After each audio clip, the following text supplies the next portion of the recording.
Hello, wonderful people. Welcome to another Harry, your story destination. We have an absolute treat for you today. What if Wednesday's death sense detected Harry's suffering and she rescued him from Privet Drive at age 7? If you're enjoying these stories, please take a moment to like this video and subscribe to our channel. Your support keeps the stories coming.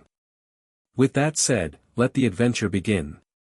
Chapter 1, The Sensing. Wednesday Addams sat bolt upright in bed, her dark eyes wide open but unseeing. The sensation crawled across her skin like thousands of spiders, familiar yet different. Death hung in the air, but not complete. No, this was something else. Death deferred. Death prolonged. A slow, creeping suffering that called to her across vast distances. Someone's dying, she whispered to the darkness. But they're taking too long about it. Her raven, Edgar, cawed softly from his perch by the window, his beady eyes reflecting the moonlight. Wednesday tilted her head, listening to something beyond normal hearing. This wasn't like her usual death sense. This was persistent. Nagging. A child's voice crying out from somewhere she couldn't quite place. She slipped from beneath her black silk sheets and padded across the cold floor to her bookshelf. Her fingers trailed along ancient spines until she found what she needed, a heavy tome bound in something that wasn't quite leather. The Addams Grimoire of Uncommon Sensitivities. 3 hours later, as dawn crept reluctantly across the Addams estate, Wednesday closed the book with a decisive snap. She knew what she had to do. At breakfast, the Addams family gathered around their long, ornate dining table. Gomez Addams flipped through his newspaper while occasionally throwing knives at a target on the far wall. Morticia arranged deadly nightshade in a vase, her pale fingers moving with practiced precision. Pugsley was trying to convince Lurch to let him attach electrodes to the butler's neck for a science experiment. "Mother, Father," Wednesday said, setting down her spoon of eye of newt porridge. "I need to talk to you about something important." Gomez immediately tossed his paper aside. "What is it, my little viper? Another school principal to terrorize? A cemetery you'd like to excavate?" "No," Wednesday replied. "I've been sensing something. A child is suffering. Not just ordinary suffering, the kind that lingers at the edge of death without ever crossing over. It's been keeping me awake for weeks now." Morticia's dark eyes softened with concern. "Wednesday, darling, you know that suffering is the natural state of existence. Why does this particular instance trouble you?" "Because it's wrong." Wednesday's voice remained flat, but her hands clenched slightly. "Not deliciously wrong like our family traditions. Wrong like someone torturing a black widow without appreciating its beauty. This child has power, old power, and someone's trying to crush it." Gomez leapt to his feet, suddenly energized. "An injustice against a child with power. Addamses have always respected the dark arts, no matter who wields them. We must investigate. I've triangulated the source using the Grimoire of Uncommon Sensitivities," Wednesday said. "It's coming from a place called Little Whinging, Surrey. A neighborhood of identical houses filled with identical people." Morticia shuddered elegantly. "How perfectly dreadful. Normal people are always the cruelest. We leave immediately," Gomez declared, pulling a rope that caused a gong to sound throughout the mansion. "Lurch. Prepare the car. We're going on a rescue mission." Lurch groaned his acknowledgement and shuffled off. "Can I bring my new experimental acid?" Pugsley asked hopefully. "Of course, my boy." Gomez ruffled his son's hair. "Always be prepared." Wednesday stared out the window, her expression unreadable. "There's something else. The suffering, it feels familiar somehow. Like it's connected to our world, not theirs." Morticia placed a cool hand on Wednesday's shoulder. "Your gift has never led us astray, Wednesday. If you feel this child needs the Addams family, then the Addams family they shall have." The Addams family hearse rolled slowly down Privet Drive, its black exterior and tinted windows standing out sharply against the aggressively normal suburban landscape. Identical houses with identical lawns stretched in every direction, each one radiating a sterility that made the Adamses collectively uncomfortable. How do they live like this? Pugsley pressed his face against the window, genuinely bewildered. There's not a single explosive or torture device anywhere. It's the most horrifying place we've ever been, Wednesday agreed. And not in the good way. Lurch groaned from the driver's seat as he navigated the cookie-cutter streets. Which house is it, Wednesday? Gomez asked, twirling his mustache anxiously. Wednesday closed her eyes, focusing on the pull of her death sense. That one. Number 4. The hearse came to a stop outside a house indistinguishable from its neighbors except for the meticulously trimmed hedges and suspiciously spotless windows. The Adams family emerged from their vehicle, causing curtains to twitch in several nearby homes. Gomez straightened his pinstriped suit and offered his arm to Morticia, who glided beside him in her floor-length black gown. Wednesday and Pugsley followed, with Lurch bringing up the rear, carrying a mysterious black bag at Gomez's insistence. Always bring gifts when making new acquaintances, children. Gomez rapped sharply on the front door with his silver-headed cane. After a moment, the door opened to reveal a thin, horse-faced woman whose expression of mild curiosity instantly transformed into horror at the sight of the pale, Gothic family on her doorstep. Good morning, madam. Gomez announced cheerfully, doffing his hat. Gomez Adams, at your service. This is my wife Morticia, our children Wednesday and Pugsley, and our loyal butler Lurch. Lurch groaned. The woman's mouth opened and closed several times before she found her voice. We don't want any, she said sharply, already moving to close the door. Wednesday stepped forward, placing one small hand on the door. Despite her size, the woman found herself unable to push against it. We're not selling anything, Wednesday said, her dark eyes boring into the woman's. We're here about the boy under the stairs. The blood drained from the woman's face. I don't know what you're talking about. There's no boy, Petunia. Who is it? A large, mustached man appeared behind her, his face already reddening at the sight of the strange visitors. We don't want your kind here.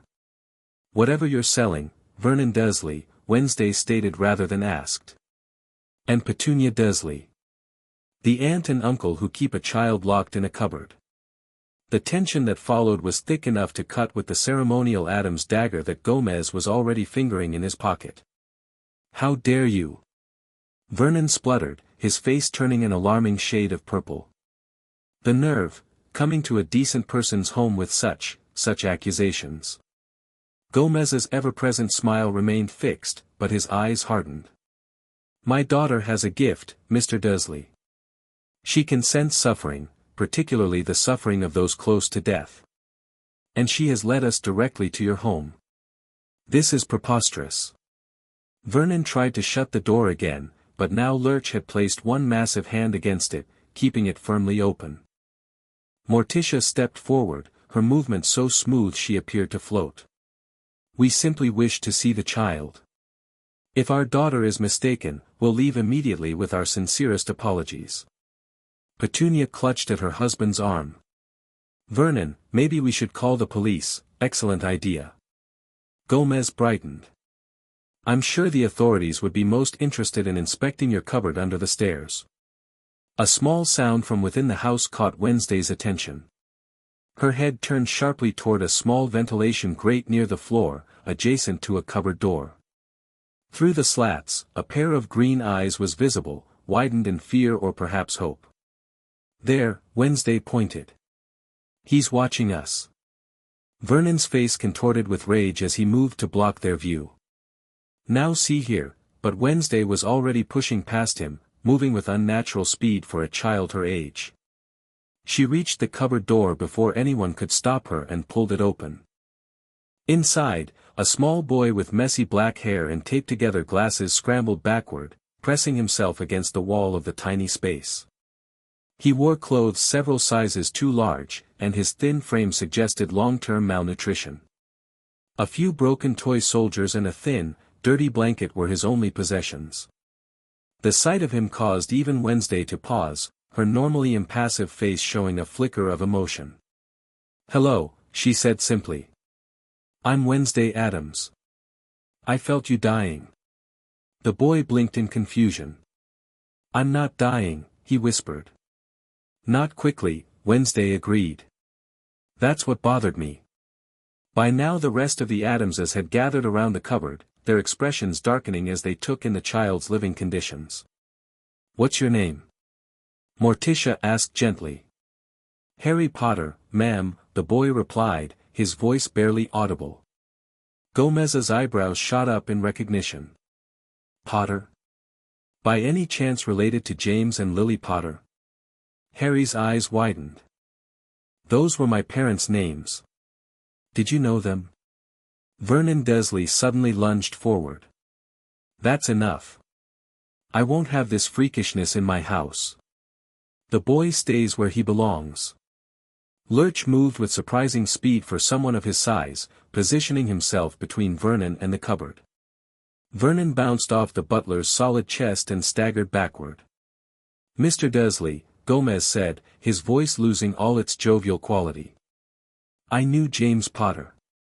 Not well, but our families have moved in similar circles for generations. The Potters were an ancient and noble wizarding family." "Don't say that word in my house," Petunia shrieked. Wednesday turned to look at Harry with new interest. "You're a wizard." Harry shook his head in confusion. "I'm just Harry." "Have strange things happened around you when you're scared or angry?" Wednesday asked. "Things you can't explain?" The boy's hesitant nod was all the confirmation she needed. "He's coming with us," Wednesday declared, not a question but a statement of fact. "Absolutely not," Vernon bellowed. "The boy was left in our care, and here he'll stay." Morticia's voice cut through the room like silk over a razor. "Left in your care? By whom?" "A man named Dumbledore," Petunia said reluctantly. "He left him on our doorstep after my sister and her worthless husband got themselves blown up. We never asked for him." "That much is obvious," Morticia replied coldly. Gomez pulled a card from his pocket and handed it to Vernon. "Gomez Adams, Esquire. I practice monster law, ghost rights, and spectre litigation, but I'm quite familiar with wizarding family codes as well. I can assure you that no magical guardian would approve of these conditions." Vernon ripped the card in half. "I don't care about your freakish laws. The boy is our burden, and we'll handle him as we see fit." "Mr. Dursley," Wednesday said, her voice deceptively calm. "Do you know what happens when someone with magical abilities is continuously abused? Their magic turns inward. It builds and builds until one day—" She snapped her fingers, causing Petunia to jump. "The people responsible tend to meet very creative ends." Pugsley nodded enthusiastically. "Last year, this kid at school kept pulling Wednesday's braids. His head exploded during math class." "That was your cherry bomb, Pugsley," Wednesday corrected. "Oh yeah." Pugsley grinned. "But the principle is the same." Harry had emerged slightly from his cupboard, watching the exchange with a mixture of fear and wonder. When Wednesday extended her hand to him, he hesitated only briefly before taking it. "You're really wizards?" he asked softly. "Like in stories?" "We're the Addams family," Wednesday replied. "We're something else entirely."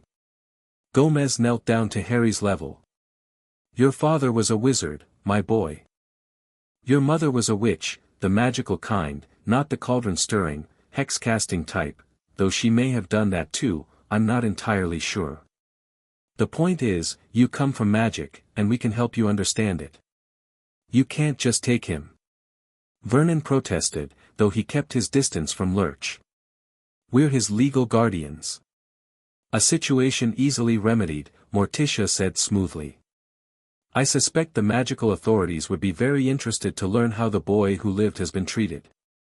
The term made Harry look up. "The boy who lived." What does that mean? The Adamses exchanged glances. You haven't told him anything, Wednesday realized, her eyes narrowing at the Dursleys. He doesn't know who he is. And he doesn't need to know. Petunia snapped. All that nonsense got my sister killed. Gomez straightened up, his expression uncharacteristically serious. Harry, would you like to come with us? To learn about your parents, about magic, about who you really are. Harry looked around at the cupboard that had been his prison for as long as he could remember, then at the strange family who had somehow sensed his suffering and come to find him. The decision wasn't difficult. Yes, please, he said quietly. This is kidnapping. Vernon blustered, though he made no move to physically stop them. I'll call the police. Please do, Morticia smiled thinly. I'm sure they'd be fascinated by your storage solutions for children. Gomez reached into his jacket and removed a thick envelope. As it happens, I've taken the liberty of preparing some documentation. Temporary magical guardianship papers. They just need your signatures. We'll sign no such thing. Vernon declared. Wednesday looked at Harry, then back at Vernon. Mr. Dursley, have you ever experienced the sensation of your internal organs slowly liquefying while you remain conscious? Vernon paled. Wednesday, darling, Morticia chided gently, save your threats for after they refuse to sign. We just need his clothes and any personal belongings, Gomez said cheerfully, as if they were discussing a playdate rather than removing a child from his home. These are my clothes, Harry said, gesturing to the oversized hand-me-downs he wore. And I don't really have anything else except, he ducked back into the cupboard and emerged with a tattered baby blanket with the initials, HP, embroidered in one corner. The sight of the blanket, the only connection to his parents, clutched in the small boy's hand seemed to affect even Wednesday, whose perpetually unimpressed expression softened momentarily.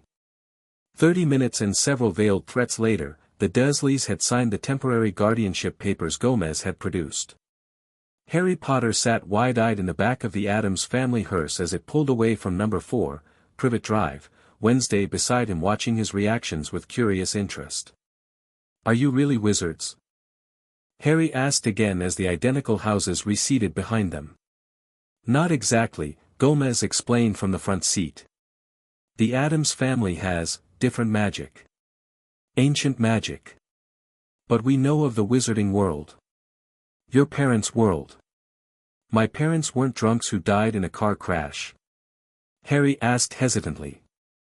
The temperature in the car seemed to drop several degrees. Is that what they told you? Morticia's voice was soft but held an edge that made Harry instinctively shrink back. Your parents were murdered, Wednesday said bluntly. By an evil wizard. You survived when no one else could. That's why they call you the boy who lived. Wednesday. Gomez chided. We agreed to ease him into this. Wednesday shrugged. Ripping off the bandage is less painful in the long run. Harry sat in stunned silence, trying to process this information.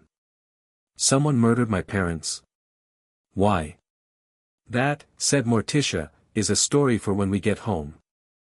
For now, know that you are safe with us, and you will never be forced to live in a cupboard again. Unless you want to, Pugsley added helpfully. We have some really cool cupboards. Harry found himself smiling despite the overwhelming strangeness of the situation. For the first time in his life, he felt like he might be going somewhere he belonged. The Addams mansion loomed against the darkening sky like something from a nightmare, all Gothic spires, gargoyles, and wrought iron fences. To most children, it would have been terrifying. To Harry, after the sterile prison of Privet Drive, it was fascinating. You live here, he breathed as Lurch drove through the creaking gates. For generations, Gomez confirmed proudly. Though parts of the house are much older than the family. The east wing dates back to the plague years, wonderful architecture from that period. As they approached the front door, Harry noticed what looked like a disembodied hand scuttling down the path toward them. What's that? He gasped, pointing. That's just Thing, Wednesday explained as the hand jumped up and perched on her shoulder. He's been with the family forever. Thing made a series of gestures that seemed to constitute some form of communication. Thing says he's pleased to meet you, Wednesday translated. He also says your aura has an unusual green tinge that suggests a foreign magical presence. My, what? Harry looked down at himself in confusion. Don't worry about it now, Gomez waved dismissively. First, let's get you settled. You must be hungry. Inside, the mansion was even more impressive than its exterior suggested. Suits of armor lined the hallways, some moving slightly as they passed. Paintings of stern-looking ancestors seemed to follow Harry with their eyes, and some definitely blinked. Candelabras held black candles that burned with an eerie blue flame, casting dancing shadows across the walls. Grandmama! Gomez called out as they entered what appeared to be the main hall. We have a guest. An elderly woman with wild gray hair emerged from what Harry assumed was the kitchen, stirring a bubbling pot that emitted occasional sparks. A guest or a meal, she cackled, peering at Harry with intense curiosity. A guest, Mother, Morticia clarified. This is Harry Potter. We've rescued him from some truly dreadful normal people. Potter. Grandmama set down her pot with a clang. Fleamont Potter's grandson. Well, well. I haven't seen a Potter since that business with the experimental hair potion back in '53. Harry perked up at the mention of what must have been a relative. You knew my family? Knew them? I sold them Eye of Newt at wholesale prices for decades. The Potters were always fair dealers with the old practitioners. Grandmama circled Harry, examining him from all angles. Skinny little thing, aren't you? Nothing a few weeks of my cooking won't fix. The thought of regular meals made Harry's stomach growl loudly. First things first, Morticia decided. Lurch, please prepare the East Tower bedroom for Harry.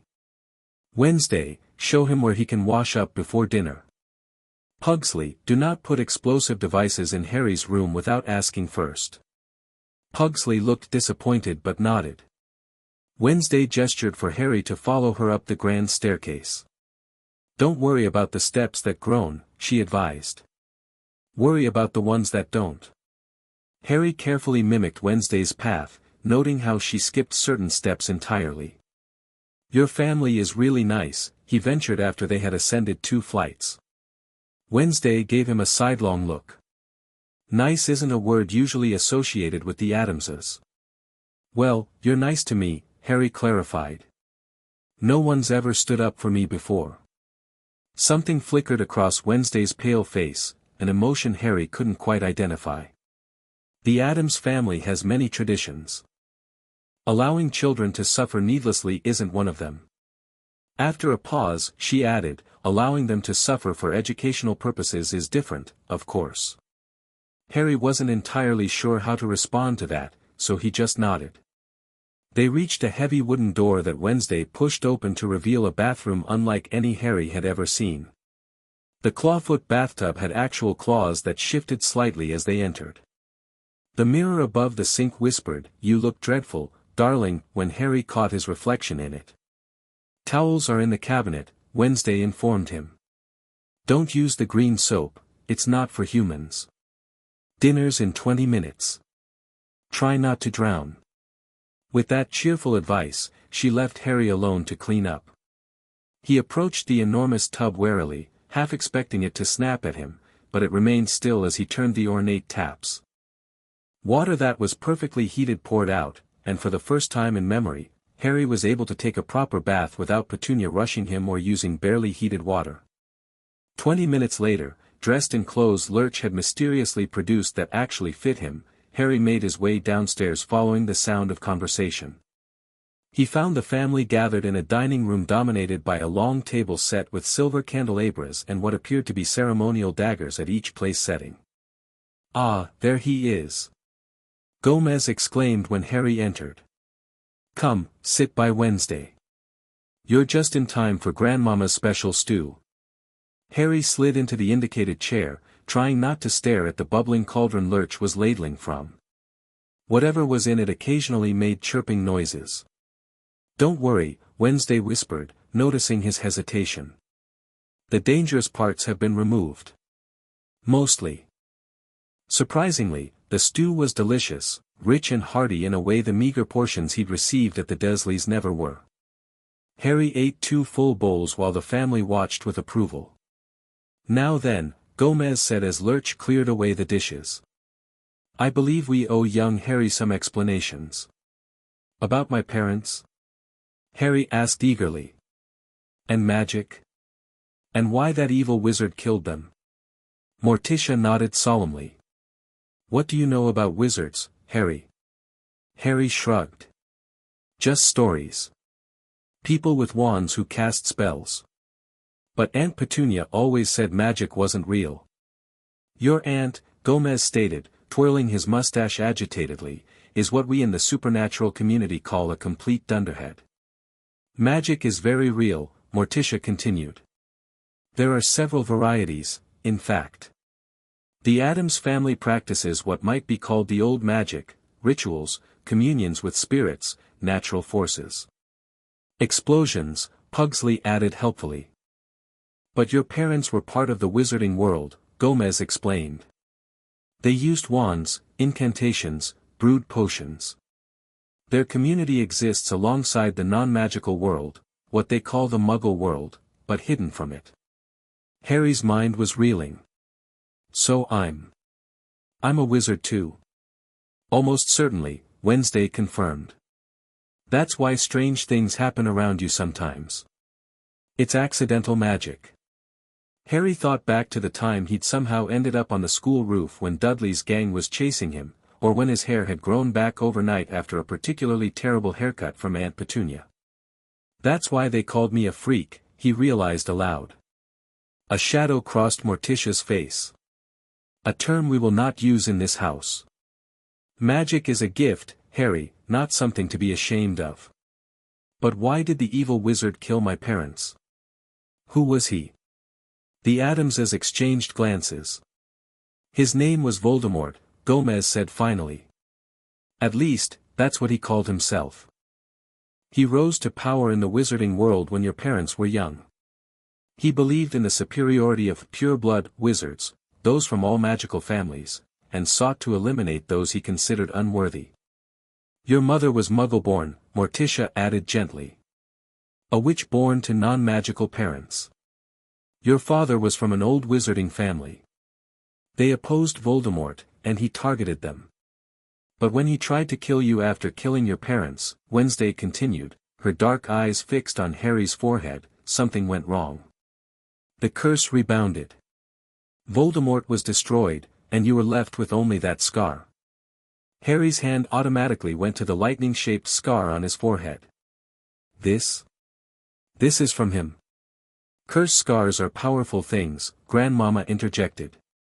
That one's still active, I can sense it from here. Harry felt suddenly cold despite the roaring fire in the grate. So I'm famous in the wizarding world because my parents were murdered? Because you survived what no one else had ever survived, Gomez corrected.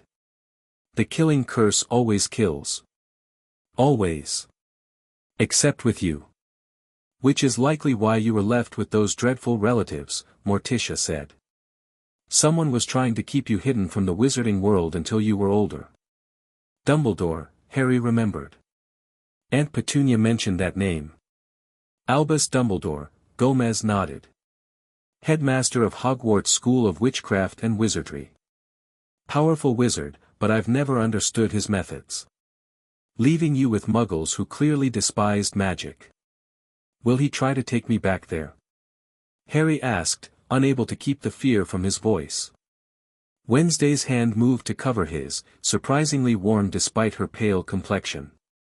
No one is taking you back there. You're under the protection of the Addams family now. And the Addams family protection is not something to be taken lightly, Morticia added with a small smile that somehow managed to be both comforting and slightly terrifying. But what happens now? Harry pressed. Will I learn magic? Will I go to that school? All in good time, Gomez assured him. You're only 7. Hogwarts doesn't begin until age 11. Until then, you'll stay with us. Wednesday and Pugsley are homeschooled in both conventional subjects and family traditions. You'll join their lessons. And I'll teach you about potions, Grandmama volunteered. Got to get you started early if you want to be any good. For the first time since arriving, Harry felt tears welling in his eyes. The idea that these strange people, who barely knew him, were offering him a home, an education, a family, it was overwhelming. Thank you, he managed to say past the lump in his throat. I don't know how to repay you. Repay? Gomez looked genuinely confused. My dear boy, you misunderstand. The Addams family has always embraced the unusual, the outcast, the powerful. We look after our own. And now, that includes you. Later that night, after being shown to a bedroom larger than the Dursleys' entire ground floor, Harry lay awake trying to process everything he'd learned. The four-poster bed was draped in rich velvet curtains, a fire crackled in the hearth, and somewhere nearby, an owl hooted softly. The comforting sounds were so different from the silence he'd been forced to maintain in his cupboard that he found sleep elusive despite his exhaustion. A soft knock at the door roused him from his thoughts. Come in, he called. Wednesday entered, still dressed in her black dress despite the late hour. She carried an old leather-bound book and wore an expression that, for her, almost approached friendly. You're not sleeping, she observed. Too much to think about, Harry admitted. Wednesday nodded as if this made perfect sense. She crossed to the bed and sat on its edge, the book in her lap. I brought you something. Family history. The Addams Chronicles mention the Potters several times over the centuries. I thought you might want to read about them. Harry sat up eagerly. Really? My family is in there. Page 394 has an account of Hardwin Potter and an Addams second cousin conducting a ritual during the Goblin rebellions. Wednesday handed him the heavy tome. There are other mentions too. Harry ran his fingers reverently over the ancient pages. Wednesday, why did you sense me? Out of all the suffering children in the world, why did your death sense find me? Wednesday was quiet for a long moment, her face unreadable in the flickering firelight. Magic calls to magic, she said finally. Especially magic connected to death. And you, Harry Potter, have cheated death in a way few have ever managed. Is that good? Good and bad don't really apply to forces like death, Wednesday replied. But it's interesting. And the Addams family has always appreciated interesting things. She stood to leave but paused at the door. The nightmares won't stop immediately, she said without looking back. But they'll fade. And if you scream in your sleep, no one here will mind. Screaming is practically an Addams lullaby. With that oddly comforting thought, she was gone, leaving Harry with the book of family history and, for the first time he could remember, hope for the future. Albus Dumbledore was enjoying a quiet evening in his office at Hogwarts when the silver instruments on his desk suddenly began emitting high-pitched whistles and puffs of purple smoke. He looked up from his correspondence with alarm, immediately recognizing the signal. The wards around Privet Drive had fallen. He was on his feet in an instant, summoning his traveling cloak with a flick of his wand. Fawkes, he addressed the magnificent phoenix perched nearby, alert Minerva and Severus.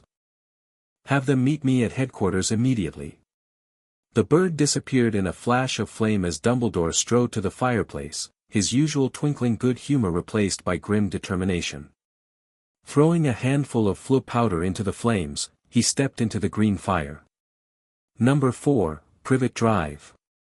Nothing happened. The flames continued to burn green, but Dumbledore remained in his office. The Floo connection had been severed. This was worse than he had feared. With mounting concern, Dumbledore changed tactics. The burrow, he called instead, and this time the flames whisked him away. He emerged in the cozy, cluttered living room of the Weasley family home. Molly Weasley looked up from her knitting in surprise. Albus. We weren't expecting, forgive the intrusion, Molly, Dumbledore said briskly. Is Arthur home? I need his assistance immediately. He's just putting the children to bed. Arthur, she called up the winding staircase. Albus is here. He says it's urgent. Arthur Weasley appeared moments later, his thinning red hair disheveled and his expression concerned. What's happened? The protection around Harry Potter has failed, Dumbledore said without preamble. I can't access Privet Drive through magical means. I need you to accompany me there immediately. We may need your ministry credentials. Arthur paled but nodded firmly. Of course. Let me get my coat. Minutes later, the two wizards apparat to the end of Privet Drive and strode purposefully toward number 4. The street was quiet, the houses dark except for the blue flicker of television screens visible through some windows. Everything seems normal, Arthur observed tentatively. Too normal, Dumbledore replied, his eyes fixed on number 4. His wand was out but held discreetly at his side. They reached the Dursleys' front door, and Dumbledore rapped sharply upon it. After a moment, Vernon Dursley opened it, his face instantly contorting with anger at the sight of two obviously magical individuals on his doorstep. You, he bellowed. This is all your fault.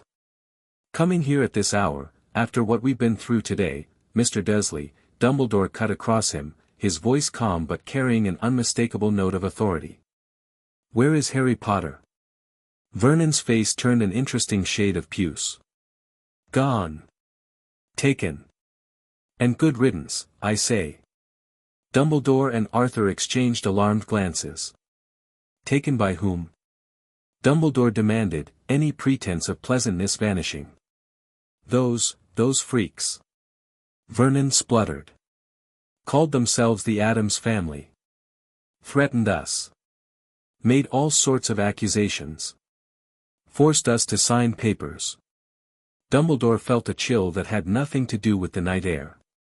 The Addams family, he repeated carefully. You're certain that was the name? Of course I'm certain. Vernon's mustache quivered with indignation. Pale, ghoulish lot. Dressed like undertakers.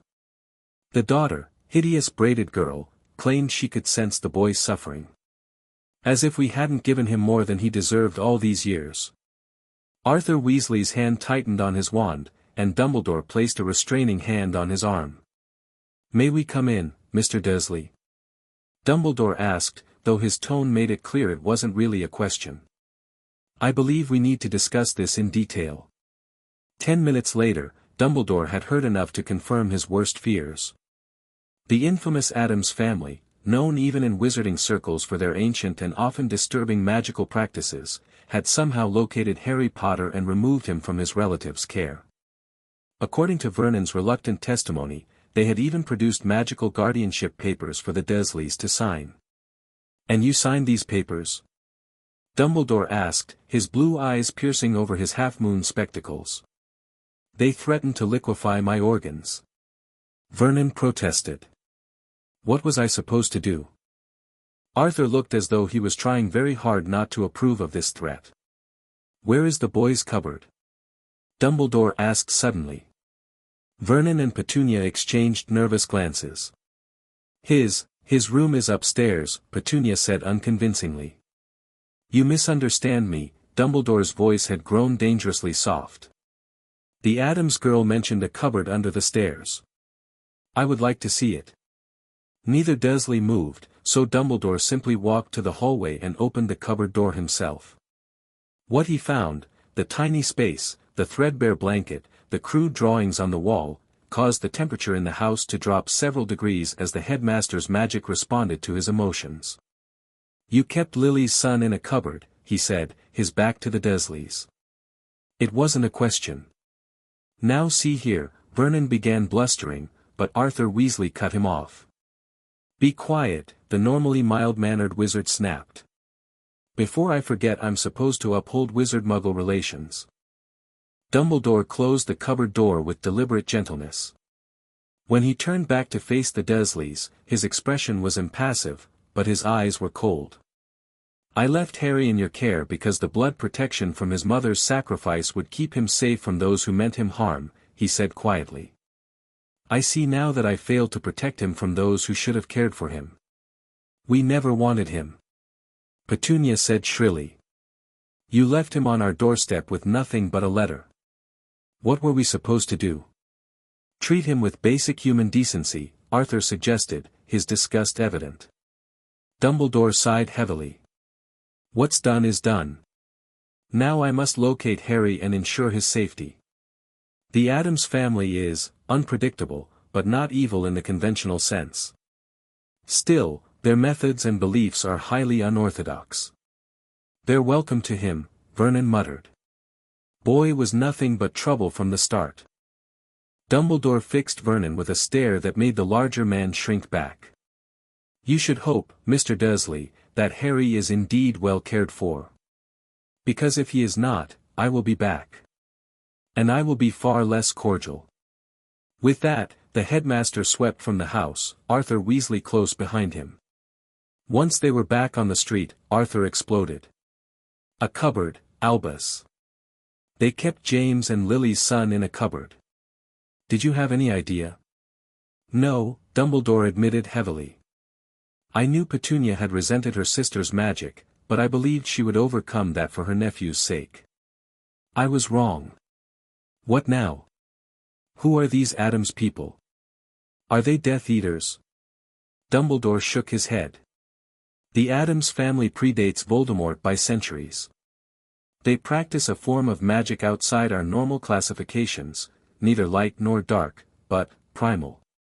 They've never aligned themselves with any wizarding conflict, preferring to remain neutral.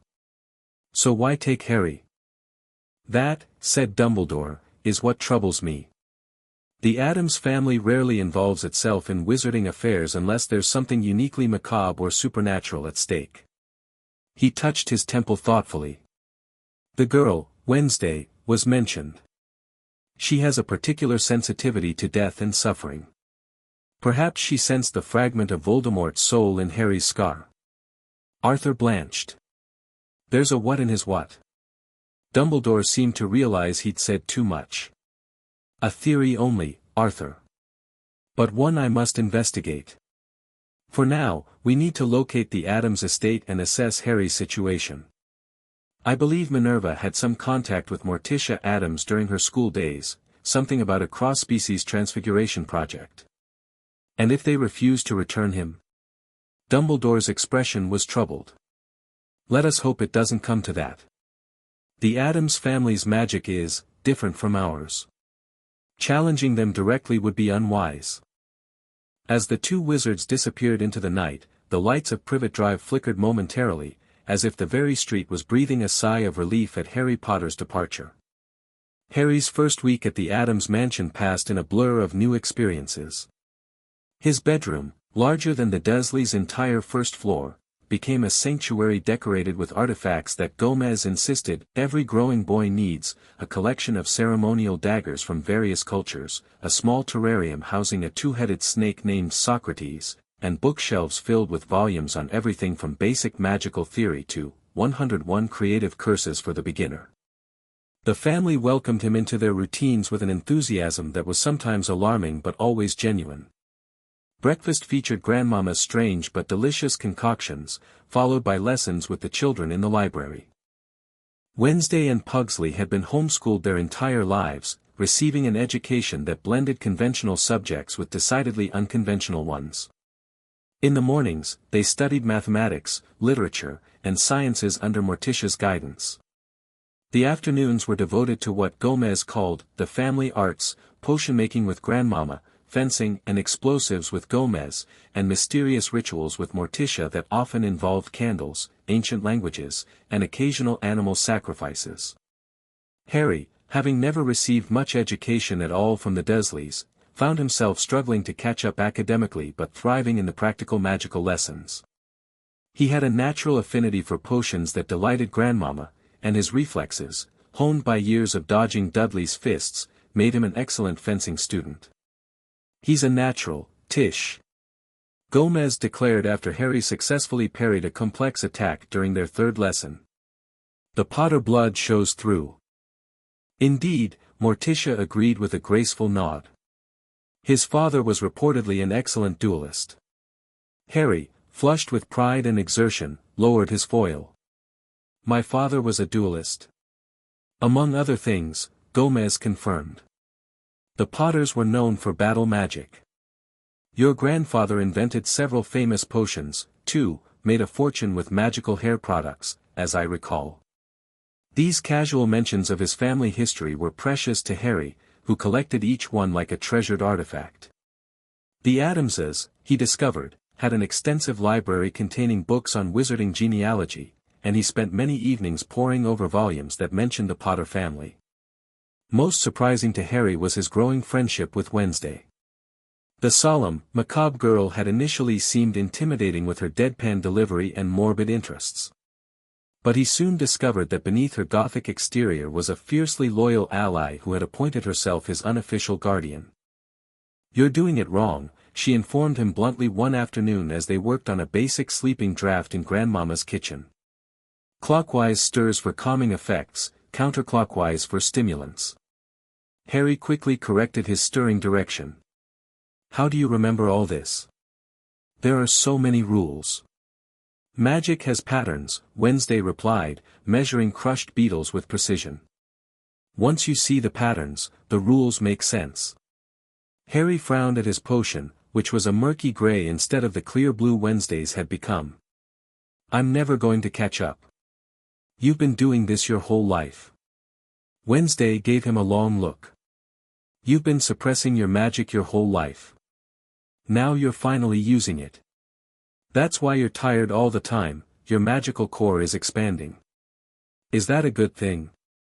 It's necessary. Like growing pains. She added the beetles to her potion, which turned a deeper blue. You'll catch up. You have power, Harry. I sensed it even from miles away. Harry smiled gratefully. Wednesday's vote of confidence meant more than she probably realized.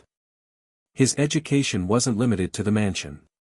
The Adamses believed in practical experience, which meant excursions to locations that most children would never visit, midnight trips to graveyards to study epitaphs and practice runic translations, visits to natural history museums where Morticia explained the magical properties of various extinct creatures, even an expedition to a supposedly haunted abandoned asylum where Gomez taught them the basics of spiritual communication.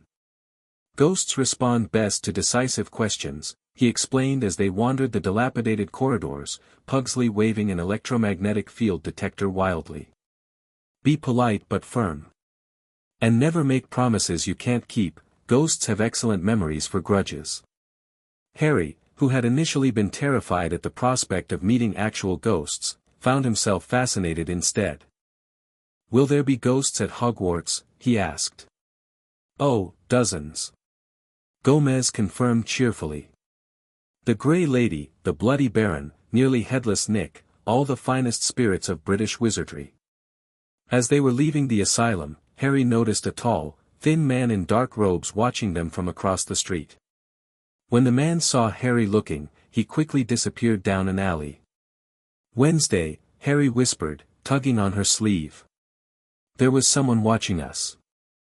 Wednesday followed his gaze but the man was already gone. What did he look like? Tall. Thin. Wearing black robes like wizards wear in the books you showed me.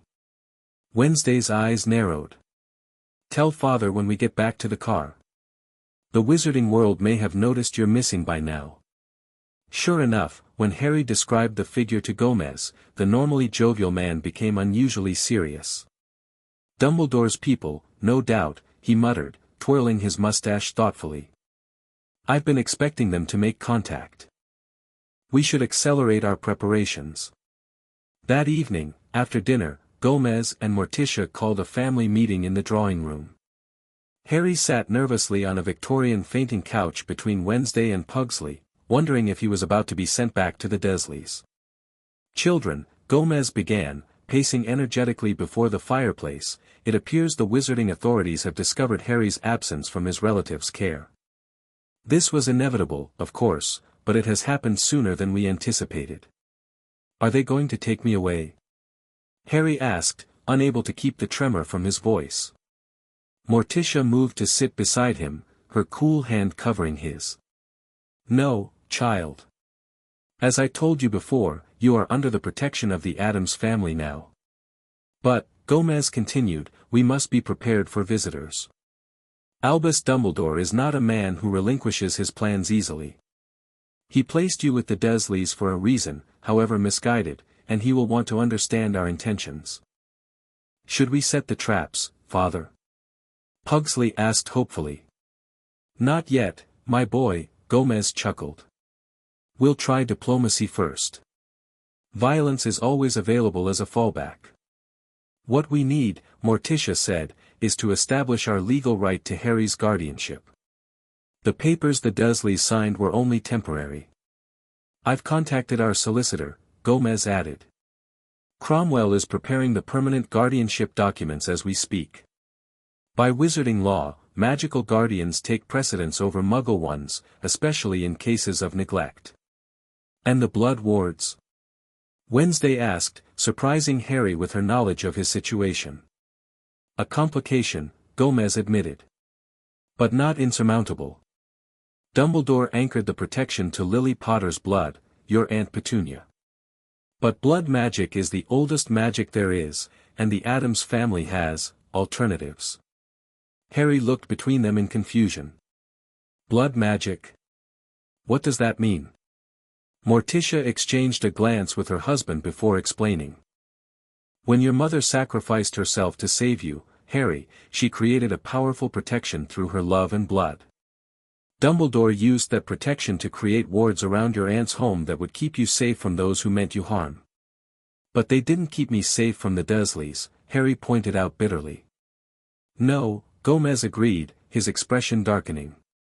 The wards were designed to protect against external threats, particularly from followers of Voldemort. They did nothing to protect you from those inside the home.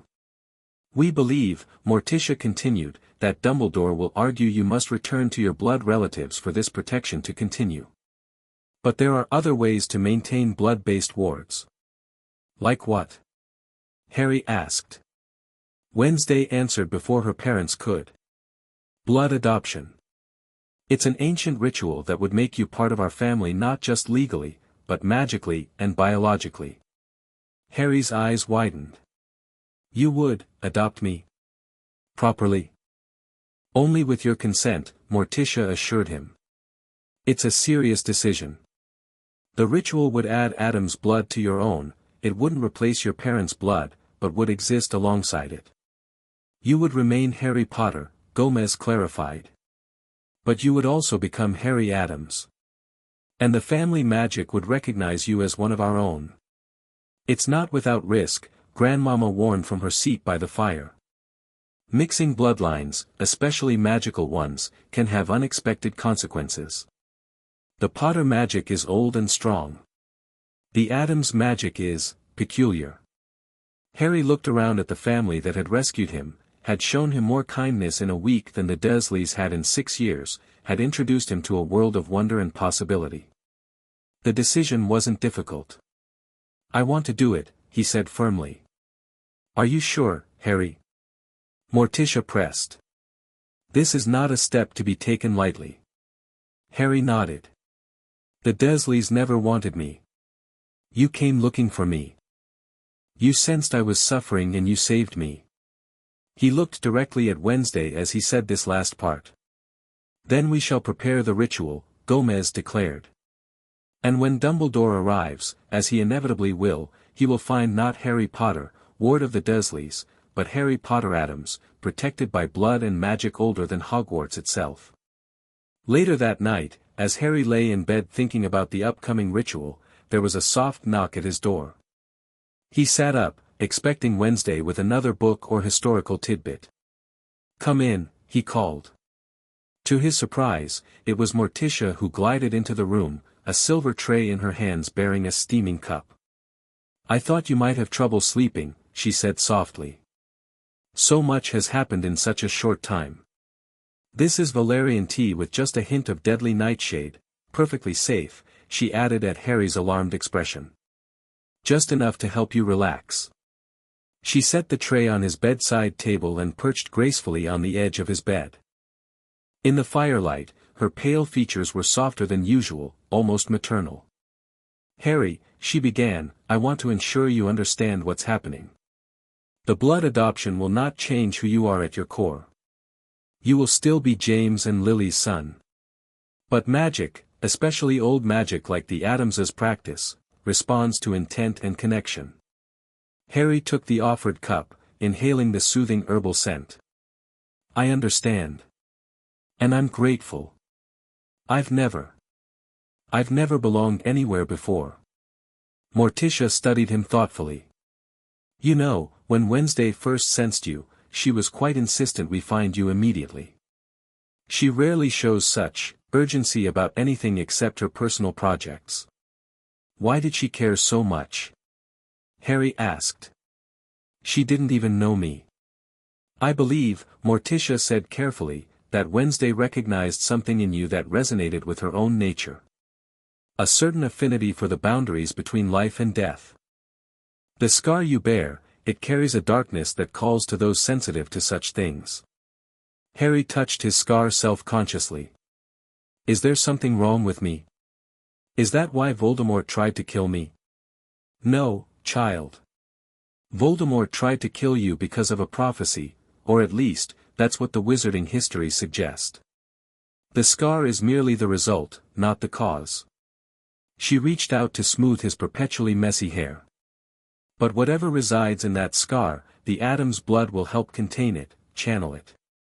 Our family has coexisted with darkness for generations without being consumed by it." Harry sipped the tea, feeling a warm calm spreading through his limbs. "Will the ritual hurt?" "There will be some discomfort," Morticia admitted. "Blood magic always requires sacrifice. But the pain is momentary, the benefits lasting." She rose to leave, her long dress sweeping the floor silently. "Rest now. Tomorrow will bring changes, but you need not face them alone." As she reached the door, Harry called out, "Mrs. Adams?" She turned, one elegant eyebrow raised questioningly. "Thank you. For everything." A rare, genuine smile crossed Morticia's face. "You're welcome, Harry. Sweet nightmares." As the door closed behind her, Harry settled back against his pillows, the tea warming him from within. For the first time in his young life, he fell asleep feeling truly safe, truly wanted. Tomorrow, he would become an Adams. Chapter 2, The Adaptation. Focus, Harry. Feel the connection between your intent and the object. Wednesday's voice cut through Harry's concentration as he stared at the dead beetle on the table before him. Sweat beaded on his forehead, and his green eyes, now ringed with flecks of the characteristic Adam's gray, narrowed in determination. "I'm trying," he muttered. "It's not working. You're overthinking. Adam's magic isn't about rigid formulas like wizarding spells.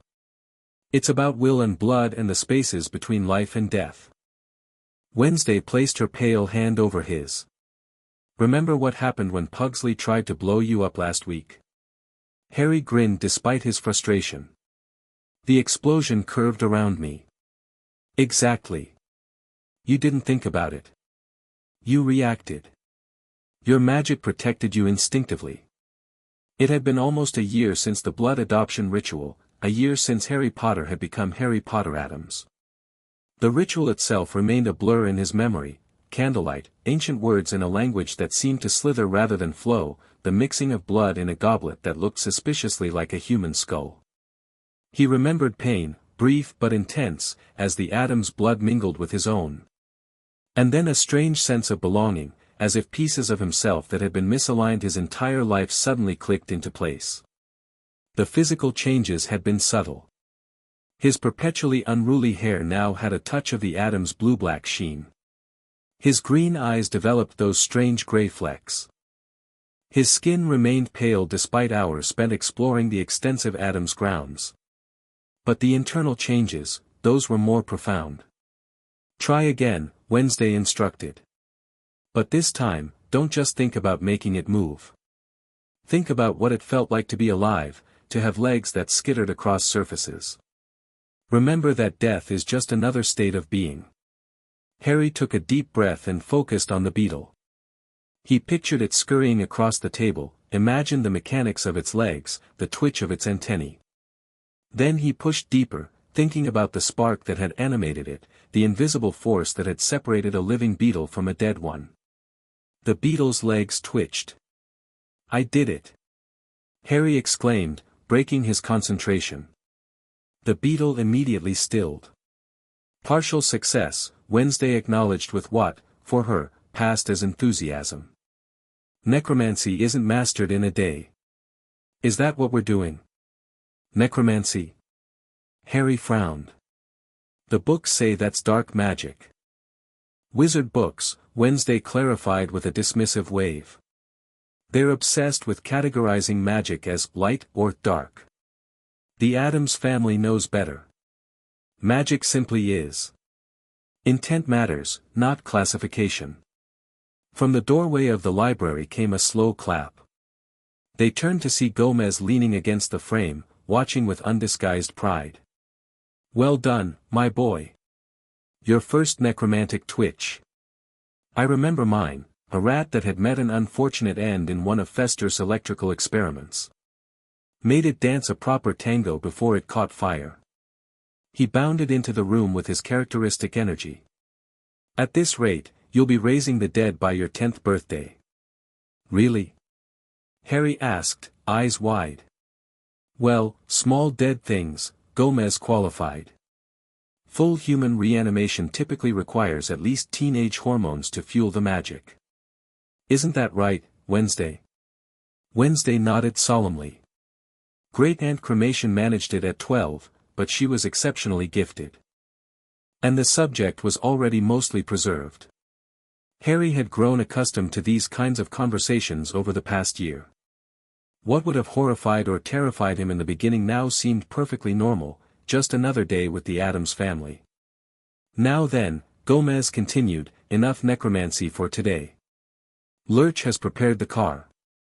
We have an appointment in London that can't be missed." "What kind of appointment?" Harry asked, already standing and gathering his things. Outings with Gomez were always adventures. "The finest kind, my boy. Cultural enrichment.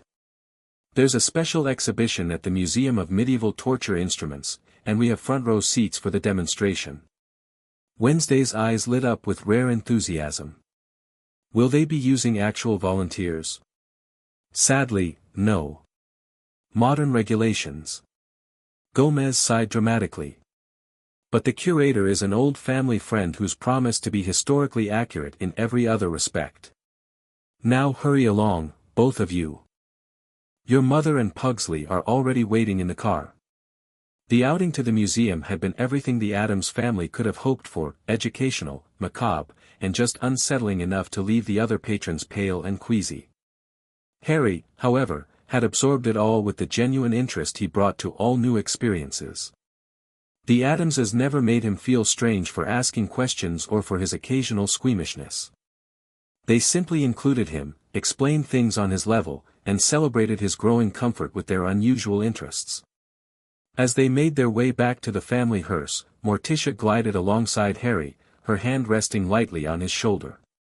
"You seemed particularly interested in the Iron Maiden, Harry," she observed. Harry nodded enthusiastically. "The curator said it was probably never actually used, but the Addams bestiary mentions a variation that was enchanted to keep victims alive longer." "Very good," Morticia praised. "Family history and critical thinking in one observation. Your studies are progressing wonderfully." Her approval warmed him more than he could express.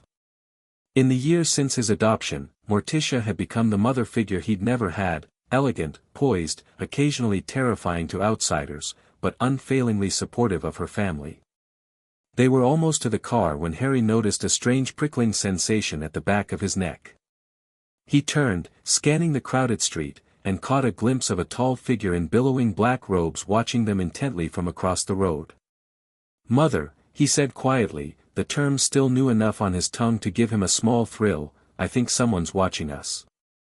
Morticia followed his gaze with casual grace, giving no indication that she was looking for anything in particular. Indeed. A wizard, by his attire. And not making much effort to blend in. Should we be worried? Harry asked, instinctively moving closer to her side. No need for concern, Morticia assured him. If he meant immediate harm, he would have acted already. This is more reconnaissance. She guided Harry to the car where Gomez was enthusiastically demonstrating a thumbscrew to Pugsley. Gomez, darling, it appears we have an observer.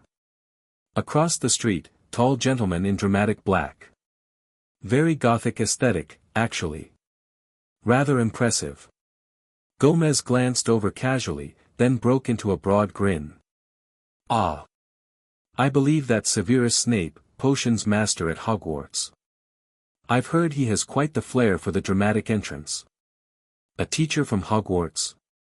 Harry asked, his curiosity piqued. Why would he be watching us?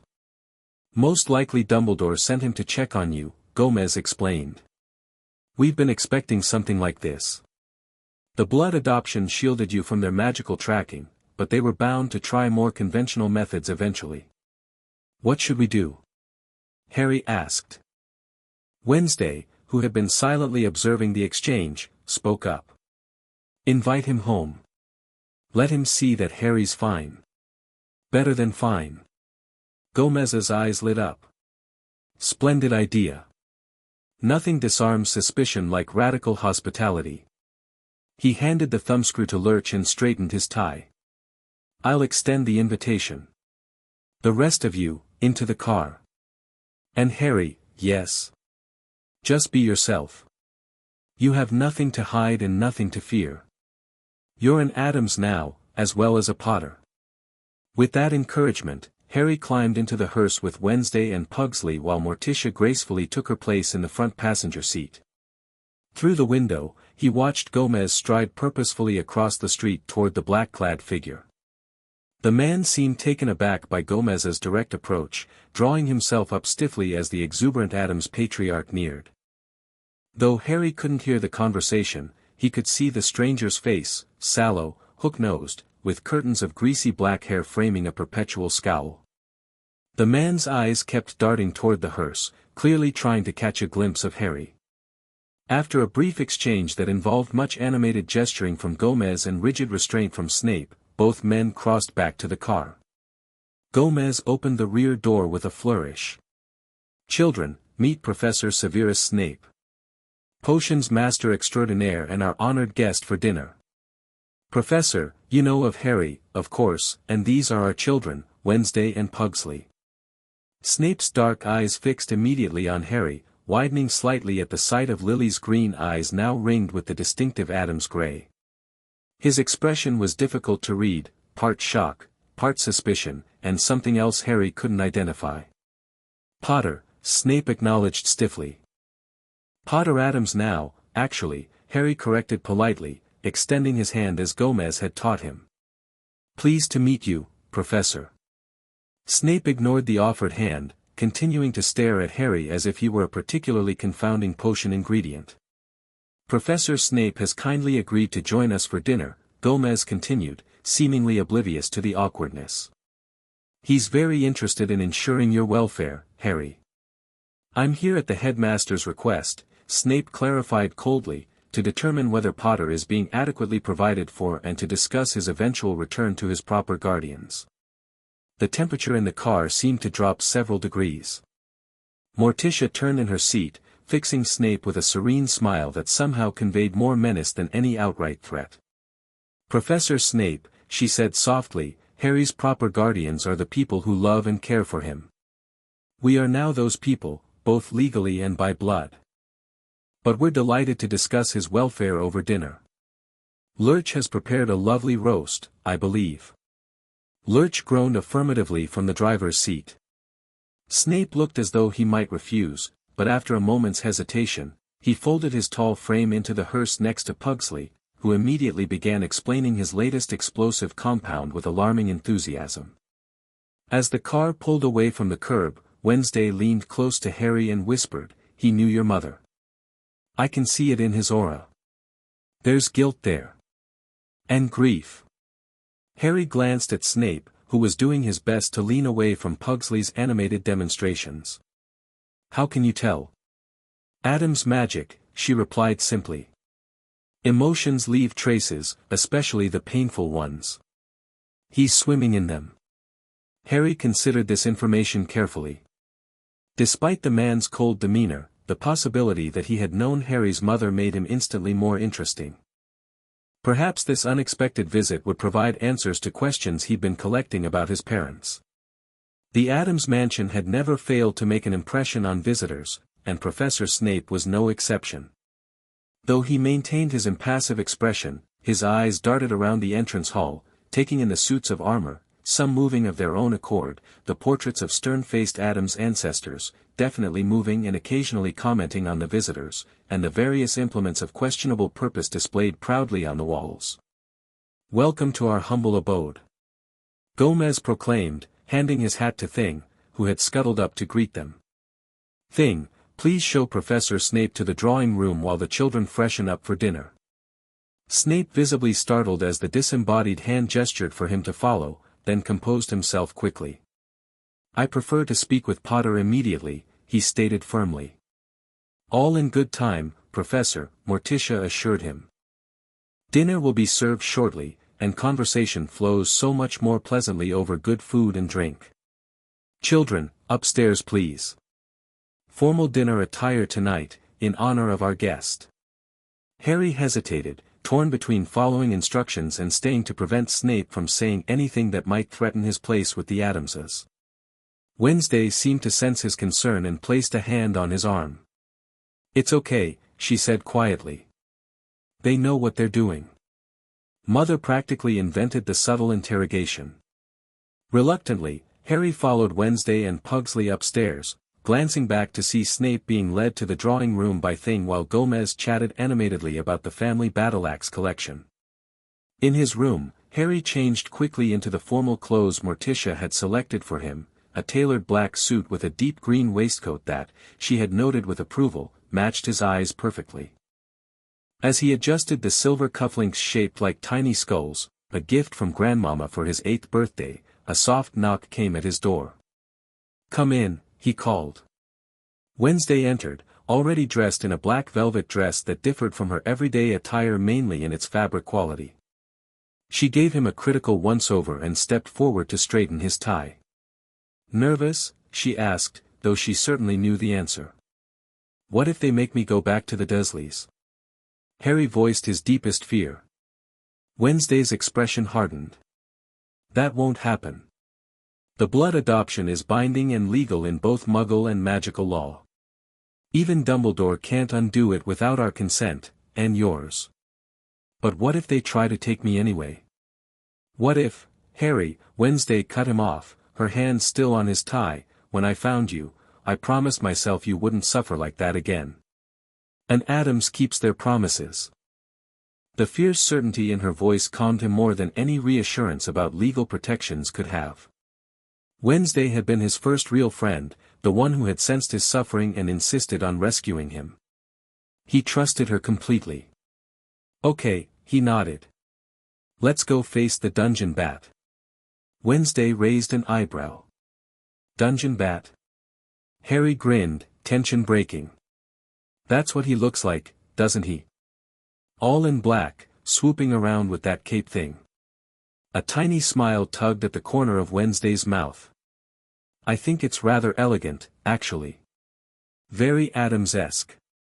They descended to the dining room to find Professor Snape already seated at the long table, looking distinctly uncomfortable as Grandmama enthusiastically described her latest experiments with exotic poisons. Gomez sat at the head of the table, occasionally interjecting with anecdotes about Adam's family members who had survived, or not, similar toxins. Morticia, elegant as always in a form-fitting black gown, was arranging a centerpiece of what appeared to be dying roses and hemlock. "Ah, children, perfect timing," Gomez announced as they entered. Professor Snape was just sharing some fascinating insights about the differences between European and Asian Ashwinder eggs and flame-freezing potions. Snape's expression suggested he had been doing no such thing, but Harry took his assigned seat across from the professor with a polite nod. "Potter," Snape began immediately, ignoring the others, "are you being held here against your will?" Harry blinked in surprise at the direct question. "No, sir. I chose to come here, and I chose to be adopted by the Adamses." "You were 7 years old," Snape pointed out coldly. "Hardly capable of making such decisions." "I was old enough to know I was miserable with the Dursleys," Harry replied evenly. "They kept me in a cupboard, sir. They called me a freak. They punished me when I did accidental magic." A flicker of something, perhaps discomfort, crossed Snape's face. "The headmaster placed you with your aunt for your protection, and yet," Morticia interjected smoothly as Lurch began serving the first course, "he never checked on that protection, did he? Never verified that Harry was being properly cared for?" Snape's lips thinned. "The headmaster had monitoring charms, which clearly failed to detect abuse," Gomez noted, his usual jovial tone hardening slightly. "Or he chose to ignore it. Neither option reflects well on his guardianship decisions, wouldn't you agree, Professor?" Before Snape could answer, Grandmama eagerly pushed a steaming tureen toward him. "Boiled eyeballs. My specialty. The secret is in the seasoning." To his credit, Snape didn't flinch, though his already pale complexion seemed to lighten a shade. "No, thank you." "Professor Snape," Harry ventured, deciding to change the subject, "Wednesday says you knew my mother." Snape's head snapped toward Harry, his expression suddenly guarded. "Why would she think that?" Wednesday calmly speared what might have been an actual eyeball from the tureen. "Your aura shows grief and guilt when you look at Harry. Specifically when you look at his eyes. Lily Evans had green eyes like that." For a moment, Snape seemed genuinely speechless, staring at Wednesday as if she had performed impossibly advanced magic. "You're a Legilimens?" he finally asked, voice tight. "No," Wednesday replied. "I simply see what's there. The Adams bloodline includes sensitivity to emotional imprints, especially those related to death and loss." Snape's gaze shifted between Wednesday and Harry, clearly reassessing them both. Finally, he gave a stiff nod. "I knew Lily Evans, yes. We were childhood friends." Harry leaned forward eagerly. "What was she like?" "No one's ever told me much about her." Something in Snape's rigid posture softened almost imperceptibly. "She was brilliant at potions. And charms. She had a gift for seeing the best in people." His gaze hardened as it shifted to Harry's face. "Until they proved her wrong." "Did you know my father too?" Harry asked. The softness vanished instantly. "James Potter and I were not friends." "I sense that's an understatement, Professor," Morticia observed with a knowing smile. "But surely you can acknowledge that whatever James Potter was to you, his son deserves to know about both his parents." Snape's scowl deepened, but after a moment of internal struggle, he gave a sharp nod. "Your mother was kind. Fiercely loyal. Talented. She was the first witch in her family, like you were the first wizard in yours," he said to Wednesday, who tilted her head in acknowledgement. "Your father was popular. Athletic. Clever, though he often used that cleverness for childish pranks. He was a bully," Harry guessed, reading between the lines. Snape's eyebrows rose slightly, perhaps surprised by Harry's perception. "At times," he admitted. "Though he allegedly improved in later years." Harry absorbed this information thoughtfully. The Adamses had always encouraged him to see people complexly, to understand that good and evil were rarely clear-cut categories.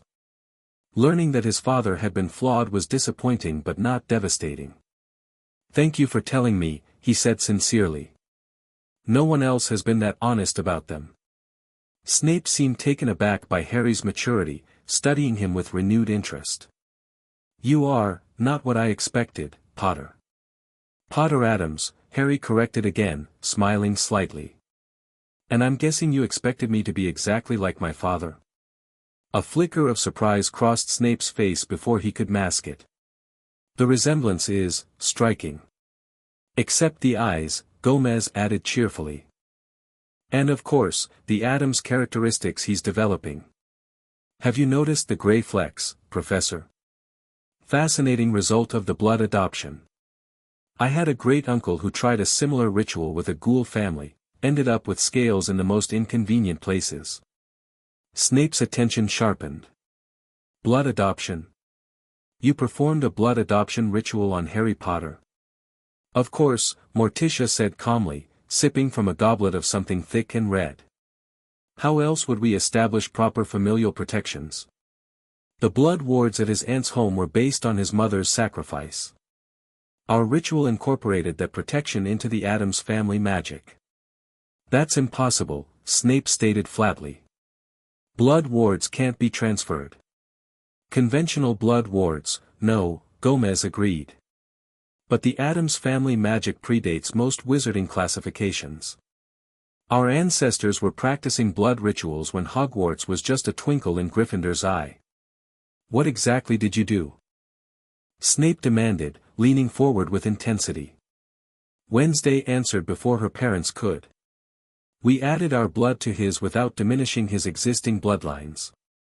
Harry remains a Potter, with all the protections his mother's sacrifice provided. But he's also an Addams, with all our family's unique magical properties. Including protection against the fragment of Voldemort's soul in his scar, Grandmama added casually, as if mentioning an interesting garnish on the salad. The silence that followed this statement was absolute. Snape had gone completely rigid, his knuckles white around his fork. What did you say? He finally whispered. Morticia gave her mother a mildly reproving look. Mother, we agreed to ease into that particular topic. Bah! Grandmama waved dismissively. No point dancing around it. The boy had a soul fragment stuck to him like a supernatural leech. First thing we noticed after the adoption ritual. Horcrux, Snape breathed, the word barely audible. Is that what wizards call them? Gomez asked with genuine interest. We know them as soul anchors in the Addams traditions. Nasty business, splitting one's soul. Creates all sorts of metaphysical imbalances. Harry touched his scar self-consciously. The Addamses had explained about the dark presence they detected there shortly after the adoption ritual, but he still found it disturbing to think he'd been carrying a piece of his parents' murderer around all this time. It's contained now, Wednesday told Snape, noting Harry's discomfort. The Addams blood creates a barrier. The fragment can't influence Harry or draw on his life force anymore. Contained, but not removed. Snape asked sharply. Removal requires certain preparations, Morticia explained delicately. Harry's still young.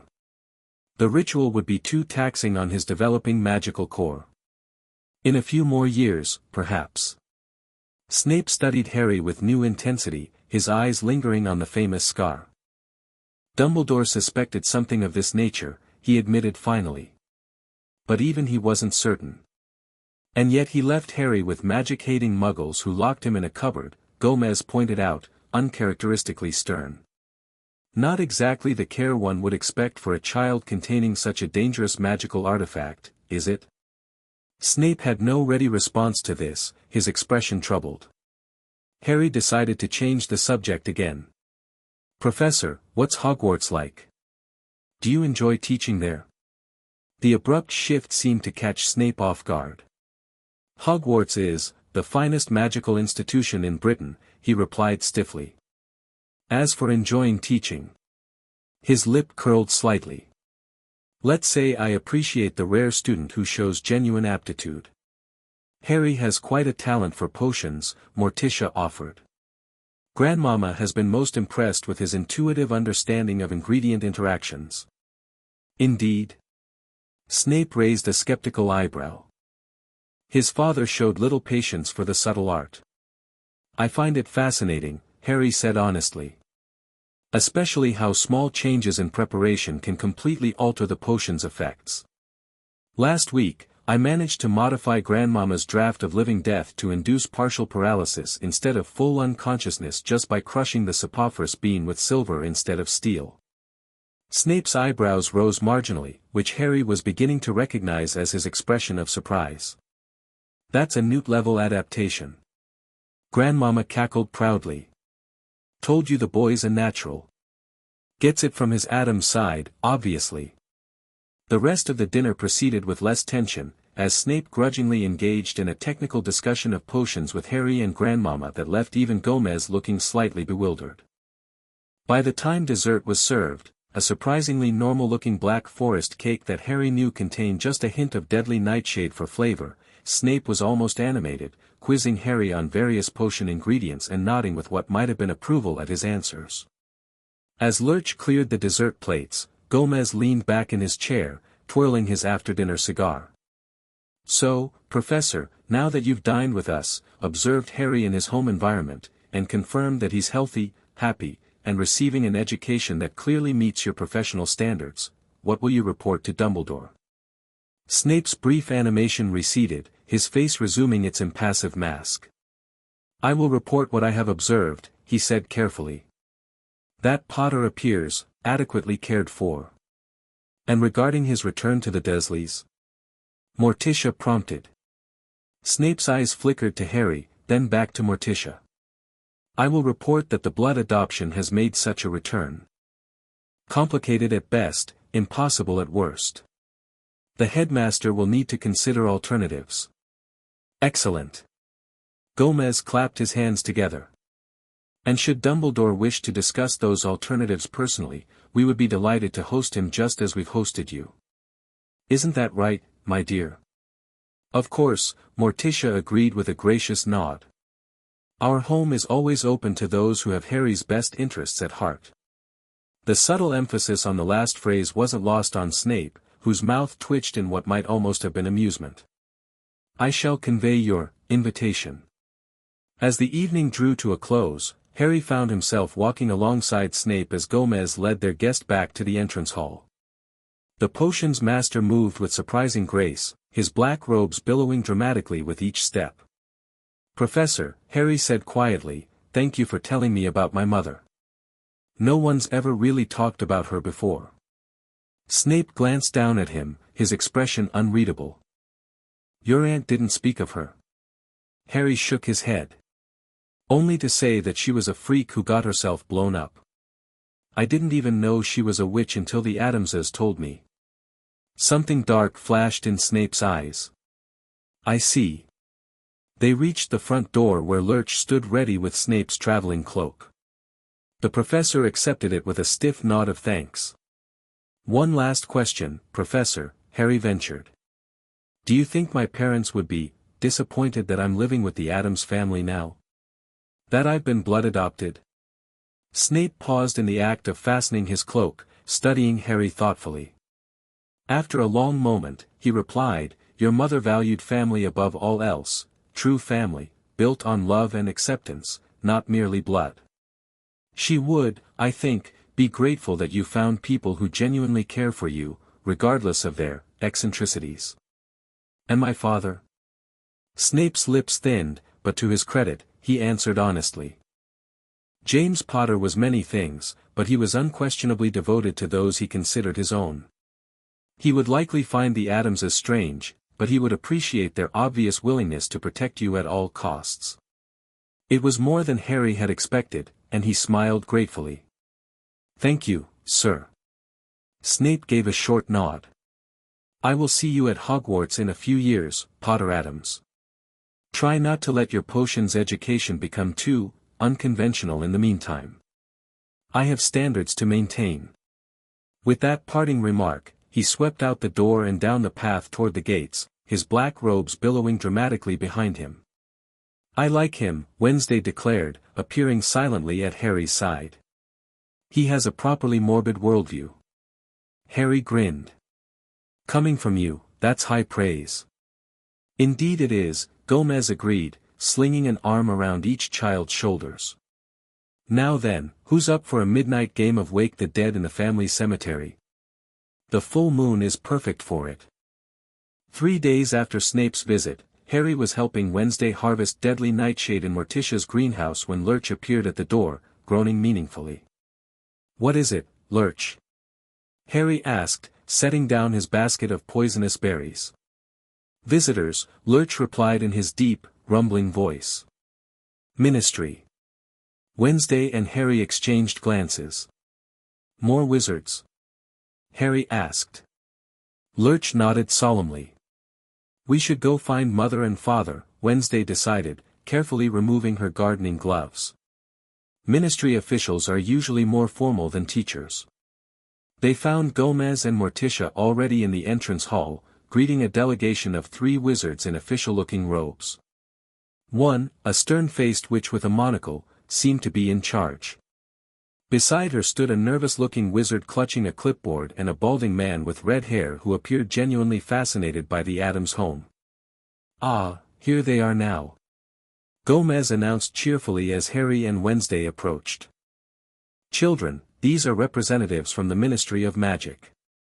Madam Amelia Bones, head of the Department of Magical Law Enforcement, Mr. Perkins from the Improper Use of Magic Office, and Mr. Arthur Weasley from the Misuse of Muggle Artifacts Office." "Pleased to meet you," Harry said politely, offering his hand as he'd been taught. Madam Bones shook it firmly, her monocled eye examining him closely. "Mr. Potter. You're looking well." "Potter Adams, ma'am," Harry corrected automatically. "And thank you, I am well." "So I see," she replied, her expression giving nothing away. "We're here to conduct an official welfare check, as is standard procedure when magical children change guardianship, especially in unusual circumstances." Of course, Morticia glided forward. "We anticipated such a visit after Professor Snape's report to Headmaster Dumbledore. Please, make yourselves comfortable in the drawing room. Lurch will bring refreshments." As they moved toward the drawing room, Mr. Weasley fell into step beside Harry, his eyes darting excitedly around the mansion. "Fascinating place you have here," he whispered enthusiastically. "Is that an actual Iron Maiden in the corner? And those portraits, they're moving, but they're not wizarding portraits, are they? Different magic entirely." Harry couldn't help smiling at the man's genuine interest. "The Addamses have their own kind of magic," he explained. "It's older than wizarding magic in some ways, more primal." "Extraordinary," Mr. Weasley breathed. "I have 7 children myself, you know. My youngest son is about your age, Ron, he'll be starting Hogwarts the same year as you. And my daughter Ginny is a year younger. They'd be absolutely fascinated by your home." "7 children?" Harry asked, impressed. "That must be brilliant, having such a large family." "It has its moments," Mr. Weasley chuckled. "Never a dull moment, that's for certain." In the drawing room, Lurch served tea from a silver service that occasionally snapped at unwary fingers, while things skittered about offering sugar cubes from a small tray. Mr. Perkins nearly jumped out of his skin when the disembodied hand tapped him on the shoulder, but Mr. Weasley accepted a sugar cube with delighted thanks. Once everyone was settled, Madam Bones set her teacup down with a decisive clink. "Now then, Mr. and Mrs. Addams, we have some questions about the circumstances surrounding Mr. Potter's adoption." "Of course," Gomez replied cheerfully. "Open book, Madam Bones. Ask away." "First, I understand you performed a blood adoption ritual," she stated, getting straight to the point. "Such rituals are heavily regulated under ministry law due to their permanent nature and potential for misuse." "We're aware," Morticia said smoothly. "However, the specific ritual we used predates current ministry regulations by several centuries and falls under the ancestral magic exemption of 1623. Mr. Perkins blinked in surprise. "That's a rather obscure legal protection, Mrs. Addams." "The Addams family has always maintained a thorough knowledge of magical law," Morticia replied with a serene smile. "Particularly laws pertaining to family magic. Isn't that right, darling?" "Indeed." Gomez confirmed enthusiastically. "Legal scholarship is an Addams tradition." My great-grandfather Slaughter Adams wrote the definitive text on exemptions for ancient bloodline rituals, required reading at the international wizarding courts. Madame Bones looked mildly impressed despite herself. Nevertheless, we must verify that the ritual was performed with proper consent and without coercion. Of course, Morticia agreed. Harry, would you care to speak for yourself on this matter? All eyes turned to Harry, who straightened in his chair, trying to project confidence. I chose to be adopted by the Addams family, he stated clearly. They rescued me from the Dursleys, who kept me in a cupboard under the stairs, denied me proper food, and punished me for accidental magic they called freakishness. The Addamses explained the blood adoption ritual to me, that it would make me part of their family magically while still keeping my connection to my birth parents. I said yes because I wanted a real family who didn't hate magic and wouldn't lock me up. The room fell silent. Even Mr. Perkins had stopped nervously shuffling his papers. A cupboard under the stairs? Mr. Weasley repeated, looking horrified. Yes, sir, Harry confirmed. That was my bedroom until the Addamses found me. Madame Bones's stern expression softened slightly. These are serious allegations against your previous guardians, Mr. Potter Addams. They're not allegations, ma'am. They're facts, Wednesday interjected. Our family has extensive documentation of Harry's living conditions at Privet Drive, including photographs, signed testimonials from the Dursleys themselves acknowledging their treatment of Harry, and certified medical records showing evidence of malnutrition and neglect. Gomez beamed proudly at his daughter. Wednesday compiled the evidence herself. Has a natural talent for prosecution, just like her great-aunt Desdemona, who single-handedly convicted an entire coven of witch hunters in Salem. I'd like to review this documentation, Madame Bones said firmly. Of course, Morticia agreed. Wednesday, please fetch the Dursley file for Madame Bones. As Wednesday left to retrieve the file, Mr. Weasley leaned forward, his expression troubled. Harry, did Albus Dumbledore know about your living conditions with the Muggles? I don't think so, Harry answered honestly. At least, the Addamses don't think he did. They believe he left me there because of blood wards based on my mother's sacrifice, but never actually checked how I was being treated. Mr. Weasley and Madame Bones exchanged significant looks. And what of these blood wards now? Madame Bones asked. Dumbledore insisted they were essential for your protection against remaining Death Eaters. The Addams blood adoption incorporated and enhanced those protections, Harry explained, repeating what he'd been taught.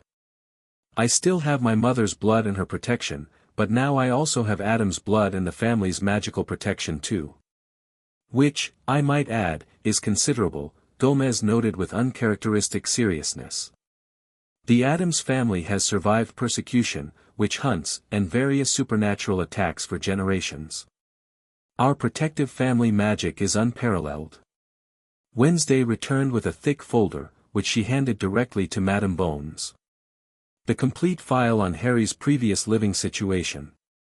We also included the legal documentation of the blood adoption and guardianship transfer, certified by both Muggle and magical authorities. Madame Bones raised an eyebrow, clearly impressed by the thoroughness, and began reviewing the contents.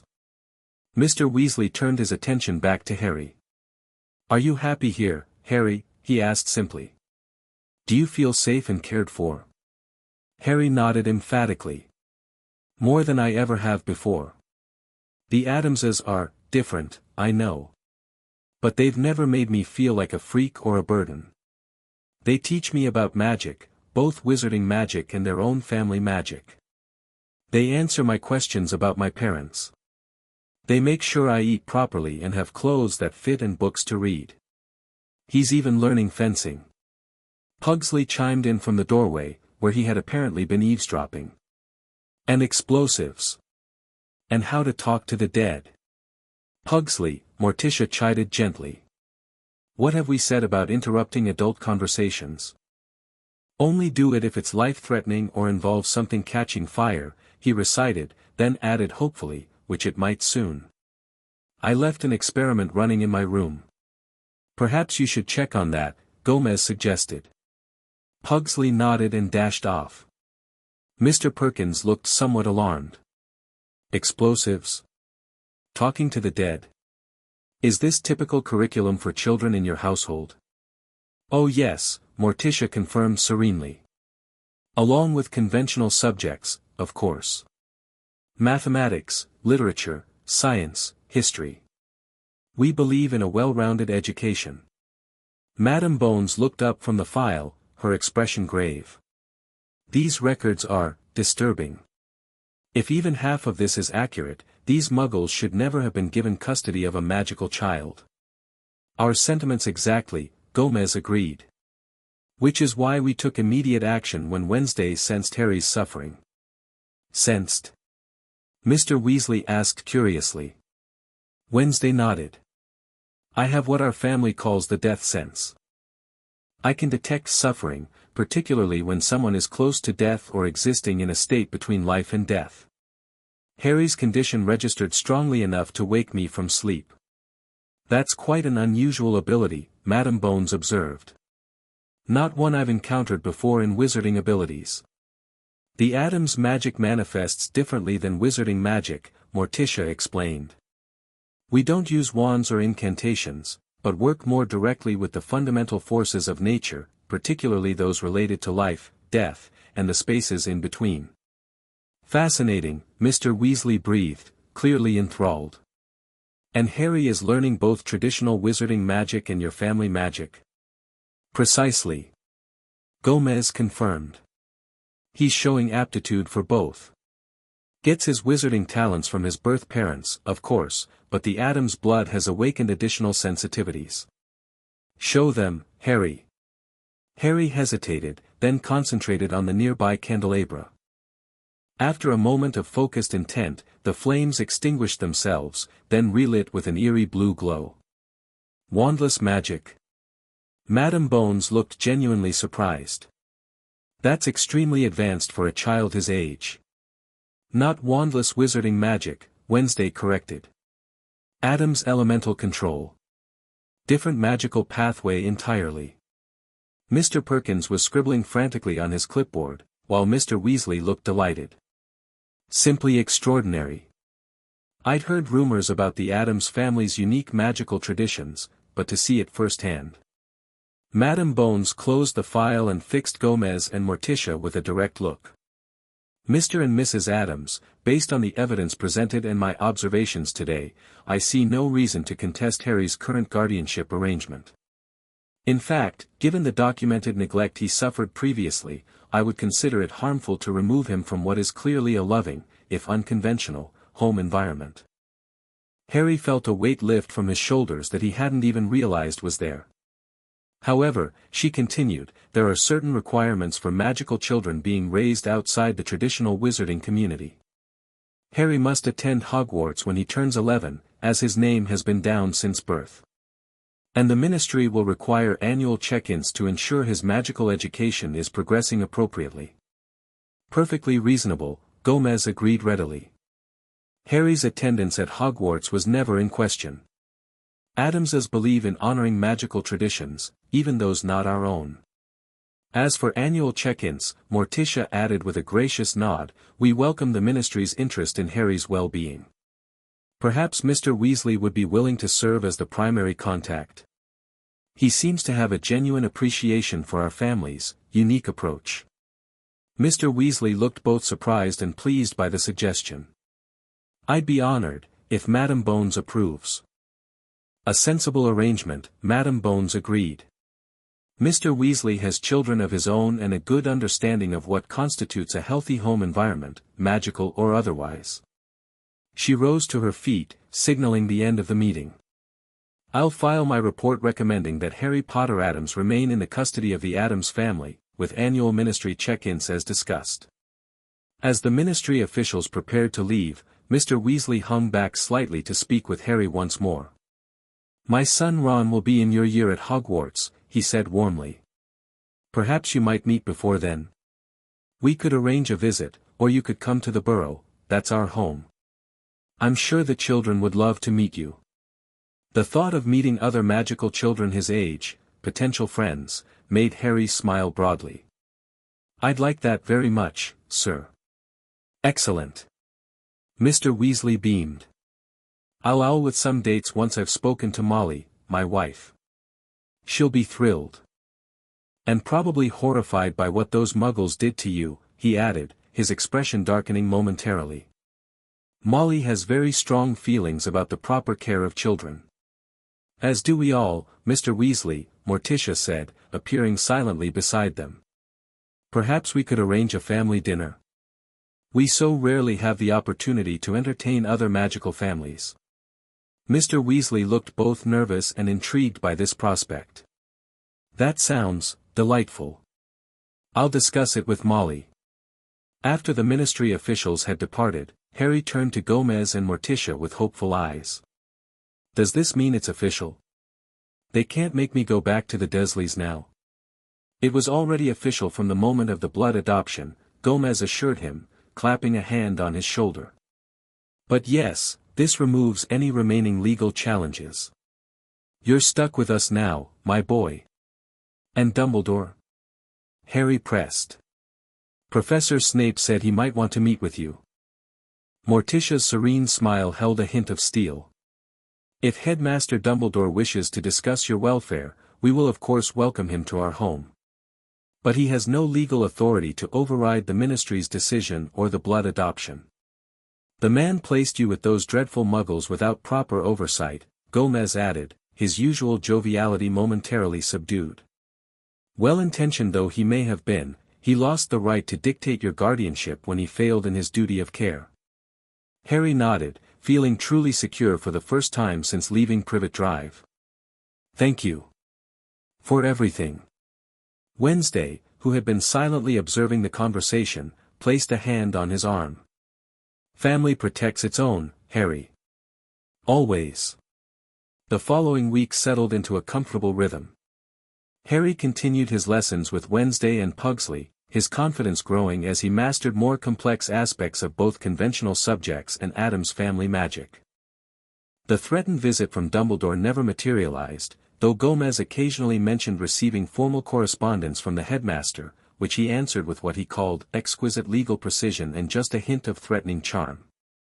One rainy afternoon, Harry and Wednesday were in the library, practicing a form of divination unique to the Addams family that involved reading patterns in spilled blood. Thankfully, the blood was from the butcher rather than a family member, though Wednesday had offered her own with disturbing enthusiasm. "See how it forms a spiral pattern there?" Wednesday pointed to a particularly dark puddle. "That suggests a transformative event approaching. And these droplets branching off, connections forming, new alliances." Harry studied the patterns thoughtfully. "What about this part that looks like lightning? Is that about my scar?" "Possibly," Wednesday conceded. "Or it could indicate a sudden change, a moment of clarity or power." She tilted her head, examining the pattern from another angle. "Blood doesn't give exact predictions like crystal balls claim to. It shows possibilities, trends, energies in motion."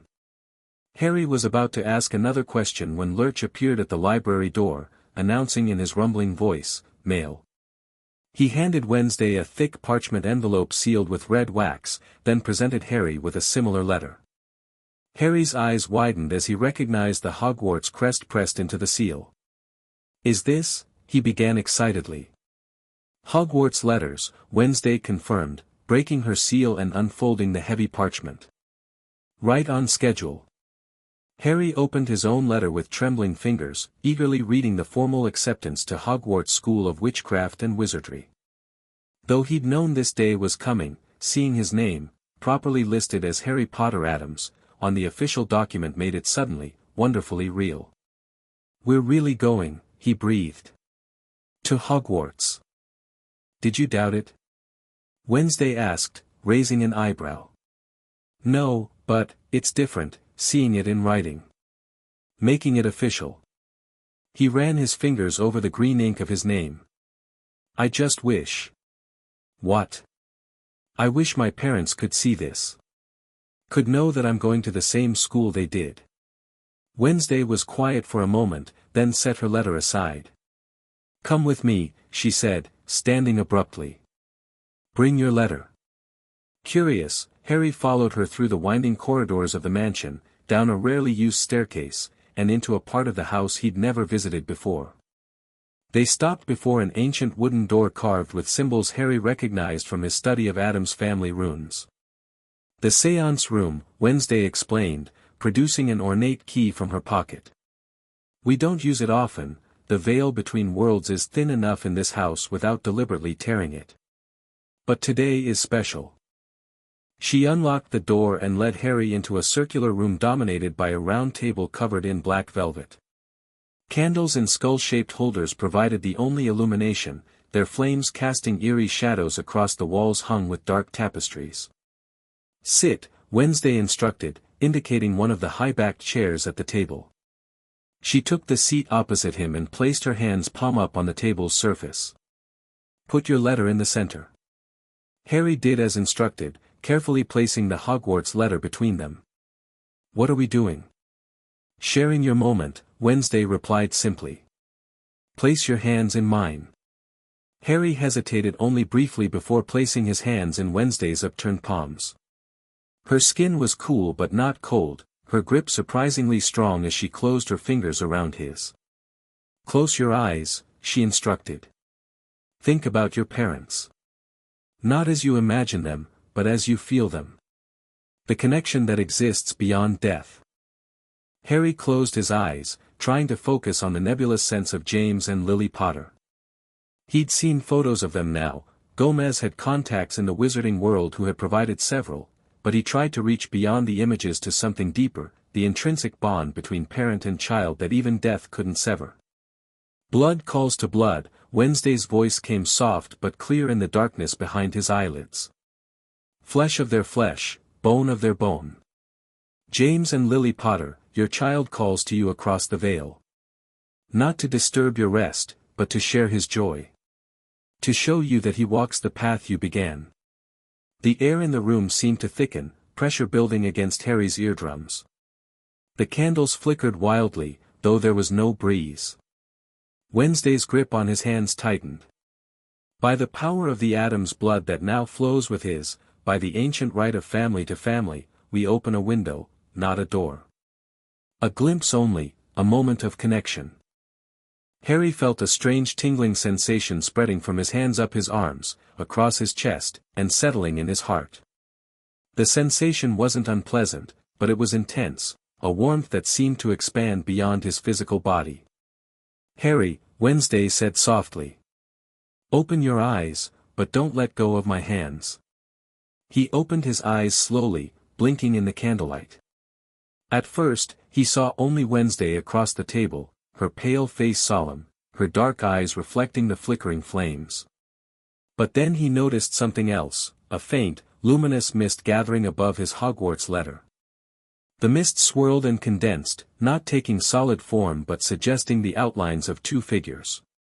One tall with messy hair, the other slender with long waves cascading around her shoulders. They weren't ghosts, not like the ones Gomez had described at Hogwarts. They were more like impressions, memories given momentary substance through Wednesday's unique magic.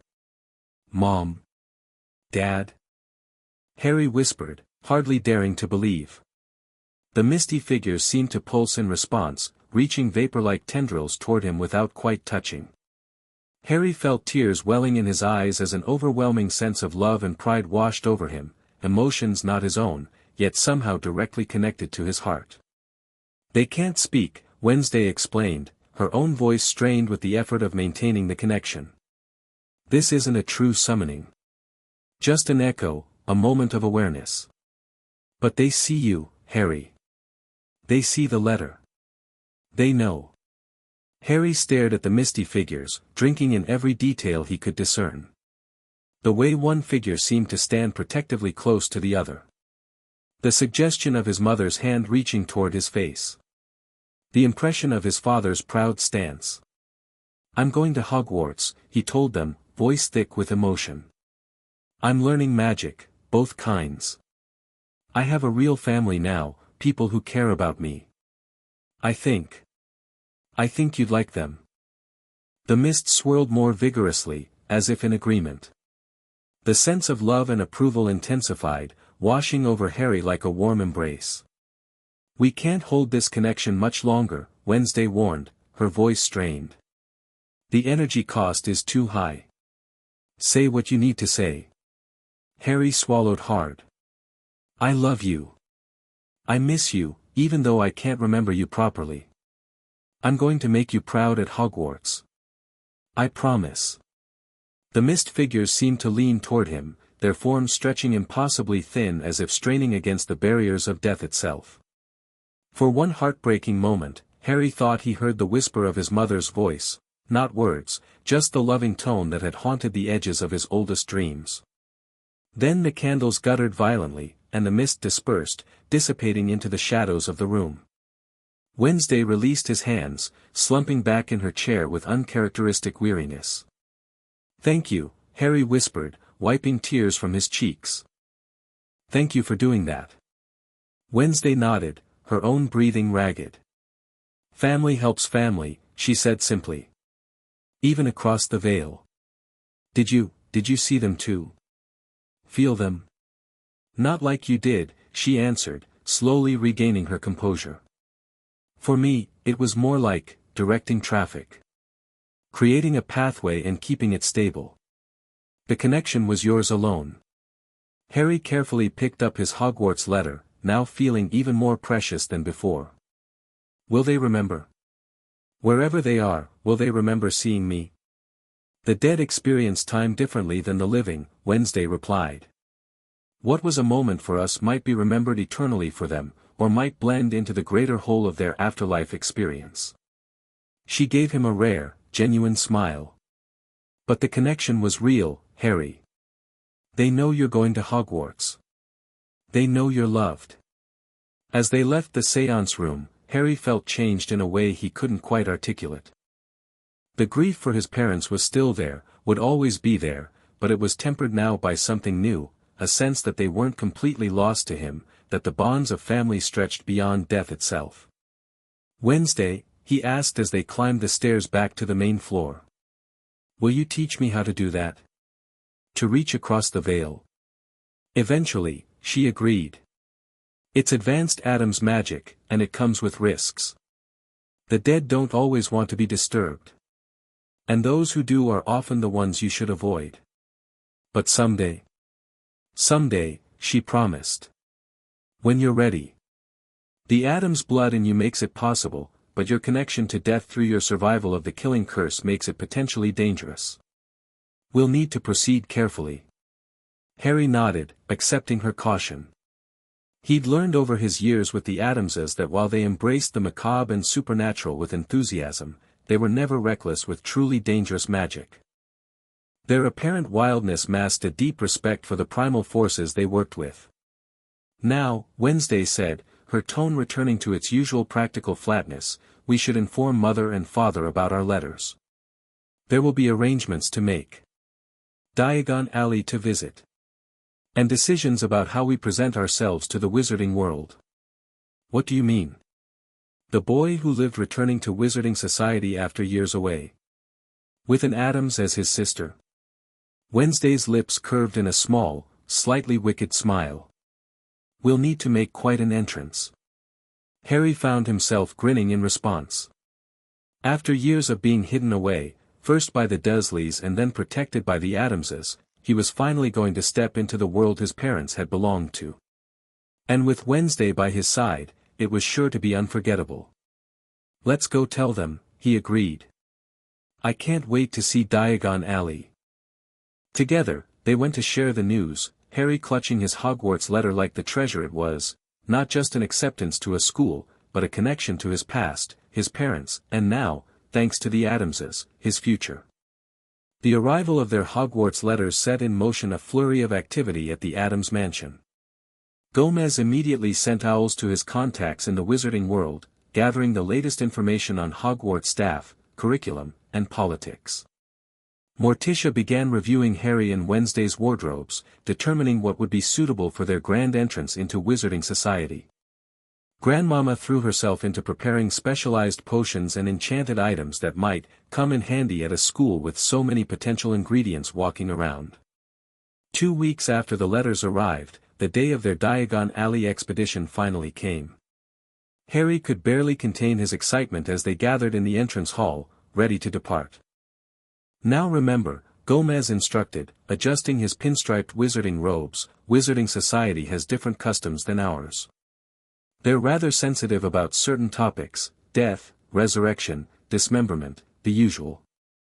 Try to wait at least a week before terrifying your classmates, Morticia added with a serene smile, elegant as ever in flowing black robes that differed from her usual attire only in their wizarding cut. First impressions are important. Yes, Mother, Wednesday replied dutifully, though Harry caught the gleam in her eye that suggested she was already planning exceptions to this rule. They traveled to London by train rather than Floo powder. Gomez had explained that while the Adams fireplace was connected to the Floo network, their family magic tended to create interesting detours for the uninitiated. The journey gave Harry time to review the information Gomez had shared about Diagon Alley and wizarding customs. They'll recognize you, Wednesday had warned him. The scar. The Potter name. Be prepared for staring. Harry touched his forehead self-consciously.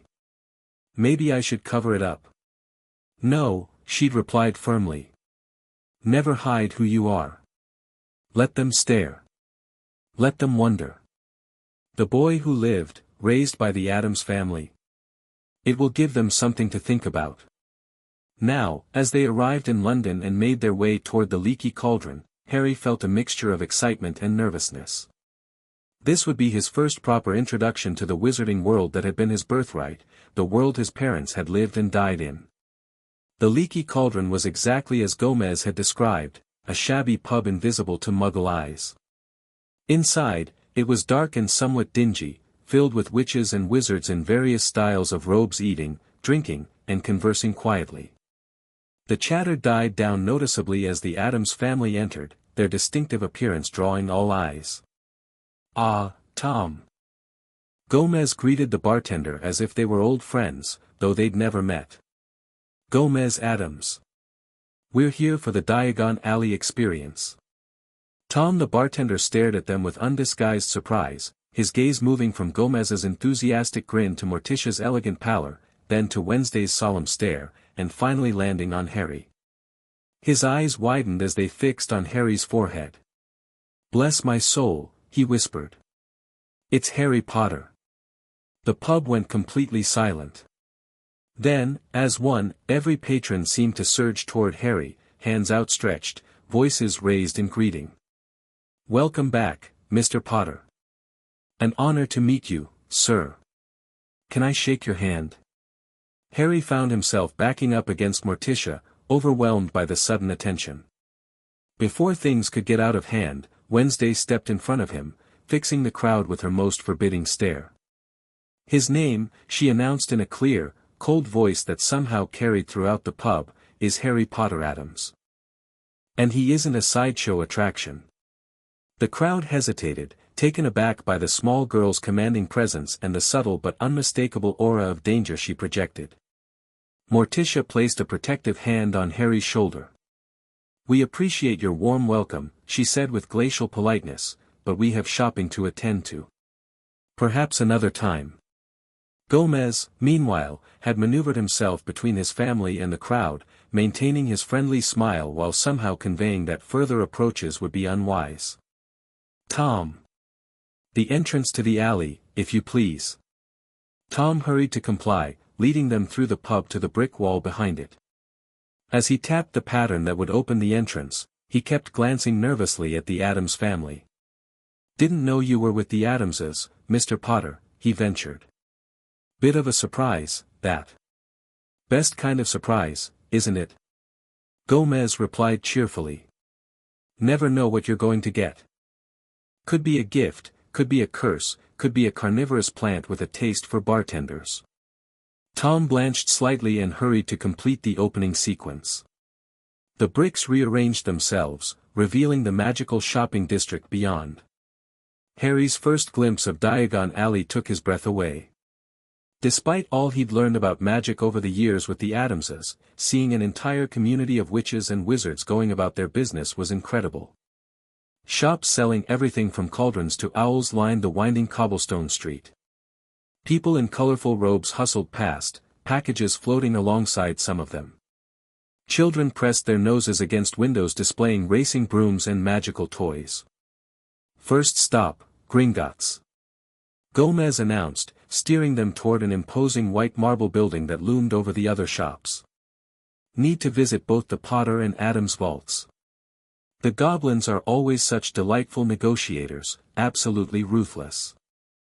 Inside Gringotts, the goblin tellers regarded the Adams family with slightly less suspicion than they did most wizards. Gomez approached one with a flourish. Greetings, noble keeper of gold. The Adams family requests access to our vault, as well as the Potter vault for my son, Harry Potter Adams. The goblin peered down at them from his high desk, his gaze lingering on Harry. Does Mr. Potter Adams have his key? Better. Gomez produced an ornate black key from his pocket. The Adams Master Key, which grants access to all family vaults by blood right. And as Harry now carries Adams' blood. The goblin examined the key carefully, then nodded. That will work for the Adams vault. For the Potter vault, however, we will need to verify his identity directly. He snapped his fingers, summoning another goblin. Griphook will take you to the identity verification room first, then to your vaults. The verification process involved a drop of Harry's blood on an enchanted parchment, which immediately displayed his name as Harry James Potter Adams, along with a complex family tree showing both his birth parents and his adopted family. The goblin Griphook seemed satisfied and led them to a cart that would take them deep into the caverns below. Hold tight, Gomez advised gleefully as they climbed aboard. Gringotts carts are almost as fun as the Adams family roller coaster. The wild cart ride lived up to expectations, careening through the tunnels at breakneck speed. While many wizards turned green on these journeys, the Adamses seemed to relish every stomach-churning drop and hairpin turn. Even Wednesday allowed herself a small smile as they plummeted down a particularly steep track. They visited the Adams vault first, an ancient chamber filled with not only gold, silver, and jewels, but also artifacts of questionable origin and definite power. Gomez selected a generous amount of wizarding currency along with a few small items he thought might come in handy at Hogwarts. Just a basic protection amulet, he assured Morticia when she raised an eyebrow at one of his selections. Nothing that would violate school rules. Much. The Potter vault, when they reached it, proved to be equally well stocked with gold. But what caught Harry's eye weren't the piles of galleons, but the few personal items stored along one wall, a jewelry box with the Potter crest, several books that appeared to be journals, and a sealed letter with Harry's name written on it in flowing script. Those would have been left by your parents, Morticia explained softly as Harry stared at the items. Likely with instructions that they be given to you when you came of age or started Hogwarts. With trembling hands, Harry picked up the letter. Can I read it now? Of course, Morticia assured him. Take your time. While Gomez helped Griphook fill a money pouch with galleons for Harry's school supplies, Harry carefully broke the seal on the letter and unfolded the parchment inside. Two different handwritings covered the page, one neat and flowing, the other more hurried and energetic. Dear Harry, if you're reading this, it means we didn't survive to see you grow up. We've left this letter in our vault, to be given to you when you start Hogwarts. We hope whoever has raised you has told you about us, about magic, about why we had to go into hiding. First and most important, we love you, Harry. More than anything in this world. Whatever happened to us, please know that. You were the light of our lives, our greatest joy. Even in these dark times, you made every day brighter just by being you. We don't know what the world will be like when you read this. Has Voldemort been defeated? Are our friends safe? Have you grown up knowing about magic, or is this all new to you? There are so many questions we wish we could answer, so many things we wish we could tell you. Know this, you come from a long line of brave, good people. The Potters have always stood for what's right, even when it was difficult. Your mother's family may not have had magic, but they gave her strength, intelligence, and compassion that magic can't create. You have the best of both of us in you. Hogwarts will be an adventure. It was for us. We met there, though we didn't exactly get along at first, made lifelong friends there, learned not just magic but who we wanted to be. We hope you find the same joy in those hallways that we did. If Sirius is with you, give him our love. He's your godfather and was my best friend. This is your dad writing now. If not Sirius, then we hope Remus or Peter has been there for you. They were our closest friends, people we trusted with our lives, and with yours. There's money in this vault for your education and to give you a start in life. There are also family heirlooms at our cottage in Godric's Hollow, if it survived. The invisibility cloak that should be with this letter is a Potter family heirloom. Use it well, but try to keep your mischief manageable. Your mother is rolling her eyes at me as I write this. We have so much more we want to say, but words on paper can only hold so much. Just know that wherever we are, we're proud of you. We love you. We believe in you. All our love, Mum and Dad, Lily and James Potter, P.S.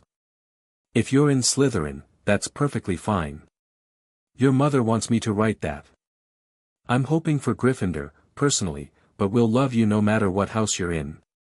Dad. Harry read the letter twice, tears blurring his vision by the end. These weren't just names or stories anymore, these were his parents' actual words, thoughts they'd had while thinking about him, worrying about him, loving him. There's supposed to be an invisibility cloak, he said finally, looking up at Morticia. But it's not here. Morticia frowned slightly. Perhaps Dumbledore has it. As your magical guardian before the adoption, he would have had access to your family's possessions. We'll inquire diplomatically, Gomez assured him, returning with the money pouch. For now, would you like to take the journals as well? Harry nodded, carefully placing the letter back in its envelope and gathering the journals. Who are Sirius, Remus, and Peter? He asked. They mentioned them as friends who might have raised me. Gomez and Morticia exchanged glances. A complicated question, Gomez replied carefully. One best discussed at home rather than in a goblin bank. But the short version is that Sirius Black was accused of betraying your parents to Voldemort and is currently in Azkaban prison. What? Harry gasped, shocked. But the letter says he was my father's best friend. My godfather. Which is why it's complicated, Morticia said gently. The full story involves magical contracts, secret keepers, and a lack of proper trials in the chaos following Voldemort's defeat. We've been making inquiries, but the Ministry is reluctant to revisit the case. Harry clutched the letter tighter. If he was innocent, if he should have been the one to raise me, then we'll find out the truth, Wednesday promised from beside him, her voice carrying the implacable certainty that Harry had come to rely on. Family matters, Harry. If he's your godfather, that makes him your family. And the Adamses take family very seriously. Somewhat comforted by this promise, Harry carefully stored the letter and journals in a bag Morticia conjured for him. They left Gringotts with heavy money pouches and, in Harry's case, even heavier thoughts about the godfather he'd never known. The rest of their shopping expedition proceeded with fewer emotional revelations but plenty of other excitement. At Madame Malkin's robes for all occasions, the seamstress nearly fainted when Wednesday requested her school robes in a more funereal black, if possible, and asked if they could be lined with something suitably venomous. She's joking, Harry assured the alarmed woman, though he wasn't entirely sure that was true. At Flourish and Blots, they purchased not only the required textbooks but also several additional volumes that caught their interest, advanced potions texts for Harry, books on magical creatures for Wednesday, and an extensive collection on wizarding law for Gomez, who declared himself positively giddy at the baroque complexity of magical jurisprudence. The wand shop, Ollivander's, proved to be the most significant stop. The ancient wand-maker greeted them with unsettling recognition. I've been expecting you, Mr. Potter, he said softly, his pale eyes gleaming in the dusty shop. "Though I admit, I did not anticipate your companions." "Potter Adams," Harry corrected automatically, standing taller. "And this is my family." Ollivander's gaze shifted to Wednesday, then to Gomez and Morticia. "The Adams family," he murmured.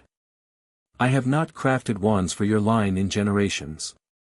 You typically favor alternative focuses." "Quite right." Gomez agreed cheerfully. "Adams' magic tends to flow through bone, blood, or occasionally the well-cured digit of a once powerful enemy. But for Hogwarts, traditional wands seem more appropriate." Ollivander nodded slowly. "Indeed. Well then, let us begin. Who shall be first?" Wednesday stepped forward without hesitation. "I will." The process of finding Wednesday's wand was fascinating to watch. Ollivander measured her with his enchanted tape measure, then began presenting wands for her to try. The first few produced no reaction at all, no sparks, no movement, not even the negative effects like broken vases or singed curtains that Harry had been led to expect. "Curious," Ollivander murmured, studying Wednesday more intently. "Your magic resists conventional channeling." "Perhaps."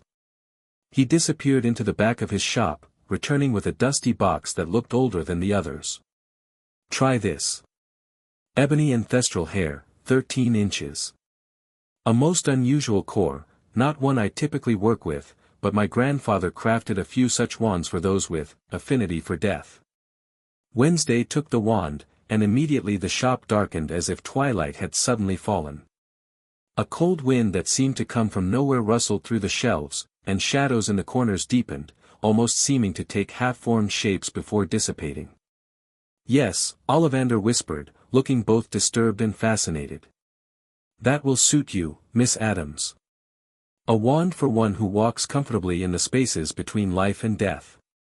Use it wisely, such affinity comes with responsibility." Wednesday examined her new wand with obvious satisfaction. "It feels right," she confirmed. "Now for young Mr. Potter Adams," Ollivander said, turning to Harry. "I confess I've been wondering which wand would choose you."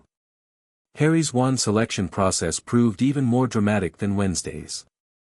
Wand after wand produced either no reaction or destructive ones, shelves toppling, windows cracking, boxes flying from their places. Ollivander seemed increasingly excited rather than concerned by these failures. Tricky customer. Excellent. The more difficult the match, the more powerful the connection. Finally, Ollivander presented a wand with an expectant expression. Holly and Phoenix Feather, 11 inches. Nice and supple. The moment Harry grasped it, warmth flooded his fingers. He raised the wand and brought it swishing down, producing a stream of red and gold sparks that illuminated the dusty shop with dancing light. Morticia applauded softly while Gomez cheered enthusiastically. "Curious," Ollivander murmured again, staring at Harry intently. "Very curious." "What's curious, sir?" Harry asked.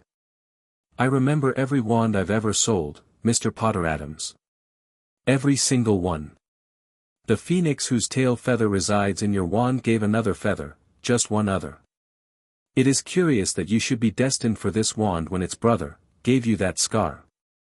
A chill ran through Harry. Voldemort's wand? He who must not be named, yes. The wand chooses the wizard, remember. I think we can expect great things from you, Mr. Potter Adams. After all, he who must not be named did great things, terrible, yes, but great.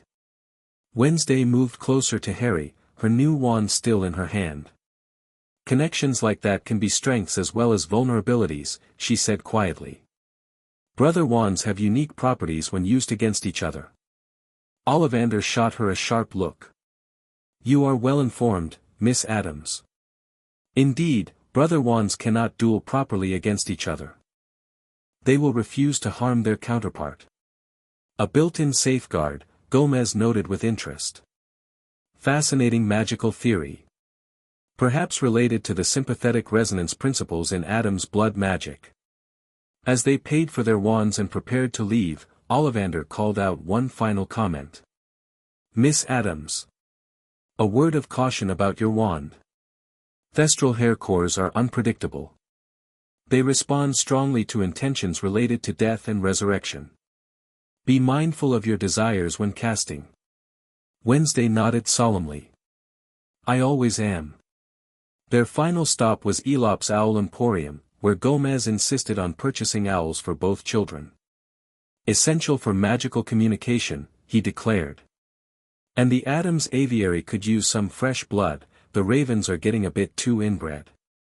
Wednesday selected a severe-looking barn owl with unusually dark plumage, naming it Poe without hesitation.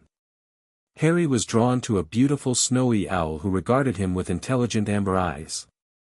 "She's perfect," he said as the white owl nipped his finger affectionately. "What will you name her?" Morticia asked.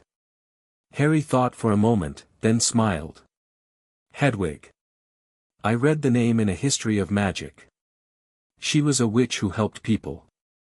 With their shopping completed, the Addams family made their way back through the leaky cauldron, drawing many more stares and whispers now that word had spread about Harry Potter's return to the Wizarding World, and caught the train back home. As the countryside sped past the windows, Harry reflected on everything he'd learned and experienced that day. "It's real now," he said softly to Wednesday, who sat beside him reading one of her new books. "Hogwarts. The Wizarding World. My parents." "It was always real," she replied without looking up.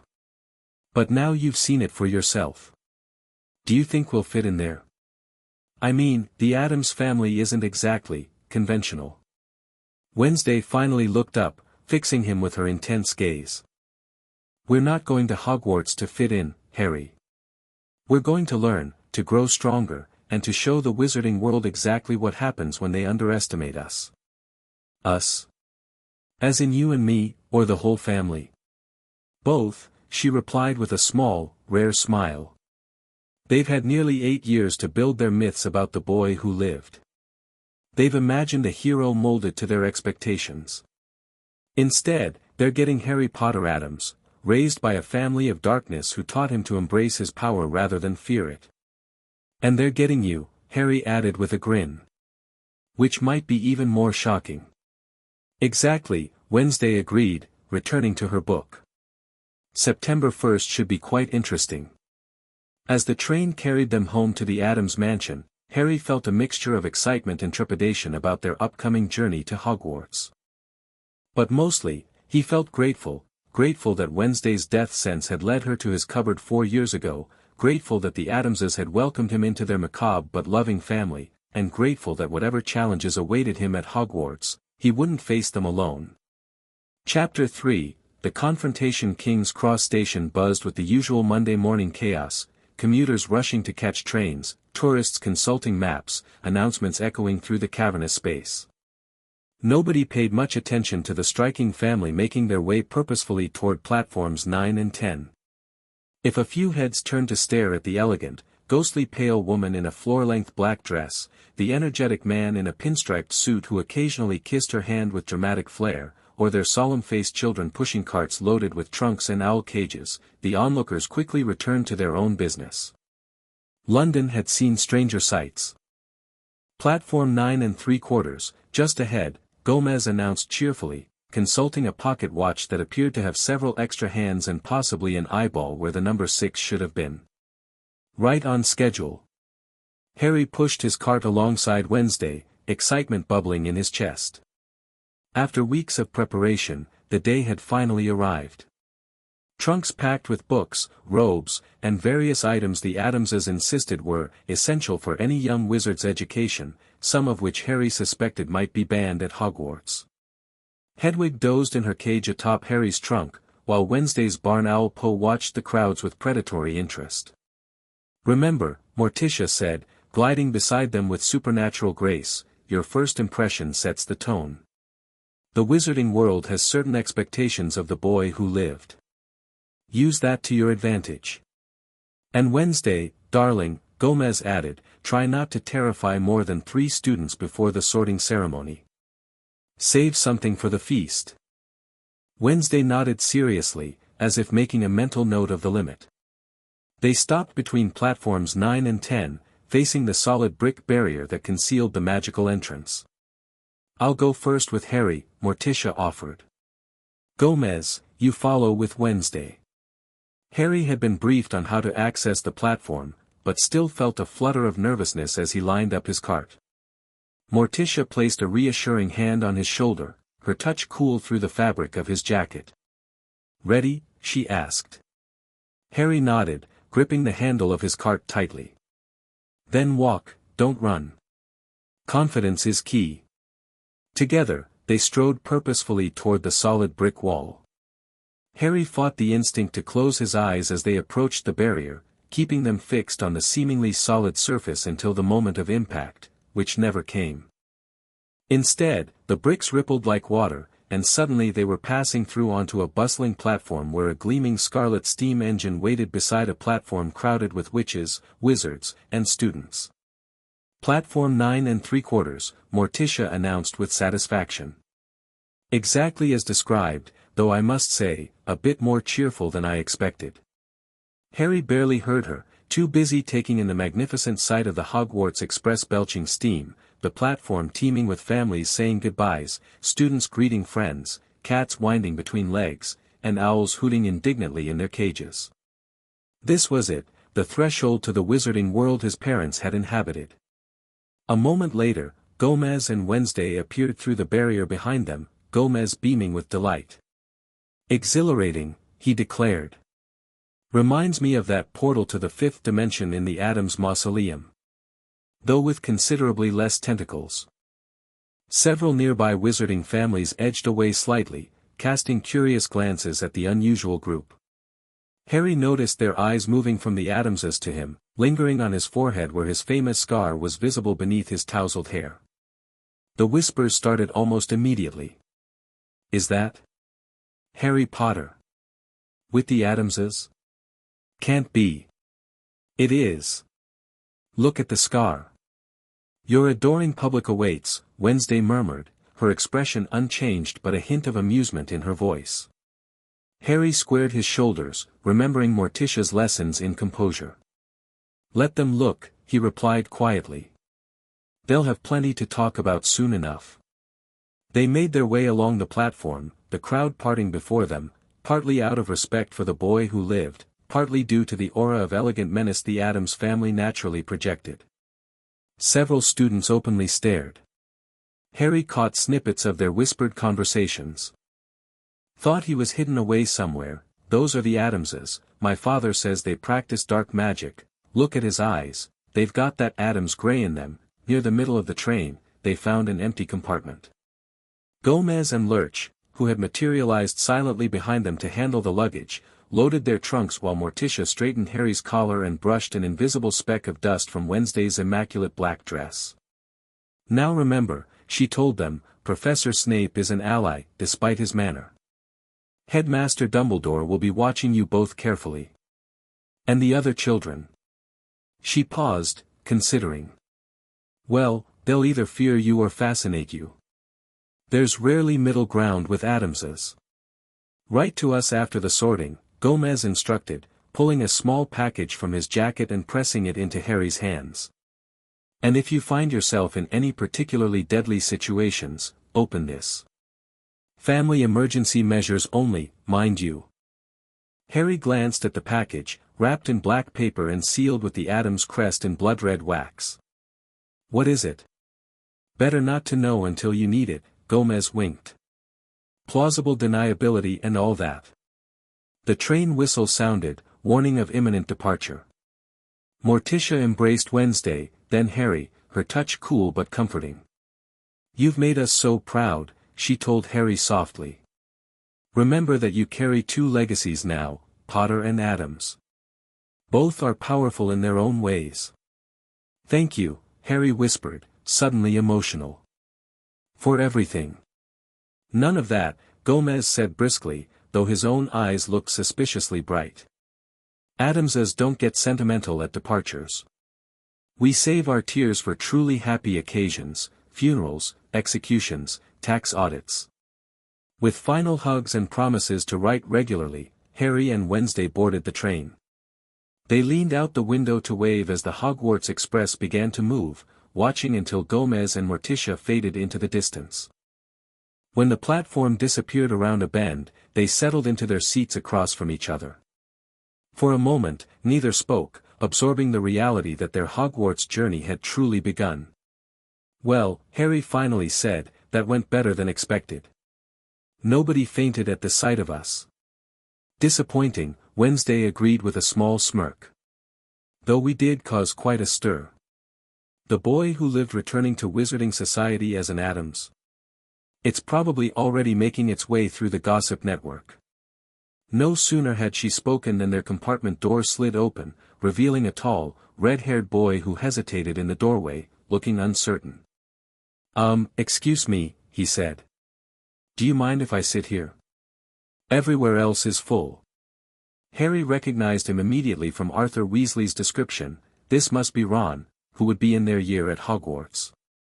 "Not at all," he replied, gesturing to the empty seat beside him. The boy entered, stowing his somewhat battered trunk before sitting down. His eyes kept darting between Harry and Wednesday, clearly trying not to stare but failing miserably. "I'm Ron, by the way. Ron Weasley," he finally introduced himself. "Wednesday Adams," Wednesday replied flatly. "And I'm Harry. Harry Potter Adams." Ron's eyes widened, his gaze flicking to Harry's forehead. "So it's true. Dad said you were living with the Adamses, but I thought he was having me on. You're really Harry Potter." "Potter Adams now," Harry corrected gently. "Your dad visited us a few years ago, right? With the ministry delegation?" "Yeah. He talked about your house for weeks after. Said it was the most fascinating place he'd ever been." Ron's expression grew curious. "Is it true you've got a pet hand that runs around on its own thing?" Wednesday supplied. "He's not a pet. He's a family member." "Wicked," Ron breathed, looking impressed rather than disturbed. "And you've been living with them since you were 7? After, you know." He trailed off awkwardly. "After I was rescued from the cupboard under the stairs where my Muggle relatives kept me." Harry finished matter-of-factly. "Yes. The Adamses sensed I was suffering and came to investigate. Best thing that ever happened to me." Ron looked both horrified and fascinated. "Blimey. Everyone thought you were being raised like a prince somewhere. Special training, the best tutors, that sort of thing." "I did receive special training," Harry replied with a slight smile. "Just not the kind the wizarding world might expect." Ron turned to Wednesday, clearly trying to be polite despite his obvious unease. "So you're Harry's sister now?" "Adopted sister," she confirmed. "Through blood ritual." "Blood ritual?" Ron paled slightly. "Like dark magic?" "Like family magic," Harry corrected. "The Adamses have their own traditions, older than most wizarding practices. The blood adoption integrated me into the family completely, magically, legally, and physically." He gestured to his eyes, where the distinctive Adams gray flecked the green. Ron leaned forward, studying Harry's eyes with newfound interest. "That's actually pretty cool," he decided. "Must be brilliant having a sister your own age." "Wednesday is." Harry glanced at her, smiling slightly. "She's the one who found me. Who insisted on rescuing me. She's been teaching me about magic since I arrived." Wednesday's expression remained impassive, but Harry caught the tiny softening around her eyes that signified she was pleased. Their conversation was interrupted by the compartment door sliding open again. This time, a bushy-haired girl already dressed in her Hogwarts robes stood in the doorway. "Has anyone seen a toad?" "A boy named Neville's lost one," she announced in a bossy sort of voice. Before Harry or Ron could answer, Wednesday spoke up. "What kind of toad?" The girl blinked, apparently surprised by the question. "I'm not sure. Just a toad, I suppose." "Color?" size, magical properties. These details matter for a proper summoning, Wednesday explained with clinical detachment. Summoning. The girl's interest was clearly piqued. You know a spell to summon lost pets? That's not in any of the first-year textbooks I've read. It's not wizard magic, Wednesday replied. It's Adam's magic. Different principles entirely. The girl's eyes widened as she took in Wednesday's solemn appearance, then shifted to Harry and Ron. Her gaze lingered on Harry's forehead, and he could practically see the moment of recognition. You're Harry Potter, she exclaimed. I've read all about you. You're in modern magical history, the rise and fall of the dark arts, and great wizarding events of the 20th century. I doubt those books mention that I've been living with the Addams family for the past 4 years, Harry noted dryly. Most of what's written about me is speculation. The Addams family? The girl frowned thoughtfully. I don't think I've come across them in my reading. You wouldn't have, Wednesday said. We prefer to stay out of wizarding history books. Inaccurate representations lead to torches and pitchforks. The girl looked momentarily confused before rallying. I'm Hermione Granger, by the way. And you are? She asked, looking at Ron and Wednesday. Wednesday Addams. Ron Weasley, Ron mumbled through a mouthful of chocolate frog he'd just unwrapped. Hermione wrinkled her nose slightly at Ron's manners before turning back to Wednesday. So about that summoning spell for the toad? Wednesday considered for a moment, then reached into her small black handbag and withdrew what appeared to be a tiny bone. This will work better than wizard magic for finding a familiar. It creates a sympathetic connection to amphibians. What is that? Hermione asked, looking both repulsed and intrigued. Humerus of a rare spotted tree frog. Ground with moonstone under a waning crescent. Wednesday held it out. Tell the boy to crush it into dust while focusing on his toad, then follow the dust motes. They'll lead him straight to it. Hermione hesitantly accepted the small bone. That's not exactly in the curriculum, is it? Most effective magic isn't, Wednesday replied flatly. Thank you, Hermione said after a moment, tucking the bone carefully into her pocket. I should go find Neville. But I might come back later, if that's okay. I'd love to hear more about this alternative magic you mentioned. After she left, Ron let out a low whistle. Blimey, you two are going to cause a stir at Hogwarts. Alternative magic, blood rituals, frog bones, not exactly standard first-year stuff, is it? We're not exactly standard first years, Harry pointed out with a smile. The journey continued pleasantly enough, with Ron sharing stories about his large family and explaining the finer points of Quidditch when he learned Harry had only read about the sport but never seen a match. Harry, in turn, told Ron about life at the Addams mansion, the strange but loving family, the magical creatures that roamed the grounds, the unconventional education he'd received. So you already know spells? Ron asked, looking impressed. Before even starting school. Not wizarding spells that need wands, Harry clarified. But I've been studying potions with Grandmama Addams since I was 8. And I can do some wandless Addams magic, mostly elemental control and protection. Can you show me? Ron asked eagerly. Harry glanced at Wednesday, who gave a small nod. He focused on the lantern hanging above their seats, concentrating on the flame within. Slowly, the ordinary yellow flame shifted, turning an eerie blue color and growing slightly taller without consuming more fuel. Wicked, Ron breathed, staring at the transformed flame. Does that work on all fire? Fire, water, some earth elements, Harry explained, allowing the flame to return to normal. The Addamses have an affinity for elemental magic. Wednesday's better at it than I am, though. Only because I've had more practice, Wednesday demurred. Your natural talent exceeds mine, especially with fire. Their demonstration was interrupted by the compartment door sliding open yet again. This time, a pale, blonde boy flanked by 2 larger, thuggish-looking boys stood in the doorway.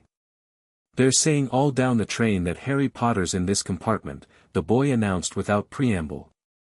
"So it's you, is it?" "Harry Potter Adams," Harry corrected, studying the newcomer. Something about the boy's superior smirk reminded him unpleasantly of Dudley. "This is Crabbe and Goyle," the boy continued, gesturing to his companions. "And I'm Malfoy. Draco Malfoy." Ron gave a slight cough that might have been disguising a snigger. Draco's pale eyes snapped to him. "Think my name's funny, do you? No need to ask who you are. Red hair, freckles, and second-hand robes. You must be a Weasley." Before Ron could retort, Wednesday spoke, her voice colder than usual. "Malfoy. Your family abandoned the old ways 3 generations ago, embracing ministry-regulated magic instead. How disappointing." Draco looked startled, clearly not expecting this line of attack. His eyes narrowed as he took in Wednesday's severe appearance. "You're an Adams," he stated, his tone somewhere between accusation and respect. "My father's told me about your family. Practitioners of ancient blood magic. Some say dark magic." "There is no dark or light, only power and intent," Wednesday replied, quoting a lesson Morticia had taught them years ago. "A distinction your ancestors understood before they became politicians." Draco seemed torn between offense at the implied criticism of his family and intrigue at Wednesday's obvious knowledge of magical history. He turned his attention back to Harry. "They're saying you've been living with the Adamses. That they blood-adopted you." His gaze lingered on Harry's eyes with their flecks of Adam's gray. "Interesting choice. You'll soon find that some wizarding families are better than others, Potter. You don't want to go making friends with the wrong sort." He glanced dismissively at Ron. "I can help you there." He extended his hand, but Harry didn't take it. "I think I can tell the wrong sort for myself, thanks," Harry replied coolly. "And it's Potter Adams. The family that rescued me from a cupboard and gave me a home deserves acknowledgement in my name." Draco's cheeks flushed slightly. "Suit yourself. But you'd do well to be more careful. Hanging around with Weasleys and Muggleborns might give people the wrong impression about your allegiances." The boy who lived, raised by a family known for death magic and blood rituals.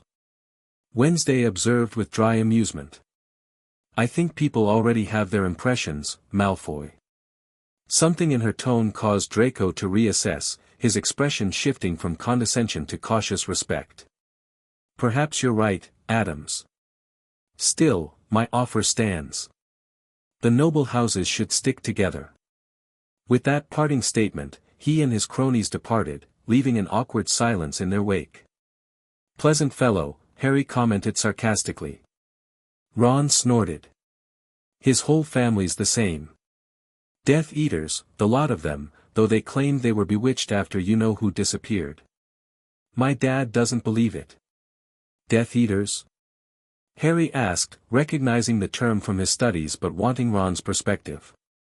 "Followers of you-know-who," Ron explained. "Nasty bunch. Killed loads of Muggles and anyone who stood against them." "Voldemort," Harry said deliberately.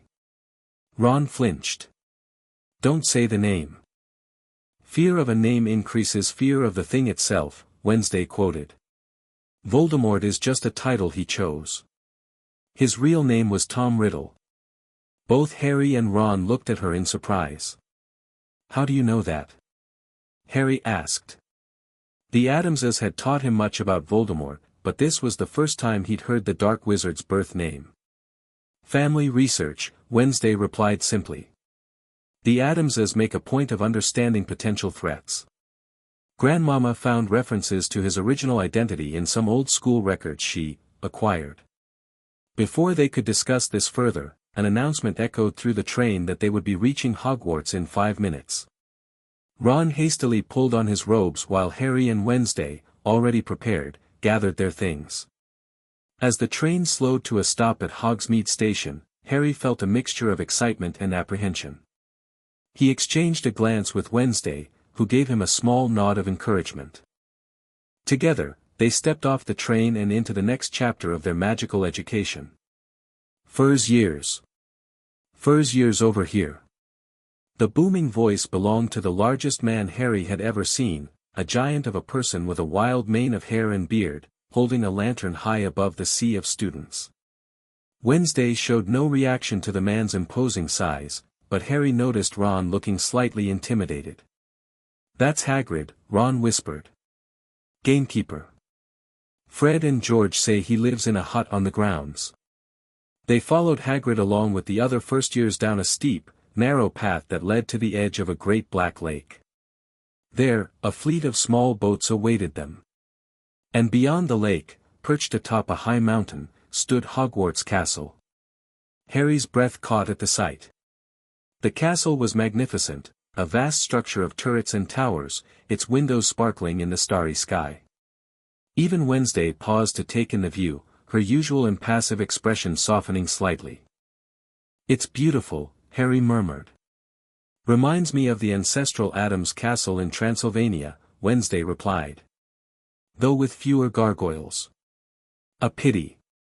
They climbed into one of the small boats, joined by Hermione, who had returned, full of questions about the frog bone remedy, and a nervous-looking boy Harry assumed must be Neville.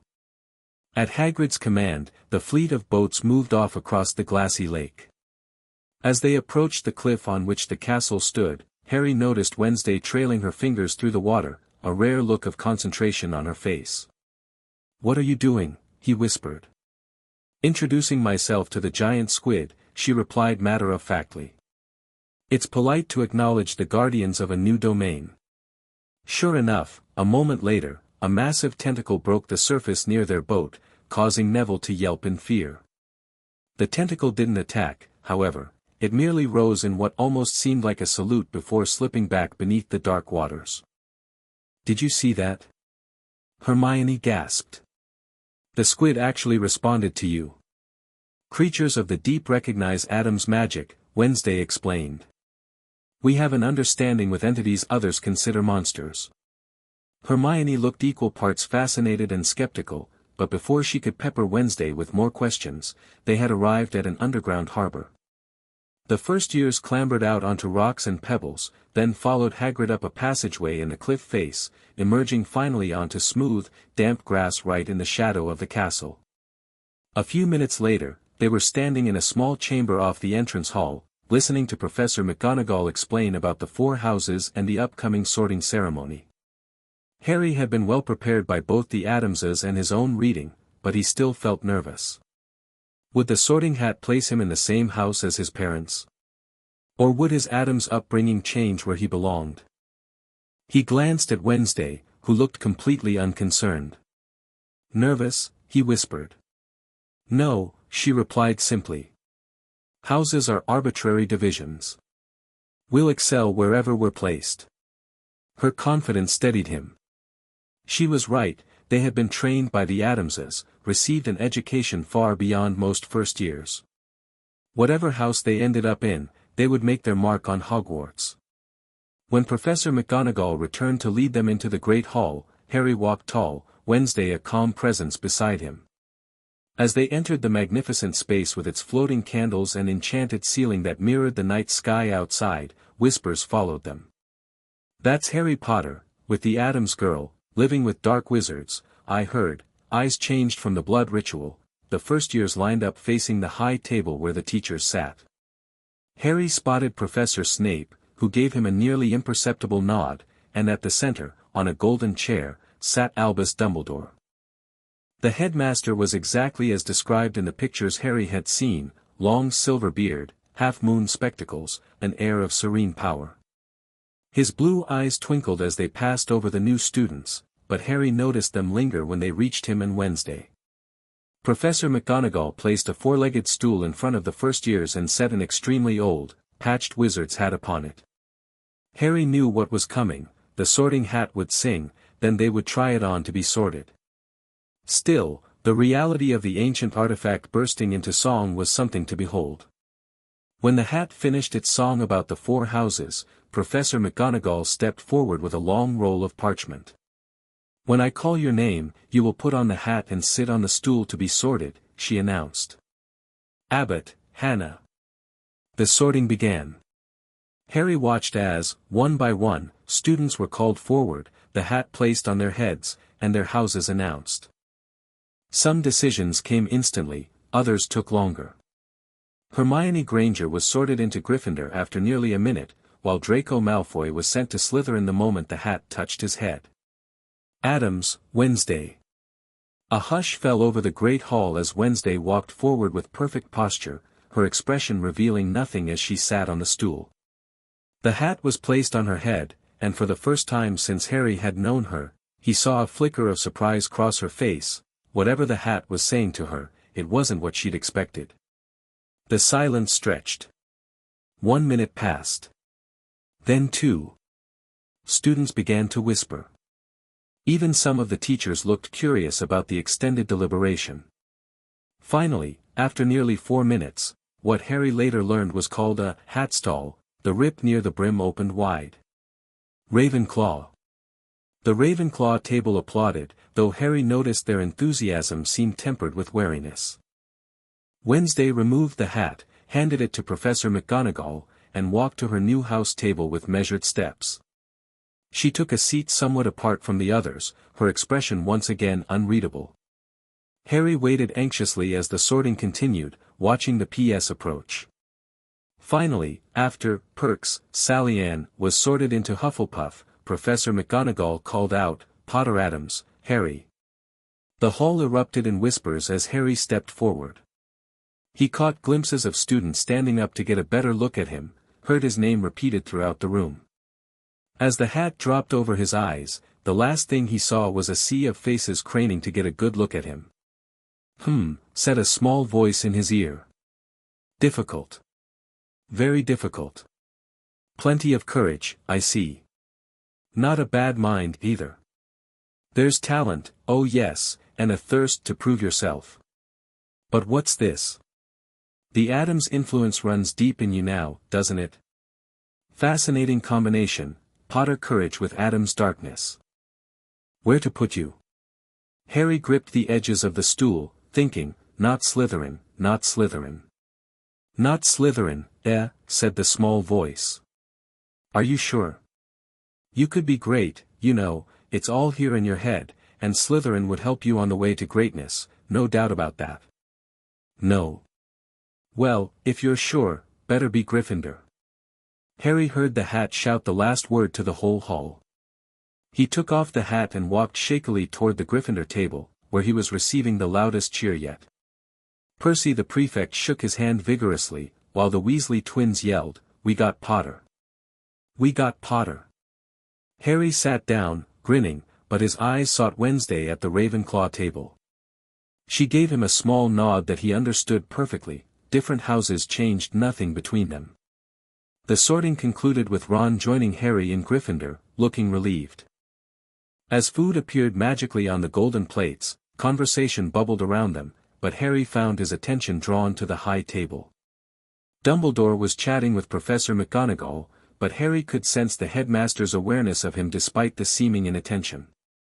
Professor Snape was engaged in conversation with a nervous-looking man in a large purple turban who Harry assumed must be Professor Quirrell, the Defense Against the Dark Arts teacher Gomez had mentioned. As if sensing Harry's gaze, Quirrell turned slightly. Their eyes met, and suddenly a sharp, hot pain shot across the scar on Harry's forehead. Ouch! Harry clapped a hand to his head. What is it? Asked Percy, looking concerned. And nothing, Harry said quickly. The pain had gone as quickly as it had come. He glanced back at the high table, but Quirrell had already turned away. Across the hall, Wednesday was watching him intently, her dark eyes narrowed. Harry touched his scar again, giving her a small shake of his head to indicate he was fine. She didn't look convinced, but returned her attention to her own table, where the other Ravenclaws seemed to be keeping a respectful, or perhaps fearful, distance. As the feast progressed, Harry found himself enjoying the food and conversation despite his momentary discomfort. Ron's brothers, particularly the twins Fred and George, were hilarious, and the other Gryffindor first-years seemed friendly enough, if somewhat awed by his presence. When the desserts disappeared and Dumbledore rose to give the start-of-term notices, Harry listened carefully to the warnings, particularly about the forbidden third-floor corridor that promised a very painful death to anyone who entered it. "He's not serious, right?" Harry asked Percy. "Must be," Percy replied, frowning. "It's odd, though. He usually gives a reason why we're not allowed to go somewhere. The Forbidden Forest is full of dangerous creatures, everyone knows that.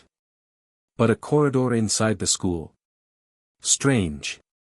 After singing the school song, which Harry suspected Wednesday found horrifying based on her expression, they were dismissed to their dormitories. As the Gryffindors rose to follow Percy toward their tower, Harry managed to catch Wednesday's eye across the hall. They didn't need words, for years of near-constant companionship had given them their own silent language. Her slight nod told him they would meet tomorrow to compare notes and explore. This adventure, like all their others, would be shared, regardless of house divisions. Harry's first week at Hogwarts was a whirlwind of new experiences. The castle itself was a marvel, moving staircases, talking portraits, hidden passages that seemed to appear and disappear at will. The classes ranged from fascinating, Transfiguration with Professor McGonagall, to mind-numbingly boring, History of Magic with the ghost Professor Binns. Finding opportunities to meet with Wednesday proved easier than expected. They discovered a quiet courtyard off the main path between classes that became their regular meeting spot, and they shared several classes, potions, charms, and defense against the dark arts among them. In potions, both Harry and Wednesday immediately distinguished themselves, much to Professor Snape's barely concealed surprise. While he maintained his intimidating demeanor with the rest of the class, he seemed to observe the two Adams-trained students with particular interest. "Potter Adams," he said during their first lesson, after watching Harry precisely prepare ingredients for the boil cure potion they were brewing. "Where would you find a bezoar?" "In the stomach of a goat, sir," Harry answered promptly. "It's an antidote to most poisons, though less effective against magical toxins brewed under a waning moon." Snape's eyebrows rose slightly. "And the difference between monkshood and wolfsbane?" "They're the same plant, sir, also called aconite. Grandmama Adams grows several varieties in the poison garden. The blue flowering variant is 3 times more potent than the common purple strain." A murmur ran through the class. Snape studied Harry for a moment, then turned to Wednesday. "Miss Adams, what would I get if I added powdered root of asphodel to an infusion of wormwood?" "The base for the draught of living death, sir," Wednesday replied flatly. "Though the standard recipe is flawed. Crushing the saprophyros bean releases the juice more effectively than cutting, and stirring counterclockwise after every 7th clockwise stir stabilizes the potion's magical matrix." For a moment, Snape looked genuinely taken aback. Then, to the astonishment of the class, his lips curved in what might almost have been a smile. "Precisely correct, Miss Adams. It seems your unorthodox education has not been entirely wasted. 5 points to Ravenclaw." He glanced at Harry again, seeming to wage some internal debate, before adding, "and 5 points to Gryffindor as well, Potter Adams. It appears you inherited your mother's aptitude for potions, if not her technique." It was the first direct comparison to Lily Potter that Snape had ever offered, and Harry felt a warm glow of pride that lasted the rest of the day. Not all classes went so smoothly. In charms, both Harry and Wednesday had to adjust to using wands for magic they had previously performed through intention and will alone. Professor Flitwick was particularly interested in their background, having apparently heard about the Addams family's unique magical traditions. "Wandless magic has its own discipline and beauty," he squeaked excitedly after witnessing Harry light a candle with a focused thought rather than the ignition charm they were supposed to be learning. "But for consistency and precision, wand magic offers advantages you'll come to appreciate. Try again with your wand, Mr. Potter Adams." Defense against the dark arts proved disappointing. Professor Quirrell's classroom smelled strongly of garlic, rumored to ward off a vampire he'd encountered in Romania, and the professor himself was nervous to the point of incompetence, stuttering through lessons that barely touched on practical applications. More troubling to Harry was the fact that his scar prickled painfully whenever Quirrell turned his back to the class. He mentioned this to Wednesday during one of their courtyard meetings. Every time, without fail, he explained, rubbing his forehead. It's not excruciating, but it's definitely not normal. Wednesday considered this information with characteristic intensity. Your scar contains a fragment of Voldemort's soul, she said finally. Something about Quirrell might be activating it. We should observe him more closely. You think he could be connected to Voldemort somehow? I think coincidences are rarely coincidental, Wednesday replied. Especially when dark magic is involved. Their conversation was interrupted by the arrival of Hermione Granger, who had apparently been searching for them. Since the first day, she had demonstrated a fascination with Wednesday's unconventional knowledge that overcame her initial wariness. There you are, she exclaimed, slightly out of breath. I've been looking all over. I wanted to ask you about something in the potions textbook that doesn't make sense. Wednesday raised an eyebrow slightly. The textbook is full of inefficiencies. Which one in particular? As Hermione launched into a detailed question about potion ingredients, Harry marveled at the unlikely friendship developing between the rule-abiding Hermione and the macabre Wednesday. Though he suspected Wednesday tolerated Hermione primarily for her intelligence and genuine interest in learning, it was still progress. His sister rarely showed patience for anyone outside the family. Similar unexpected connections were forming for Harry in Gryffindor. Ron had quickly become a close friend, seemingly undeterred by Harry's unconventional upbringing once he realized Harry was just as interested in Quidditch and wizard chess as any normal boy. Neville Longbottom, initially terrified of both Harry and Wednesday due to rumors about the Addams family, had warmed up after Harry helped him locate his constantly misplaced toad using an Addams tracking charm, far more effective than anything taught in first-year classes. Not all their classmates were so accepting, however. Draco Malfoy and his Slytherin cronies took every opportunity to make snide comments about Potter and his freaky sister, though Harry noticed Malfoy was careful never to provoke Wednesday directly. Something about her unblinking stare and casual references to creative hexes seemed to give even Malfoy pause. The most challenging relationship, however, was with Headmaster Dumbledore himself. Though they rarely interacted directly, Harry often caught the headmaster watching him during meals or in corridors, his blue eyes thoughtful behind half-moon spectacles. According to Gomez's letters, delivered weekly by a particularly intimidating raven rather than the usual owl, Dumbledore had made several formal inquiries about Harry's home life with the Addamses, only to be rebuffed by the ministry officials who had approved his guardianship. He means well, I believe, Gomez wrote in one letter, but the man is accustomed to orchestrating events according to his own grand designs. Having the boy who lived raised by a family outside his influence was never part of his plan. Be respectful but cautious, children. It was after receiving this letter that Harry and Wednesday decided to explore the forbidden third-floor corridor. If Dumbledore was hiding something in the school, they reasoned, it might explain his particular interest in keeping track of Harry's movements. We should go at night, Wednesday suggested as they discussed their plans in their courtyard. After curfew, when the professors are patrolling less frequently. Won't we get caught? Harry asked. I've heard Filch patrols constantly. I've been observing his patterns, Wednesday replied. He focuses on the entrance hall and dungeons between midnight and 1. The third floor should be clear then. Harry grinned. You've been planning this since the welcome feast, haven't you? The barest hint of a smile crossed Wednesday's face. An Addams never ignores an invitation to probable death. It would be rude. Their expedition was set for Friday night, giving them the weekend to recover from whatever they might encounter. Harry waited until his dorm mates were asleep before slipping out of bed, still fully dressed beneath his covers. He retrieved his wand and the small package Gomez had given him on the platform, still unopened, but potentially useful for emergency situations. He had nearly reached the portrait hole when a lamp flickered on, revealing Hermione Granger sitting in an armchair, her arms crossed disapprovingly. I can't believe you're going to break rules on our very first week, she said. Harry sighed. How did you know? I overheard you and Wednesday in the courtyard, Hermione admitted. And I'm telling you, it's a terrible idea. You could get expelled before classes properly begin. It's important, Hermione, Harry tried to explain without giving away too much.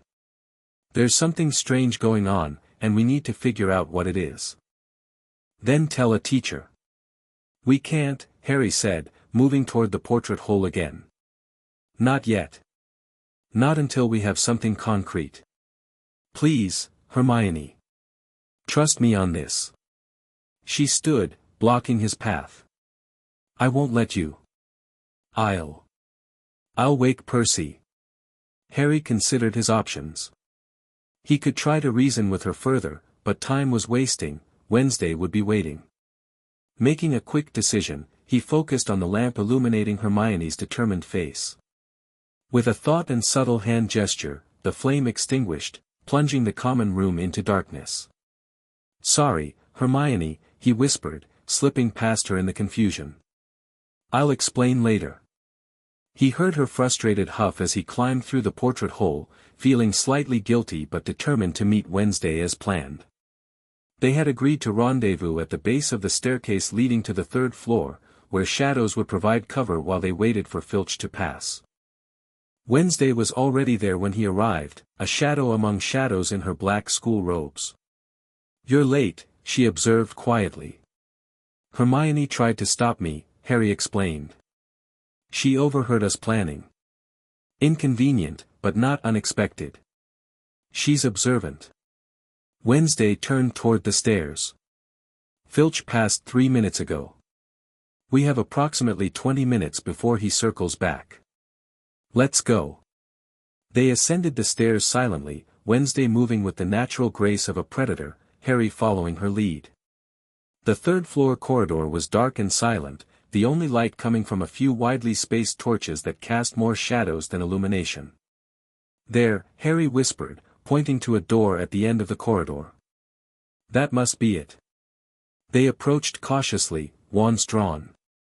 Wednesday examined the heavy wooden door, running her fingers lightly over the lock. Simple mechanical lock, she noted. No magical barriers that I can detect. Either the danger is inside, or this is misdirection. Alohomora, Harry whispered, pointing his wand at the lock. There was a soft click as it unlocked. Wednesday raised an eyebrow. Useful charm. Hermione's been practicing it, Harry admitted. She mentioned it yesterday. Perhaps her interference has its benefits after all, Wednesday mused. She placed her hand on the door handle. Ready? Harry nodded, adjusting his grip on his wand. Ready. Wednesday pushed the door open slowly, revealing pitch darkness beyond. They stepped inside cautiously, closing the door behind them to avoid detection. Harry was about to suggest lighting their wands when he heard it, a low, rumbling growl that seemed to vibrate through the floor beneath their feet.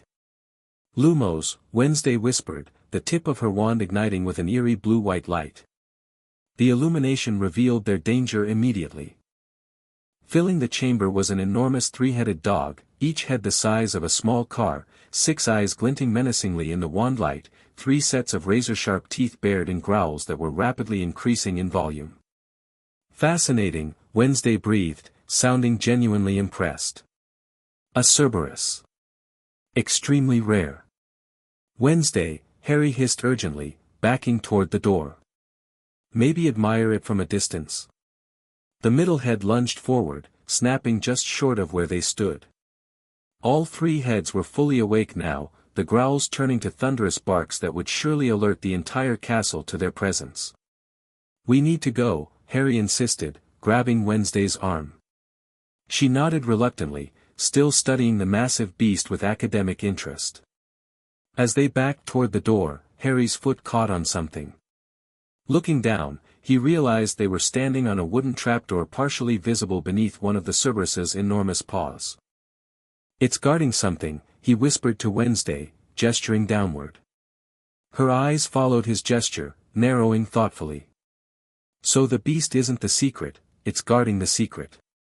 Before they could investigate further, the Cerberus lunged again, this time coming close enough that Harry felt hot breath on his face. They stumbled backward through the door, slamming it shut just as one massive head crashed against it from the other side. Wednesday quickly locked it again with her wand. "Well," Harry said, breathing heavily, "that was informative." "Indeed," Wednesday agreed, looking more animated than she had in days. A Cerberus guarding a trapdoor. Classic mythological reference, Fluffy guarding the entrance to the underworld. Fluffy?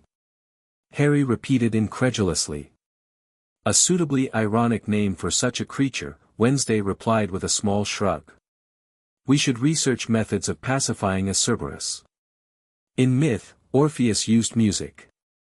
Their conversation was interrupted by the sound of footsteps approaching rapidly from around the corner. Without needing to discuss it, they both pressed themselves into a shadowy alcove, Wednesday muttering a quick "Knox" to extinguish her wand light. Professors McGonagall and Snape appeared a moment later, wands lit and expressions alert. "I definitely heard barking, Severus," McGonagall was saying.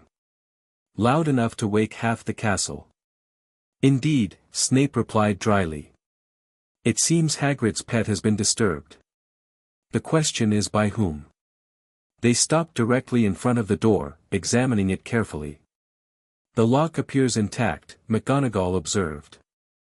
"Though that means little with magic involved." "Quite," Snape agreed.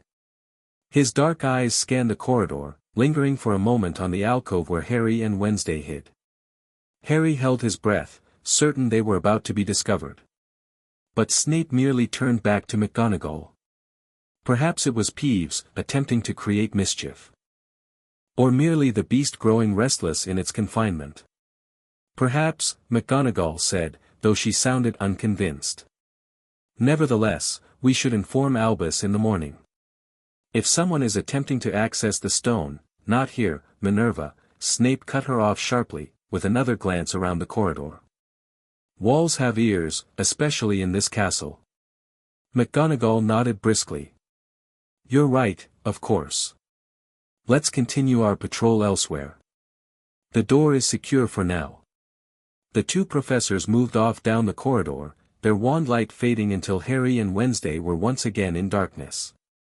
"The stone," Harry whispered once he was certain they were alone. "What stone could be valuable enough to warrant that level of protection?" "Several possibilities," Wednesday replied thoughtfully. "The resurrection stone from the tale of the three brothers. The philosopher's stone created by Nicholas Flamel. Various legendary elemental stones from different magical traditions." "We need to research," Harry decided. "The library should have information on magical stones important enough to hide in a school." "Agreed," Wednesday nodded. "But for now, we should return to our dormitories. Filch will be passing through again soon." They made their way back toward the staircase, moving carefully to avoid detection. As they prepared to part ways, Wednesday toward Ravenclaw Tower, Harry toward Gryffindor, she caught his arm. "Harry. The Cerberus isn't the only protection. If something truly valuable is hidden there, there will be multiple safeguards." "You think Dumbledore set this up as some kind of test?" Harry asked. Wednesday considered the question. "Not a test. A trap, perhaps. But for whom?" It was a troubling question that followed Harry back to Gryffindor Tower, where he found the common room mercifully empty. As he climbed into bed, his mind raced with possibilities. A valuable stone, hidden in a school full of children, protected by deadly obstacles, none of it made sense unless Dumbledore was expecting someone to attempt to steal it. And if his Scar's reaction to Professor Quirrell was any indication, Harry had a growing suspicion about who that someone might be connected to. The mystery of the Forbidden Corridor took a back seat the following week when notices appeared in the common rooms announcing that flying lessons would begin on Thursday, Gryffindor and Slytherin together. Harry had been looking forward to this more than any other class.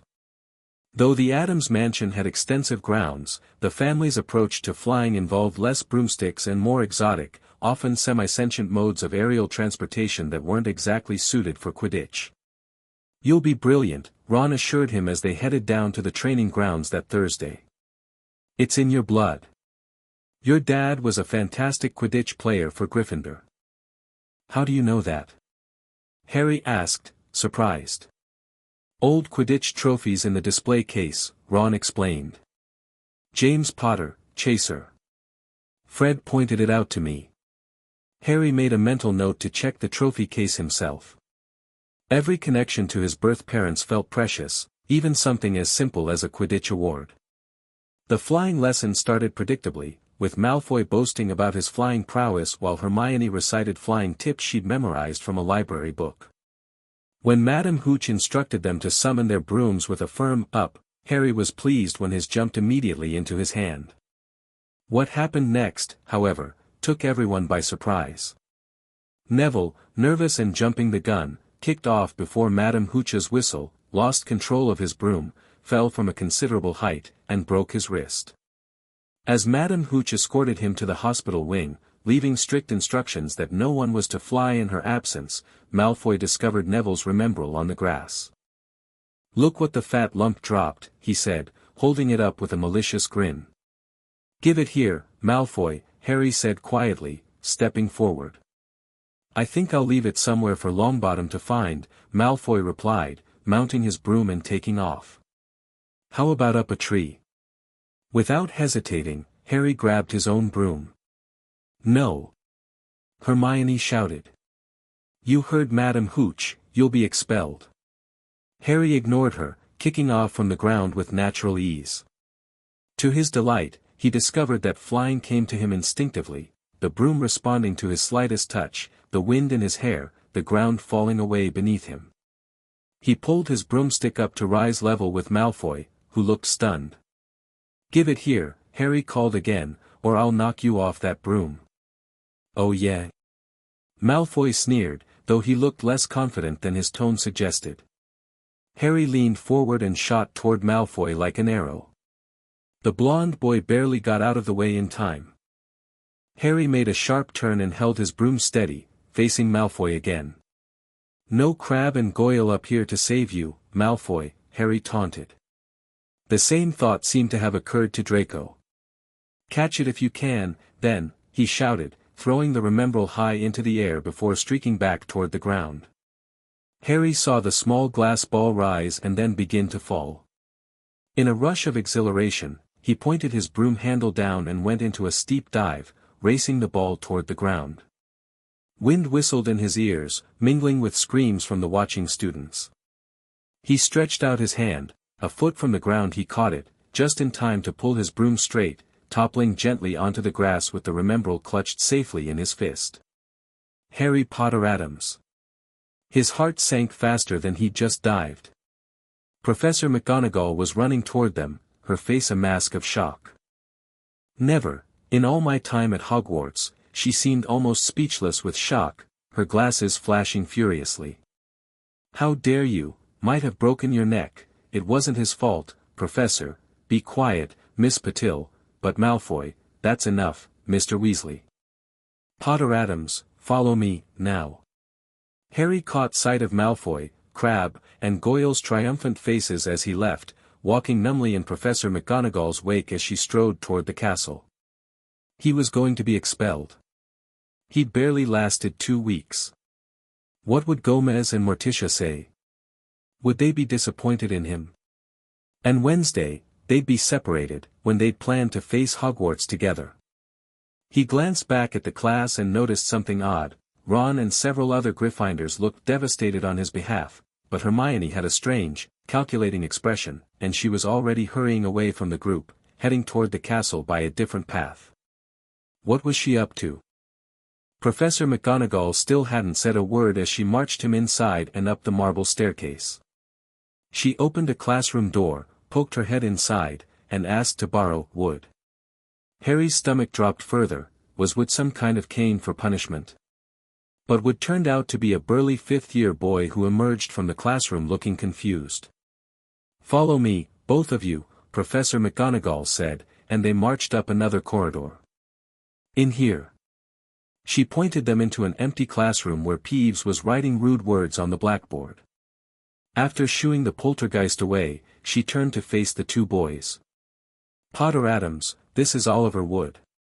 "Wood, I've found you a seeker." Wood's expression changed from puzzlement to delight. "Are you serious, Professor?" "Absolutely," Professor McGonagall said crisply. "The boy's a natural. I've never seen anything like it." "Was that your first time on a broomstick, Potter Adams?" Harry nodded silently, not sure what was happening. "He caught that thing in his hand after a 50-foot dive," Professor McGonagall told Wood. "Didn't even scratch himself.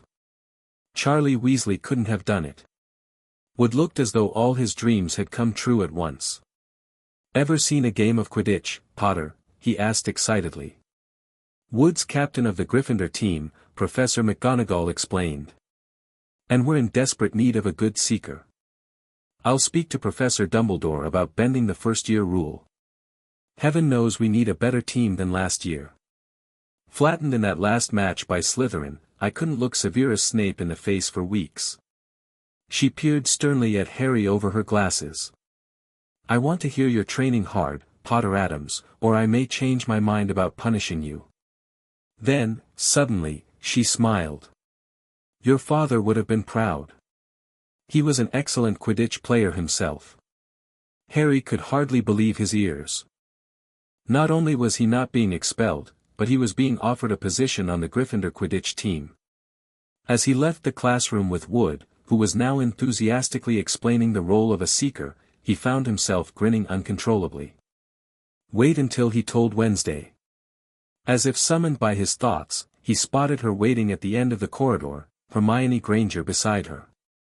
They made an odd pair, Wednesday in her perpetually black attire despite Ravenclaw's blue and bronze colors, Hermione shifting anxiously from foot to foot, her bushy hair more frazzled than usual. "You're not expelled," Hermione stated as he approached, sounding both relieved and slightly disappointed that rules had apparently been bent. "How did you know what happened?" Harry asked, surprised. "I saw it from the library window," Wednesday explained. "The dive was impressive. Very Adams of you, risking death for something ultimately trivial." Coming from Wednesday, this was high praise indeed. "I fetched her as soon as I saw McGonagall marching you off," Hermione added. I thought she might be able to help somehow. The professors seem a bit wary of her." Harry grinned at the understatement. Most of the staff had quickly learned to treat Wednesday with a mixture of respect and caution after she corrected Professor Flitwick on the proper pronunciation of a particularly nasty hex and demonstrated an alarming knowledge of venomous plants in her first herbology lesson. "I'm not expelled," Harry confirmed. "Actually, I've been made seeker on the Gryffindor team." Hermione's jaw dropped. "But first years never, McGonagall's arranging an exception," Harry explained, still somewhat dazed by the turn of events. "She said my father would have been proud." A subtle shift in Wednesday's expression told him she understood the significance of this connection to James Potter. "Congratulations," she said simply. "Don't tell anyone yet," Harry added quickly.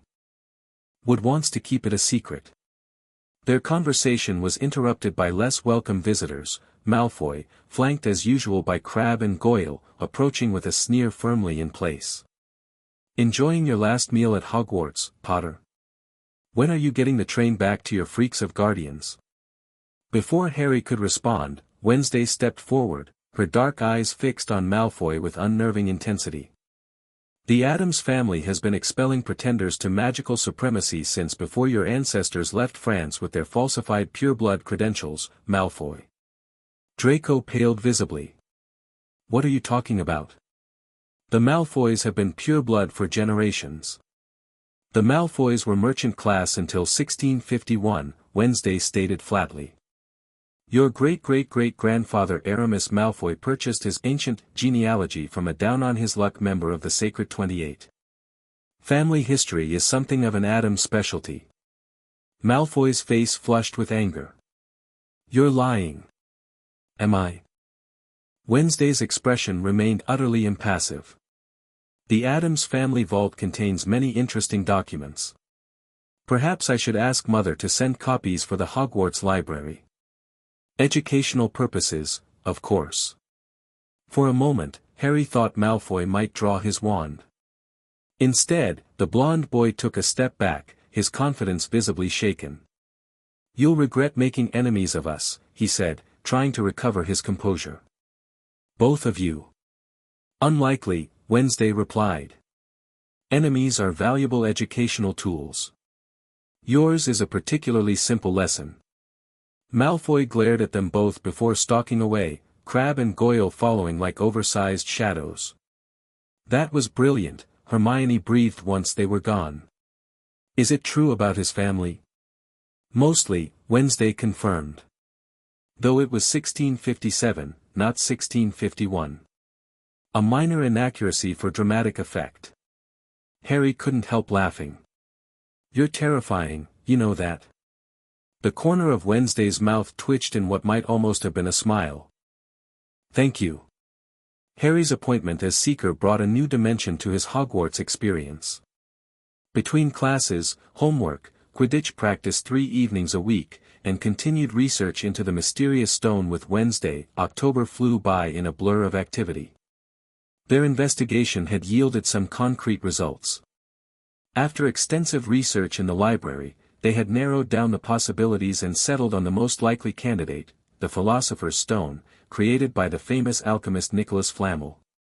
According to the texts they found, the stone could transform any metal into pure gold and produce the elixir of life, which made the drinker immortal.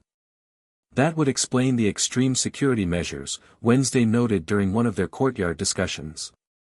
Immortality and unlimited gold would tempt many wizards. But why hide it at Hogwarts? Harry wondered. Why not Gringotts? Perhaps it was in Gringotts, Hermione suggested. She had become a regular participant in their discussions, her research skills proving invaluable. Remember that break-in reported in the Daily Prophet at the beginning of term? Nothing was taken because the vault had been emptied earlier that day. Dumbledore moved it here, Harry realized. He's hiding it from someone specific, someone he knows is after it. Someone connected to Voldemort, Wednesday added quietly, her eyes on Harry's scar. The timing aligns too perfectly to be coincidence. Ron, who had recently been included in their investigation, partly because he was Harry's closest friend in Gryffindor, partly because they needed someone to keep watch during their more questionable research sessions, shuddered at the name. "Do you have to say the name?" he complained. "Yes," Wednesday replied flatly. Fear of a name is the first step toward fear of the thing itself. An Adams never shows fear, it encourages predators. Their theorizing was interrupted by the arrival of a large package at breakfast on Halloween morning, delivered by 6 large screech owls. Harry was stunned when they dropped the long, thin package right in front of him. A note attached read, "Do not open the parcel at the table. It contains your new Nimbus 2000, but I don't want everybody knowing you've got a broomstick or they'll all want one. Oliver Wood will meet you tonight on the Quidditch field at 7 o'clock for your first training session." Professor M. McGonagall. Harry handed the note to Ron, whose eyes widened in excitement. They left the hall quickly, wanting to unwrap the broomstick in private before their first class, but were halted halfway across the entrance hall by Malfoy and his cronies. Malfoy seized the package and felt it. "That's a broomstick," he said, throwing it back to Harry with a mixture of jealousy and spite. "You'll be in trouble this time, Potter. First years aren't allowed broomsticks." Before Harry could respond, Professor Flitwick appeared at Malfoy's elbow. "Not arguing, I hope, boys," he squeaked. "Potter's been sent a broomstick, Professor," Malfoy said quickly. Yes, that's right," Professor Flitwick beamed at Harry. "Professor McGonagall told me about the special circumstances, Potter Adams." "What model is it?" "A Nimbus 2000, sir," Harry replied, fighting not to laugh at the look of horror on Malfoy's face. "And it's really thanks to Malfoy here that I've got it," he added as they headed upstairs, smothering his laughter at Draco's obvious rage and confusion. Halloween brought more excitement than anticipated. The day began pleasantly enough, with Professor Flitwick announcing they were ready to make objects fly in Charms class, something everyone had been eager to try since he'd made Neville's toad zoom around the classroom. Harry was paired with Seamus Finnegan, while Ron, unfortunately, was paired with Hermione, whose perfectionism had been grating on him for weeks. By the end of the class, Hermione had successfully levitated her feather while Ron had not, leading to a particularly nasty comment from Ron as they left the classroom. Harry had tried to smooth things over, but Hermione overheard and rushed past them, clearly holding back tears. She didn't appear in their next class, nor was she seen all afternoon. On their way to the Halloween feast that evening, Harry and Ron overheard Parvati Patil telling her friend Lavender that Hermione was crying in the girls' bathroom and wanted to be left alone. Ron looked uncomfortable at this news, but the spectacular decorations of the Great Hall soon drove Hermione from his mind. Harry, however, kept glancing at the entrance, wondering if he should go check on her. He caught Wednesday's eye from the Ravenclaw table and could tell she was thinking the same thing. They never got the chance to act on this concern, as Professor Quirrell came sprinting into the hall, his turban askew and terror on his face. "Troll," he gasped. "In the dungeons, thought you ought to know." He then sank to the floor in a dead faint. The hall erupted in panic until Dumbledore set off several purple firecrackers from his wand to restore silence. "Prefects," he rumbled, "lead your houses back to the dormitories immediately." As Percy efficiently began herding the Gryffindors together, Harry suddenly grabbed Ron's arm. "Hermione. She doesn't know about the troll." Ron bit his lip, clearly torn between safety and guilt. "Oh, all right," he muttered. "But Percy'd better not see us." They slipped away from the Gryffindors and were just turning a corner when they heard quick footsteps behind them. Expecting Percy, they ducked behind a large stone griffin. To their surprise, it was Wednesday who appeared, moving with silent determination, her wand already drawn. "You're going after Hermione," she stated rather than asked. Harry nodded. "How did you? I saw your expression in the hall." "I would have done the same." She gestured for them to follow. "The bathroom on the first floor is closest to her last class. She's likely there." They hurried down corridors, checking around corners before proceeding. They had just turned into the passage that led to the bathroom when they heard something, a low grunting and the shuffling of enormous feet. Ron pointed. At the end of the passage, a massive figure was moving toward them. It was a horrible sight. 12 feet tall, its skin a dull, granite gray, its great lumpy body like a boulder with a small bald head perched on top. The smell emanating from it was incredible, a mixture of old socks and the kind of public toilet no one seems to clean. "It's left the dungeons," Harry whispered. "It's coming this way." "Into that classroom," Wednesday directed, pointing to an open door nearby. "We need to observe before acting." They slipped inside, peering out carefully. The troll paused next to a doorway and peered inside. It waggled its long ears, deciding, then slouched slowly into the room. "The key's in the lock," Harry muttered. "We could lock it in." "That's the girls' bathroom," Wednesday pointed out. "Where Hermione is." Harry's heart sank. A scream from within the bathroom confirmed their worst fears. Without hesitation, they sprinted toward the door. Harry burst in first, followed closely by Wednesday and a reluctant-looking Ron.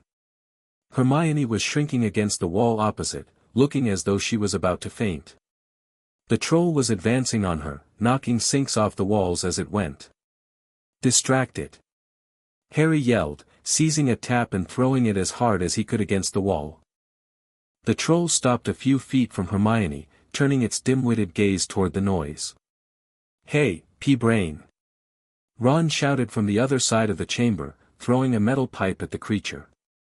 It didn't seem to notice the pipe hitting its shoulder, but it heard the yell and paused again, turning its ugly snout toward Ron instead.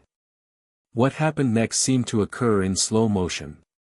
The troll raised its club, preparing to smash Ron. Harry, acting on instinct, did something both very brave and very foolish. He took a running jump and managed to fasten his arms around the troll's neck from behind. The troll couldn't feel Harry hanging there, but it certainly noticed when Harry's wand, still in his hand as he jumped, went straight up one of its nostrils. Howling with pain, the troll twisted and flailed its club, with Harry clinging desperately to its neck. Hermione had sunk to the floor in fright, and Ron stood frozen, unsure what to do. Wednesday, however, remained perfectly calm. Stepping forward with her wand raised, she spoke in a clear, commanding voice. Locomotor mortis. The spell hit the troll's legs, immediately locking them together. The creature teetered dangerously, its balance compromised. As it began to fall, Wednesday called out, Wingardium Leviosa. The troll's club flew out of its hand, rising high into the air. As the troll crashed to the ground, Wednesday directed the club to hover directly over its head. Harry, move away, she instructed calmly. Harry scrambled off the troll's neck and backed away quickly. With a subtle flick of her wand, Wednesday released the levitation charm. The club dropped with impressive force, striking the troll's head with a sickening crack. The monster went still. Is it dead? Hermione asked in a small voice, finally getting to her feet. Wednesday approached the fallen creature, examining it with clinical detachment. No. Merely unconscious. Mountain trolls have exceptionally thick skulls, a useful evolutionary adaptation for creatures with so little brain to protect. Ron stared at her in awe. That was brilliant. How did you know those spells would work on a troll? They're supposed to be resistant to magic. Resistance doesn't mean immunity, Wednesday replied. Proper application of force at vulnerable points overcomes most magical resistance. Basic Adams combat theory. Before anyone could respond, the bathroom door slammed open. Professors McGonagall, Snape, and Quirrell had arrived, clearly drawn by the commotion. Quirrell took one look at the troll, let out a faint whimper, and sat quickly on a toilet, clutching his heart. Snape bent over the troll, examining it with a raised eyebrow, while McGonagall fixed the four students with a furious glare. What on earth were you thinking? She demanded, cold fury in her voice. You're lucky you weren't killed. Why aren't you in your dormitories? To everyone's surprise, it was Hermione who answered. Please, Professor McGonagall, they were looking for me. Miss Granger. I went looking for the troll because I thought I could deal with it on my own. You know, because I've read all about them. Ron's jaw dropped. Hermione Granger, telling a downright lie to a teacher. If they hadn't found me, I'd be dead now. Harry stuck his wand up its nose, Ron distracted it, and Wednesday knocked it out with its own club. They didn't have time to fetch anyone. It was about to finish me off when they arrived. Harry and Ron tried to look as though this story wasn't new to them. Wednesday, as usual, maintained her impassive expression. Well, in that case. Professor McGonagall said, staring at the four of them. Miss Granger, foolish girl, how could you think of tackling a mountain troll on your own? Hermione hung her head. Miss Granger, 5 points will be taken from Gryffindor for this, said Professor McGonagall. I'm very disappointed in you. As for the rest of you, she turned to Harry, Ron, and Wednesday, I must say not many first years could have taken on a full-grown mountain troll and lived to tell the tale. 5 points will be awarded to each of you. Professor Flitwick will be informed of your bravery, Miss Adams. Now, return to your dormitories immediately. As they left the bathroom, Snape gave Harry a swift, piercing look, then shifted his gaze to Wednesday with what might have been reluctant approval before turning back to examine the troll. They didn't speak until they had climbed 2 floors up, well away from the smell of troll. Thanks for getting us out of trouble like that, Harry said to Hermione. I should be thanking you, she replied sheepishly. You saved me. That leg-locking curse was genius, Ron told Wednesday, clearly impressed despite his usual wariness around her. Where did you learn that? Adam's family grimoire, Wednesday replied. Though the standard application is on human intruders, not trolls. Grandmother once kept a census worker immobilized for 3 days while she catalogued his fears. The others stared at her for a moment, unsure whether she was joking. Wednesday's expression offered no clues. "Well," Hermione said finally, breaking the awkward silence, "we should get back to our dormitories before we run into anything else." They parted ways at the staircase, Hermione, Ron, and Harry heading toward Gryffindor Tower, Wednesday toward Ravenclaw. But as Harry glanced back, he caught Wednesday examining a dark stain on the hem of Professor Snape's robes as the potions master limped away from the bathroom. Their eyes met briefly, and he knew they were thinking the same thing. Another piece of the puzzle had just fallen into place. The troll incident marked a turning point in their first year at Hogwarts. Hermione became a regular part of their group, her intelligence and dedication to rules balanced by Ron's loyalty and strategic thinking, Harry's courage and intuition, and Wednesday's unique Adams perspective. With November came the start of the Quidditch season. Harry's first match, Gryffindor vs. Slytherin, approached rapidly, bringing both excitement and nerves. Despite Wood's attempts at keeping Harry's position a secret, the news had somehow leaked out, and Harry found himself the subject of both encouraging comments, "You'll be brilliant," and intimidating ones, "We'll be running around underneath you holding a mattress." The morning of the match, Harry could barely eat. "You need your strength," Hermione insisted, trying to coax him into eating some toast. "Seekers are always the ones who get targeted by the other team." "Thanks for that helpful observation," Harry replied dryly, pushing his plate away. As he was about to head down to the locker rooms, Wednesday appeared beside the Gryffindor table, holding a small vial containing a murky green liquid. "Nerve tonic," she explained, placing it beside his plate. "Grandmama's recipe. Non-toxic, mostly." "Mostly?" Ron repeated, alarmed. "The hallucinogenic properties only manifest if you exceed the recommended dosage," Wednesday clarified. "One sip, Harry. Before you mount your broom."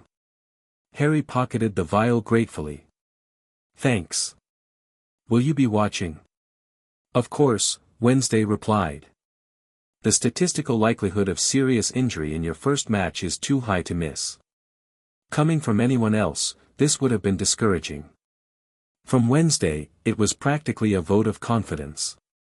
An hour later, Harry stood in the Gryffindor locker room, listening to Wood's pre-match pep talk while discreetly taking a sip of Wednesday's tonic.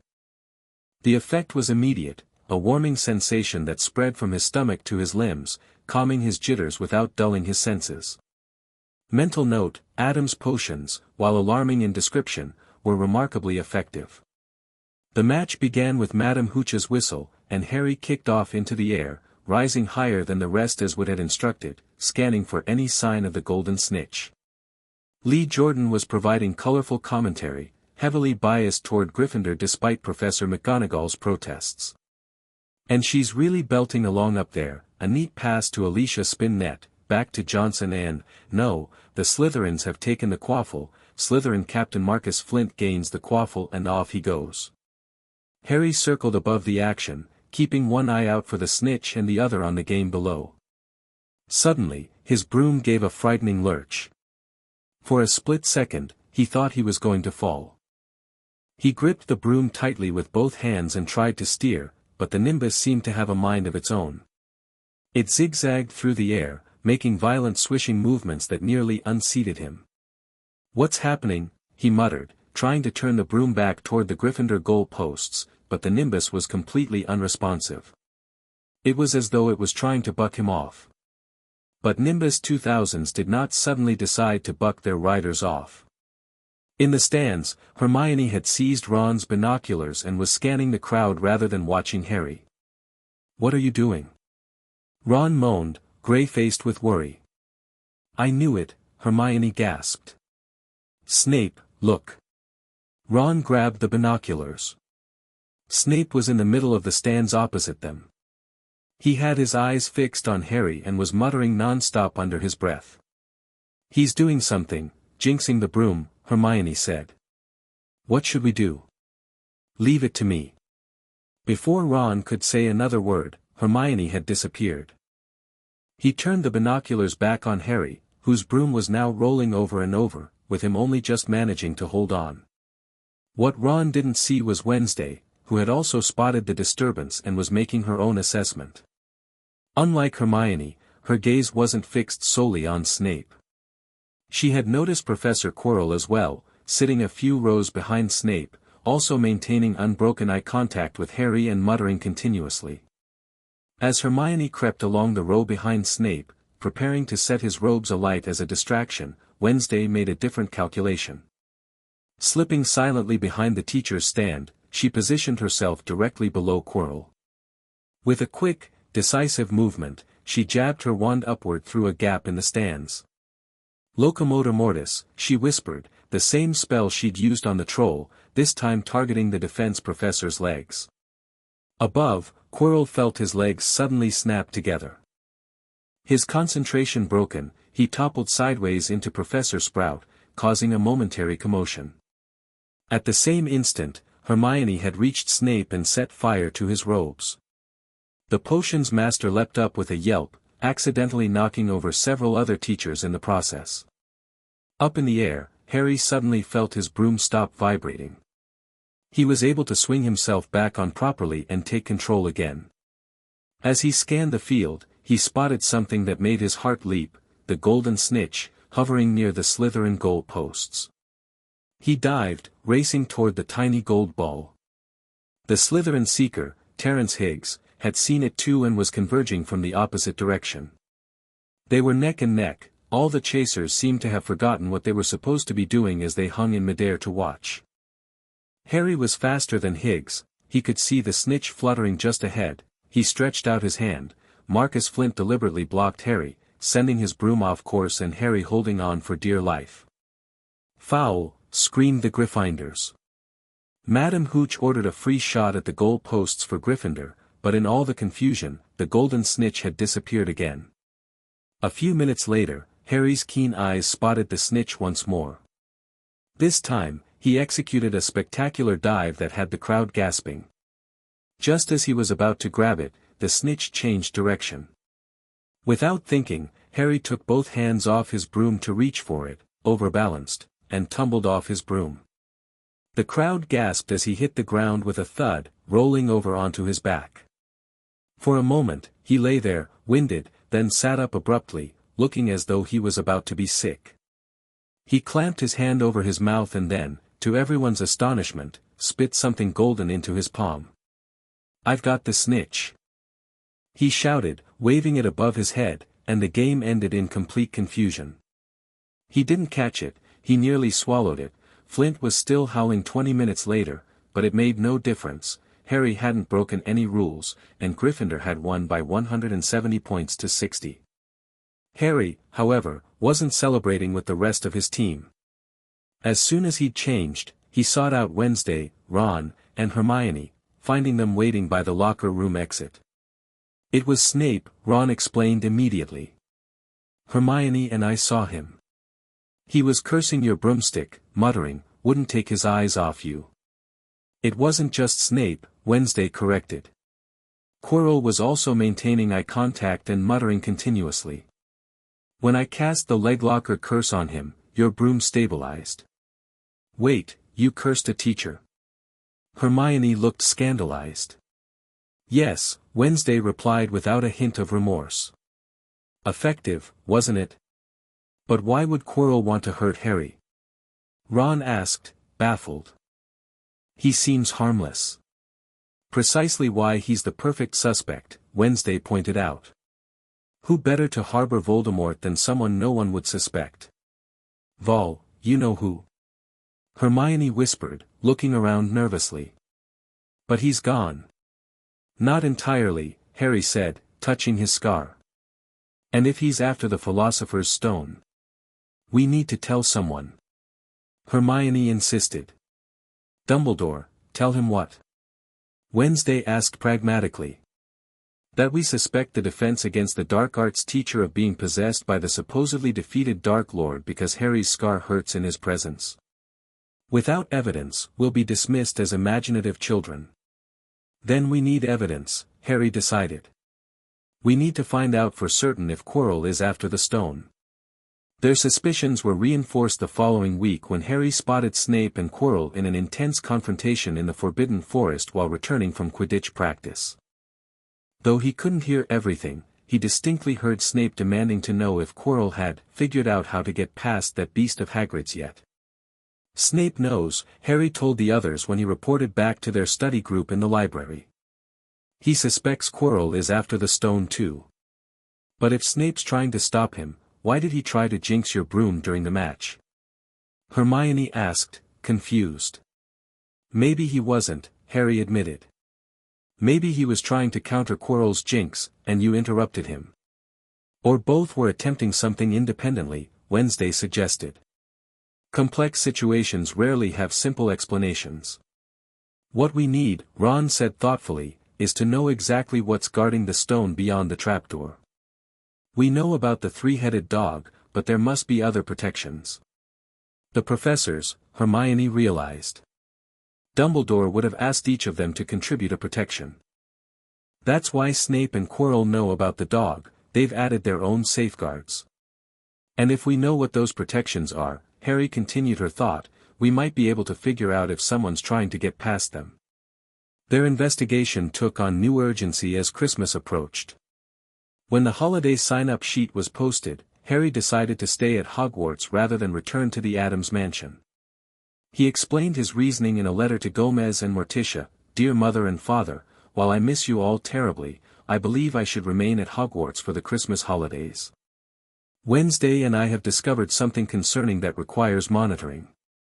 We suspect Professor Quirrell may be connected to Voldemort and attempting to steal the Philosopher's Stone. Yes, it's here at Hogwarts, hidden behind a series of protections including a Cerberus.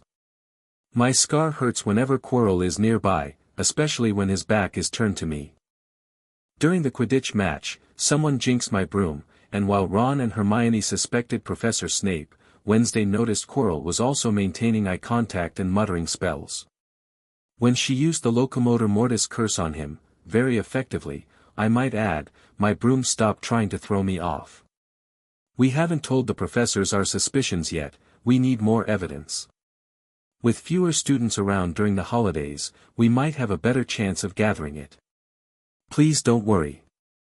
We're being careful, and Wednesday is making sure I don't do anything too recklessly Gryffindor. How is everyone at home? Has Pugsley blown up the East Wing again?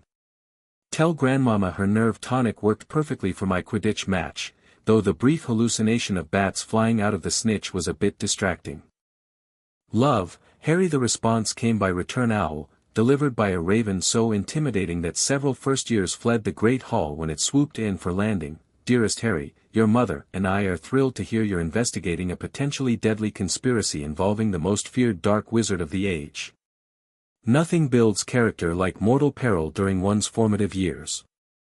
We've enclosed a few items that might prove useful: a copy of Spotting Soul Possession, 7 Telltale Signs, from the family library, a small vial of Quicksilver, excellent for detecting dark magic residue, and one of Uncle Fester's special flash bombs, for emergency distractions only. Your instincts about Professor Quirrell sound promising. The stuttering weakling is a classic disguise for more sinister intentions, reminds me of Great-Aunt Laborgia's third husband. Everyone thought him a simpering fool until he tried to poison the entire family at Christmas dinner. We still display his skull in the trophy room, marvelous conversation piece. As for your decision to remain at Hogwarts, we understand completely. The Addams tradition of holiday celebrations can continue without you this year, though Grandmama says the blood pudding won't be the same without your enthusiastic appreciation. Pugsley has only partially destroyed the East Wing, he's saving the complete demolition for your return, as a brotherly gesture. Lurch sends his distinctive groan of affection. Thing has been practicing piano pieces to perform when you return, and Cleopatra misses your feeding sessions. None of us can quite match your technique with the live mice. Be careful, but not too careful. As we always say, what doesn't kill you, well, sometimes it still maims you terribly, but that's half the fun. With macabre merriment, Father P.S. Your mother suggests examining Quirrell's turban closely. In her experience, people who constantly hide parts of their anatomy often have something worth concealing. Remember Great-Uncle Prometheus and his decorative neck scarf? When Harry shared the letter with Wednesday, Ron, and Hermione in the library, their reactions varied dramatically. Ron looked horrified at the casual references to poisonings and explosions. Hermione seemed torn between fascination with the mention of spotting soul possession and concern about the legality of flash bombs, while Wednesday nodded approvingly at her parents' suggestions. Mother's instinct about the turban is sound, she noted. There's something unnatural about it. Have you noticed he never removes it, even in the heat of the classroom? And it smells, Harry added, recalling the strange odor that always seemed to surround Quirrell. Like garlic, but worse. He claims it's stuffed with garlic to ward off a Romanian vampire he's afraid will come after him, Hermione said skeptically. But I checked, and there are no documented cases of garlic-filled turbans being effective vampire repellents. We need to see what's under it, Ron decided. But how? We can't exactly ask him to take it off. We need a diversion, Harry said, thinking of the flash bomb Gomez had sent. Something to make him remove it reflexively. Before they could develop this plan further, Madame Pants shooed them from the library for whispering too loudly. As Christmas approached, the castle grew quieter, with most students heading home for the holidays. In Gryffindor Tower, only the Weasleys and Harry remained, while Wednesday was the sole occupant of Ravenclaw. On Christmas morning, Harry was surprised to find a small pile of presents at the foot of his bed. Ron, already tearing into his own gifts, looked up with a grin. Happy Christmas! The Addams family had sent a substantial package containing, among other things, a hand-knit sweater in Gryffindor colors, with subtle protective runes worked into the pattern, according to the note from Morticia, a set of shrunken heads for his bedpost, collected by cousin Itt during his travels in Borneo, and a magnificent carved chess set with pieces that not only moved but occasionally attempted to assassinate each other when left unattended. Hermione had given him a luxury eagle feather quill, Ron contributed a large box of chocolate frogs, and Hagrid had sent a roughly cut wooden flute that sounded like an owl when played.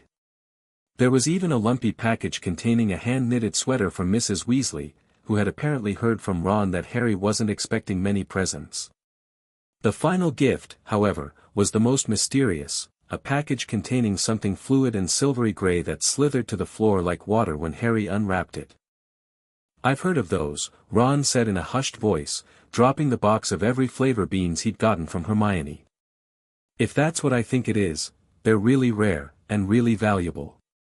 What is it? Harry picked up the shining, silvery cloth. It felt strange to the touch, like water woven into material. It's an invisibility cloak, said Ron, a look of awe on his face. Try it on. Harry threw the cloak around his shoulders, and Ron gave a yell. It is. Look down. Harry looked down at his feet, but they were gone. He dashed to the mirror. Sure enough, his reflection looked back at him, just his head suspended in midair, his body completely invisible. A note had fallen out of the cloak. Written in narrow, loopy writing Harry had never seen before were the words, "Your father left this in my possession before he died. It is time it was returned to you. Use it well. A very happy Christmas to you." There was no signature. Harry stared at the note, emotions washing over him. Something that had belonged to his father, mentioned in the letter his parents had left at Gringotts, finally returned to him. I know who sent this, he told Ron quietly. This is the invisibility cloak my parents mentioned in their vault letter. It's a Potter family heirloom. Dumbledore must have had it all this time. That night, unable to sleep with the excitement of having his father's cloak, Harry decided to test it out. Slipping from his bed, he wrapped the cloak around himself and crept out of the dormitory, through the common room, and into the corridor beyond. The castle was different at night, silent, mysterious, full of shadows. Harry wandered without purpose at first, simply enjoying the freedom the cloak provided. He considered waking Wednesday to show her his new treasure but decided it could wait until morning. His aimless wandering eventually led him to the library. The restricted section beckoned, perhaps there he could find information about Nicholas Flamel that had eluded them in the regular stacks. But his research was cut short when a book he opened began to scream, alerting Filch to his presence. Fleeing the caretaker and a pursuing Snape, Harry found himself in an unused classroom containing a magnificent mirror, as high as the ceiling, with an ornate gold frame, standing on 2 clawed feet. An inscription was carved around the top, Erist stra eru oit ube kafru oit onwosi. Curious, Harry stepped in front of the glass, and nearly cried out in shock. He wasn't alone in the reflection. A whole crowd of people stood behind him. But the room was empty. He looked again, and his heart nearly stopped. A woman with dark red hair and green eyes, his eyes, was smiling at him, tears in her eyes. Beside her stood a tall, thin man with untidy black hair and glasses, exactly like Harry's. James and Lily Potter smiled and waved at their son, and slowly, Harry looked into the faces of the other people in the mirror. He saw other pairs of green eyes like his, other noses like his, even a little old man who had Harry's noble knees, the Potter family. But they weren't alone. To his surprise, he also saw the Adamses standing among them, Gomez with his arm around Morticia, Wednesday solemn as ever beside them, Pugsley grinning mischievously, Grandmama, Lurch, Thing, even Uncle Fester whom he'd only met during holidays. Both his families, together, whole. Harry stared transfixed at the image, unable to tear himself away. He might have stayed all night if a noise in the corridor hadn't startled him back to awareness. Reluctantly, he tore his eyes from his mother's face, whispered, "I'll come back," and hurried from the room. The following night, he returned with Ron, eager to show his friend the mirror. But to Harry's confusion, Ron didn't see the Potter and Adams families. Instead, he saw himself as head boy and Quidditch captain, holding the Quidditch cup. "Do you think this mirror shows the future?" Harry asked, confused. "How can it?" Ron replied. "Your parents are dead, mate." "Sorry," he added quickly, seeing Harry's expression. On the third night, Harry went alone again, determined to spend more time with his families. But he had barely settled himself in front of the mirror when a quiet voice spoke from the shadows. "Back again, Harry." Harry's heart skipped a beat as he turned to see Albus Dumbledore sitting on one of the desks against the wall. He must have walked straight past him. I didn't see you, sir." "Strange how nearsighted being invisible can make you," said Dumbledore, smiling gently. "So, like hundreds before you, you've discovered the delights of the Mirror of Erist." "I didn't know it was called that, sir. But I expect you've realized by now what it does." "It shows me my family." "Yes and no," Dumbledore said quietly. "It shows us nothing more or less than the deepest, most desperate desire of our hearts. You, who have never known your birth parents, see them standing around you. Ronald Weasley, who has always been overshadowed by his brothers, sees himself standing alone, the best of all of them." Dumbledore moved to stand beside Harry, gazing into the mirror.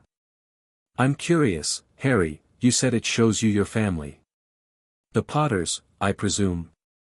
"Yes," Harry admitted. "But not just them. The Adamses too. All of them, together." Something flashed in Dumbledore's eyes, surprise, perhaps, or reassessment. "The Adamses," he repeated softly. "You consider them family as well, then?" "Truly." "Of course," Harry replied without hesitation. "They saved me. They loved me when no one else did. They made me part of them." Dumbledore studied Harry thoughtfully. "I see. The blood adoption was more than a legal formality for you." "It was never just a formality," Harry said, a hint of defiance creeping into his voice. "The Adams blood is part of me now. I'm both, Potter and Adams. That's what I see in the mirror. Both sides of who I am, together."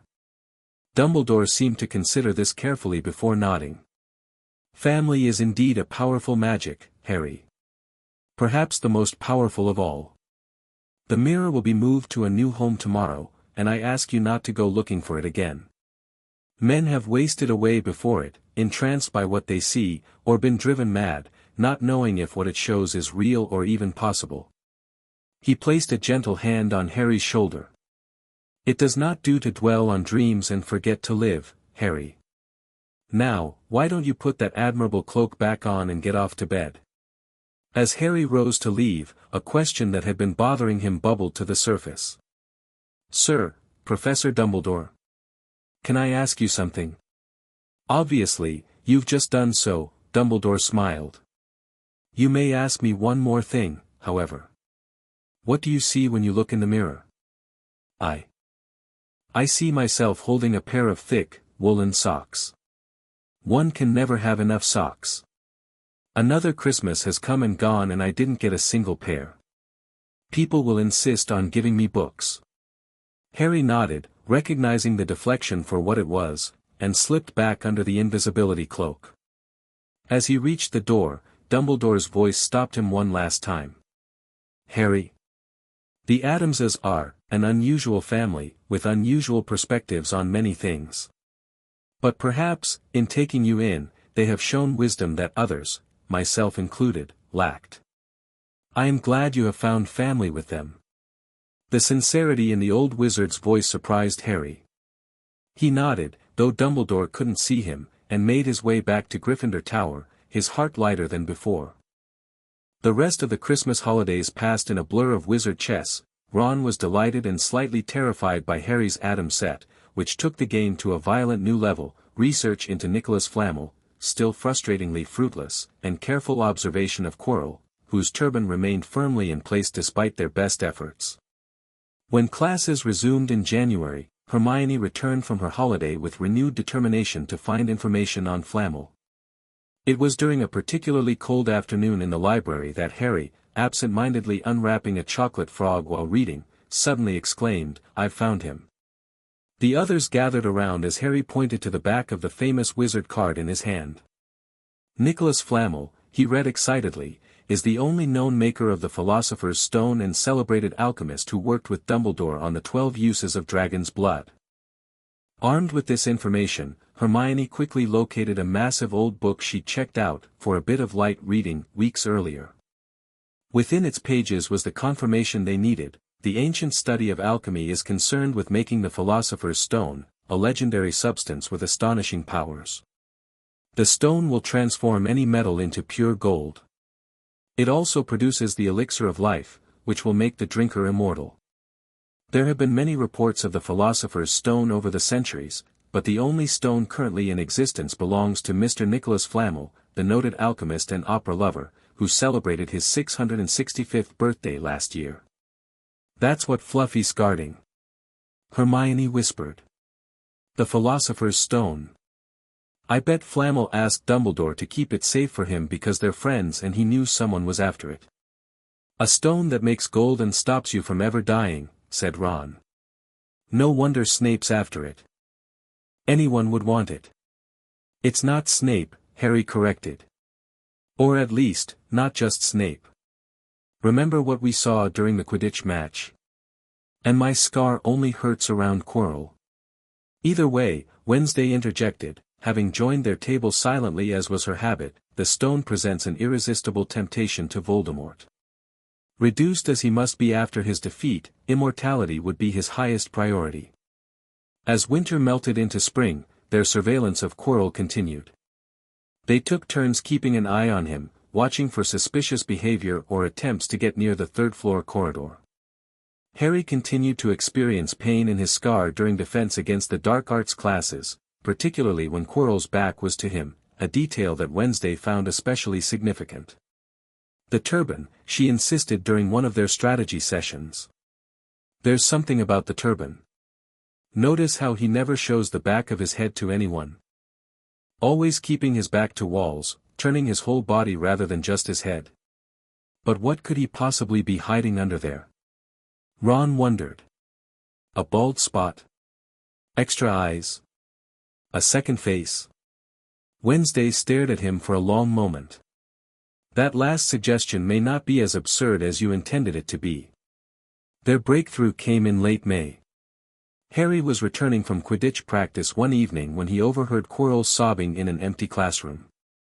Through the cracked door, Harry could hear another voice, high, cold, and unmistakably threatening, though he couldn't see anyone else in the room with the defense professor. "No, no, not again, please," Quirrell was whimpering. "You know what I want," the other voice hissed. "Don't be a fool." "But I see can't." "Very well," the cold voice decided. "We shall have another little reminder of how serious I am." Quirrell's scream echoed through the room, and Harry clutched his scar as pain lanced through his forehead. He stumbled away before he could be discovered, racing to find the others and share what he'd witnessed. "He's talking to someone," Harry explained breathlessly when they gathered in an empty classroom. But there was no one else there. "And my scar felt like it was on fire when the other voice spoke." The voice was coming from Quirrell himself? Hermione asked, looking disturbed. "Not exactly from him," Harry tried to explain. "More like, from within him, somehow." "Possession," Wednesday stated matter-of-factly. Father's book was correct. Voldemort isn't merely influencing Quirrell, he's inhabiting him. Under the turban, Harry realized with dawning horror. "That's why he never takes it off. That's why my scar hurts when he turns away. Voldemort is physically attached to the back of Quirrell's head." The thought was so revolting and terrifying that even Ron forgot to flinch at Voldemort's name. "We need to tell Dumbledore," Hermione insisted. "This is way beyond us now." For once, no one disagreed. They decided to go to the headmaster's office immediately, only to discover a fundamental problem: none of them knew where it was located or what the password might be. Their search for a professor who could direct them led them to McGonagall, who informed them that Dumbledore had received an urgent owl from the Ministry of Magic and left for London. "But Professor," Harry said desperately, "this is important. It's about the Philosopher's Stone." Whatever Harry had expected, it wasn't for McGonagall to drop the books she was carrying. "How do you know?" she spluttered. "Professor, we think, that Quirrell is trying to steal it," Harry continued, ignoring her shock. "He's working for Voldemort. We need to speak with Professor Dumbledore immediately." "The headmaster will be back tomorrow," McGonagall said firmly, recovering her composure. "I don't know how you found out about the stone, but rest assured, no one can possibly steal it. It's too well protected." "But Professor Potter, I know what I'm talking about," she said shortly, bending down to pick up her fallen books. "Now, I suggest you all go back outside and enjoy the sunshine." But they had no intention of going outside. As soon as McGonagall was out of earshot, Harry turned to the others. "Quirrell's going to make his move tonight," he said with certainty. "With Dumbledore gone, it's the perfect opportunity. We have to stop him." "Stop him?" Hermione looked alarmed. "Harry, we're talking about a professor possessed by the darkest wizard of our time. This is for the teachers to handle." "The teachers won't believe us," Harry pointed out. "You saw McGonagall. And by the time Dumbledore gets back, it could be too late." Wednesday had been unusually quiet during this exchange, her dark eyes thoughtful. "We need to get past Fluffy first," she said finally. In the myth, Orpheus lulled Cerberus to sleep with music. Hagrid plays music to Fluffy, Harry remembered suddenly. "He mentioned it once," said Fluffy falls straight to sleep. "Then our course is clear," Wednesday declared. "We go tonight." They spent the rest of the day preparing as best they could, gathering potentially useful items: Harry's invisibility cloak, the flash bombs from Uncle Fester, Wednesday's collection of potions and magical implements. As night fell, they met in the third-floor corridor, having successfully evaded prefects and teachers. "I still think this is mental," Ron muttered as they approached the door to Fluffy's chamber. "We're first years. How are we supposed to stop you-know-who?" "We've faced worse," Wednesday replied calmly. "An Adams never backs down from a challenge, especially one involving probable death." "That's not actually reassuring," Hermione informed her. Harry pulled out the flute Hagrid had given him for Christmas. "I'll play this to keep Fluffy asleep. The rest of you get ready to move the trapdoor and jump." Taking a deep breath, he unlocked the door with the Alohomora charm and pushed it open. Growls immediately met their ears. All three of Fluffy's heads were awake, noses sniffing eagerly in their direction, eyes gleaming despite the darkness. Harry put the flute to his lips and blew. It wasn't really a tune, but the effect on the Cerberus was immediate. The beast's eyes began to droop, its growls quieted, and slowly, it sank to its knees, then slunk to the ground, fast asleep. "Keep playing," Wednesday instructed as she moved forward to examine the trapdoor. With Ron and Hermione's help, she pulled it open, revealing a dark drop below. "I can't see the bottom," she reported. "There must be something down there to break the fall," Hermione reasoned. "They wouldn't create an entrance that kills you on arrival." "Unless that's part of the protection," Wednesday pointed out. Ron peered nervously into the darkness. "Who's going first, then?" "I will," Wednesday volunteered without hesitation. Adamses are exceptionally durable. Before anyone could protest, she had slipped through the opening, disappearing into the darkness. They waited tensely until her voice floated up from below. "It's safe," she called. "There's a plant to cushion the landing.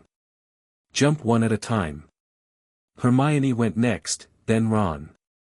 Harry continued playing until the last possible moment, then made a dash for the trapdoor as Fluffy stirred behind him. He jumped into the darkness, falling for what felt like ages before landing with a soft thump on something springy. "Good timing," Wednesday commented as Harry regained his bearings. "Though we now have a new problem." Harry looked down and realized what she meant. The plant they had landed on was moving, its snake-like tendrils already beginning to wind around their legs. "Devil's snare." Hermione gasped, struggling to keep the plant from binding her. "It likes dark and damp, fire," Harry and Wednesday said simultaneously.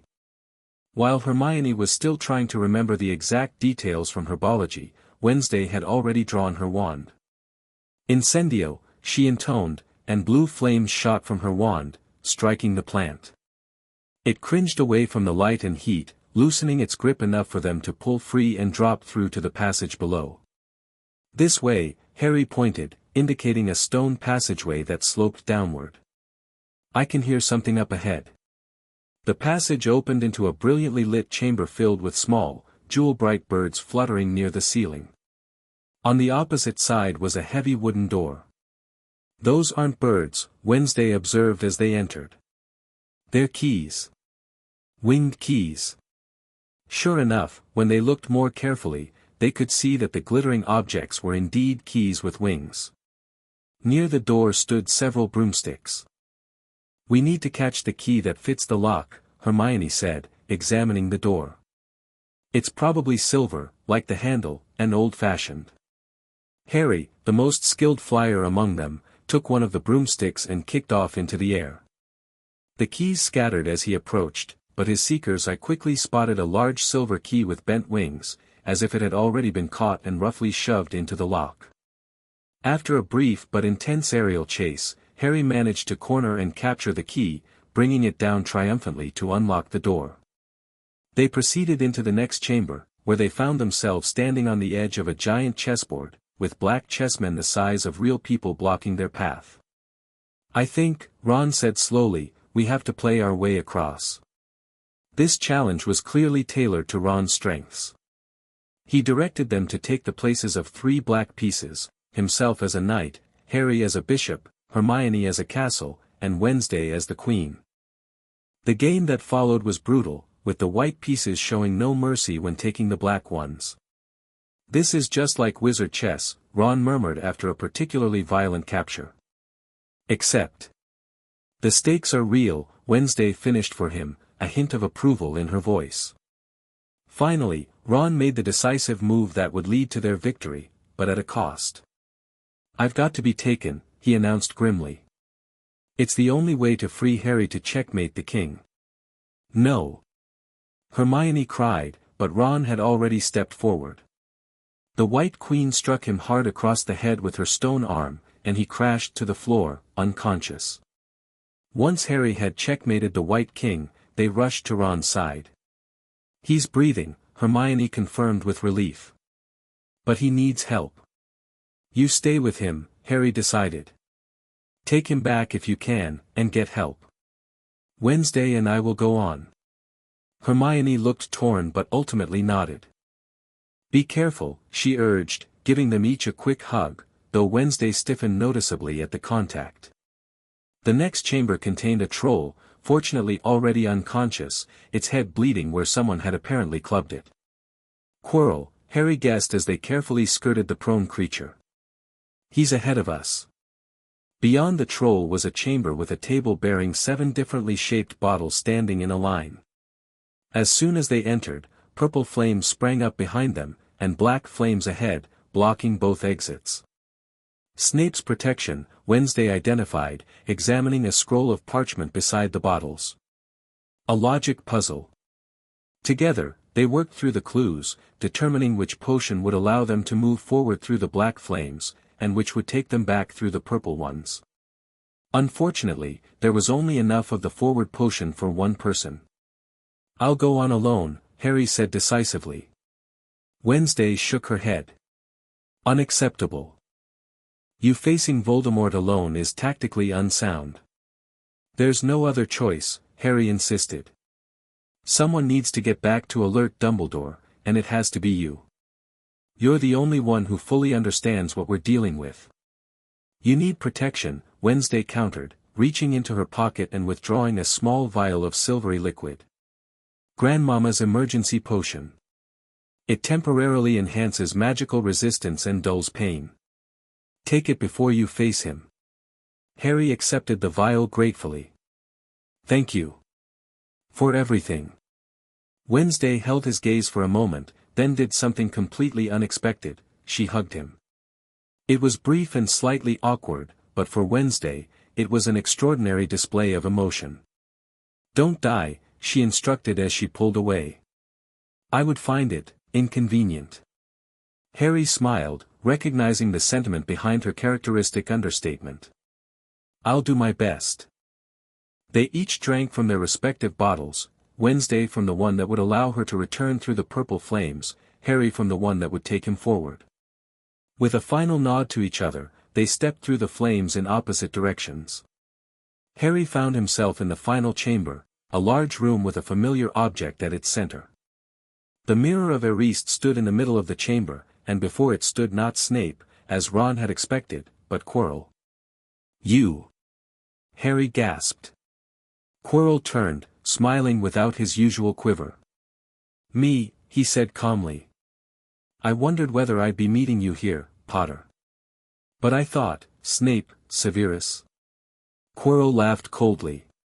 Yes, he does seem the type, doesn't he? So useful to have him swooping around like an overgrown bat. Next to him, who would suspect P.P. Poor, St. Stuttering P. Professor Quirrell. With a snap of his fingers, Quirrell conjured ropes that bound Harry tightly. Now wait quietly, Potter. I need to examine this interesting mirror. As Quirrell turned his attention back to the mirror of Eriste, Harry took advantage of the moment to surreptitiously drink Wednesday's potion. A cold sensation spread through his body, followed by a clarity of thought he hadn't expected. This mirror is the key to finding the stone, Quirrell murmured. Trust Dumbledore to come up with something like this, but he's in London. I'll be far away by the time he gets back. I saw you and Snape in the forest, Harry said, trying to distract Quirrell while he worked against the ropes. Yes, Quirrell replied idly. He was on to me by then, trying to figure out how far I'd gotten. He suspected me all along. Tried to frighten me, as though he could, when I had Lord Voldemort on my side. Quirrell cursed under his breath. I see the stone. I'm presenting it to my master, but where is it?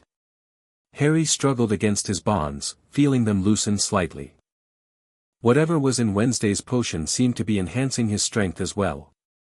Help me, master. Quirrell cried in frustration. And to Harry's horror, a voice answered, a voice that seemed to come from Quirrell himself. Use the boy. Use the boy. Quirrell rounded on Harry. Yes, Potter, come here. He clapped his hands, and the ropes fell away. Come here, he repeated. Look in the mirror and tell me what you see. Harry approached the mirror slowly, trying to think quickly. What would he see? What should he say? As he stood before the mirror, he saw his reflection, pale but determined. Then his reflection smiled. It put its hand into its pocket and pulled out a blood-red stone. His reflection winked and put the stone back in its pocket, and as it did so, Harry felt something heavy drop into his real pocket. Somehow, incredibly, he'd gotten the stone. Well? Quirrell demanded impatiently. What do you see? I see myself shaking hands with Dumbledore, Harry invented. I've won the House Cup for Gryffindor. Quirrell cursed again and pushed him aside. Useless. But the high voice spoke again. He lies. He lies. Potter, come back here. Quirrell shouted. Tell me the truth. What did you see? The high voice spoke again. Let me speak to him, face to face. Master, you are not strong enough. I have strength enough, for this. Harry stood frozen in horror as Quirrell reached up and began to unwrap his turban. As the last fold fell away, Quirrell turned slowly on the spot. Where there should have been a back to Quirrell's head, there was a face, the most terrible face Harry had ever seen. Chalk white with glaring red eyes and slits for nostrils, like a snake. Harry Potter. It whispered. See what I have become. Mere shadow and vapor. I have form only when I can share another's body, but there have always been those willing to let me into their hearts and minds. Unicorn blood has strengthened me, these past weeks. You saw faithful Quirrell drinking it for me in the forest, and once I have the elixir of life, I will be able to create a body of my own. Now, give me the stone in your pocket. Harry stumbled backward, feeling the stone press against his leg. Don't be a fool, snarled the face. Better save your own life and join me, or you'll meet the same end as your parents. They died begging me for mercy. Liar! Harry shouted suddenly. Quirrell was walking backward toward him, so that Voldemort could still see him. The evil face was now smiling. How touching! It hissed. I always value bravery. Yes, boy, your parents were brave. I killed your father first, and he put up a courageous fight, but your mother needn't have died, she was trying to protect you. Now give me the stone, unless you want her to have died in vain. Never. Harry sprang toward the flame door, but Voldemort screamed, seize him, and the next second, Harry felt Quirrell's hand close on his wrist. At once, a needle-sharp pain seared across Harry's scar, but to his surprise, it was Quirrell who screamed in agony. He let go of Harry, looking at his fingers in shock, they were blistering before his eyes. Seize him! Seize him! Shrieked Voldemort again, and Quirrell lunged, knocking Harry off his feet, landing on top of him, both hands around Harry's neck. Harry's scar was nearly blinding him with pain, yet he could see Quirrell howling in agony as his hands burned. Master, I cannot hold him, my hands, my hands.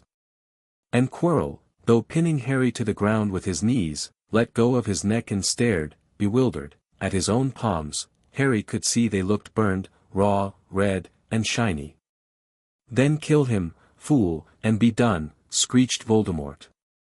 Quirrell raised his hand to perform a deadly curse, but Harry, by instinct, reached up and grabbed Quirrell's face, Argh.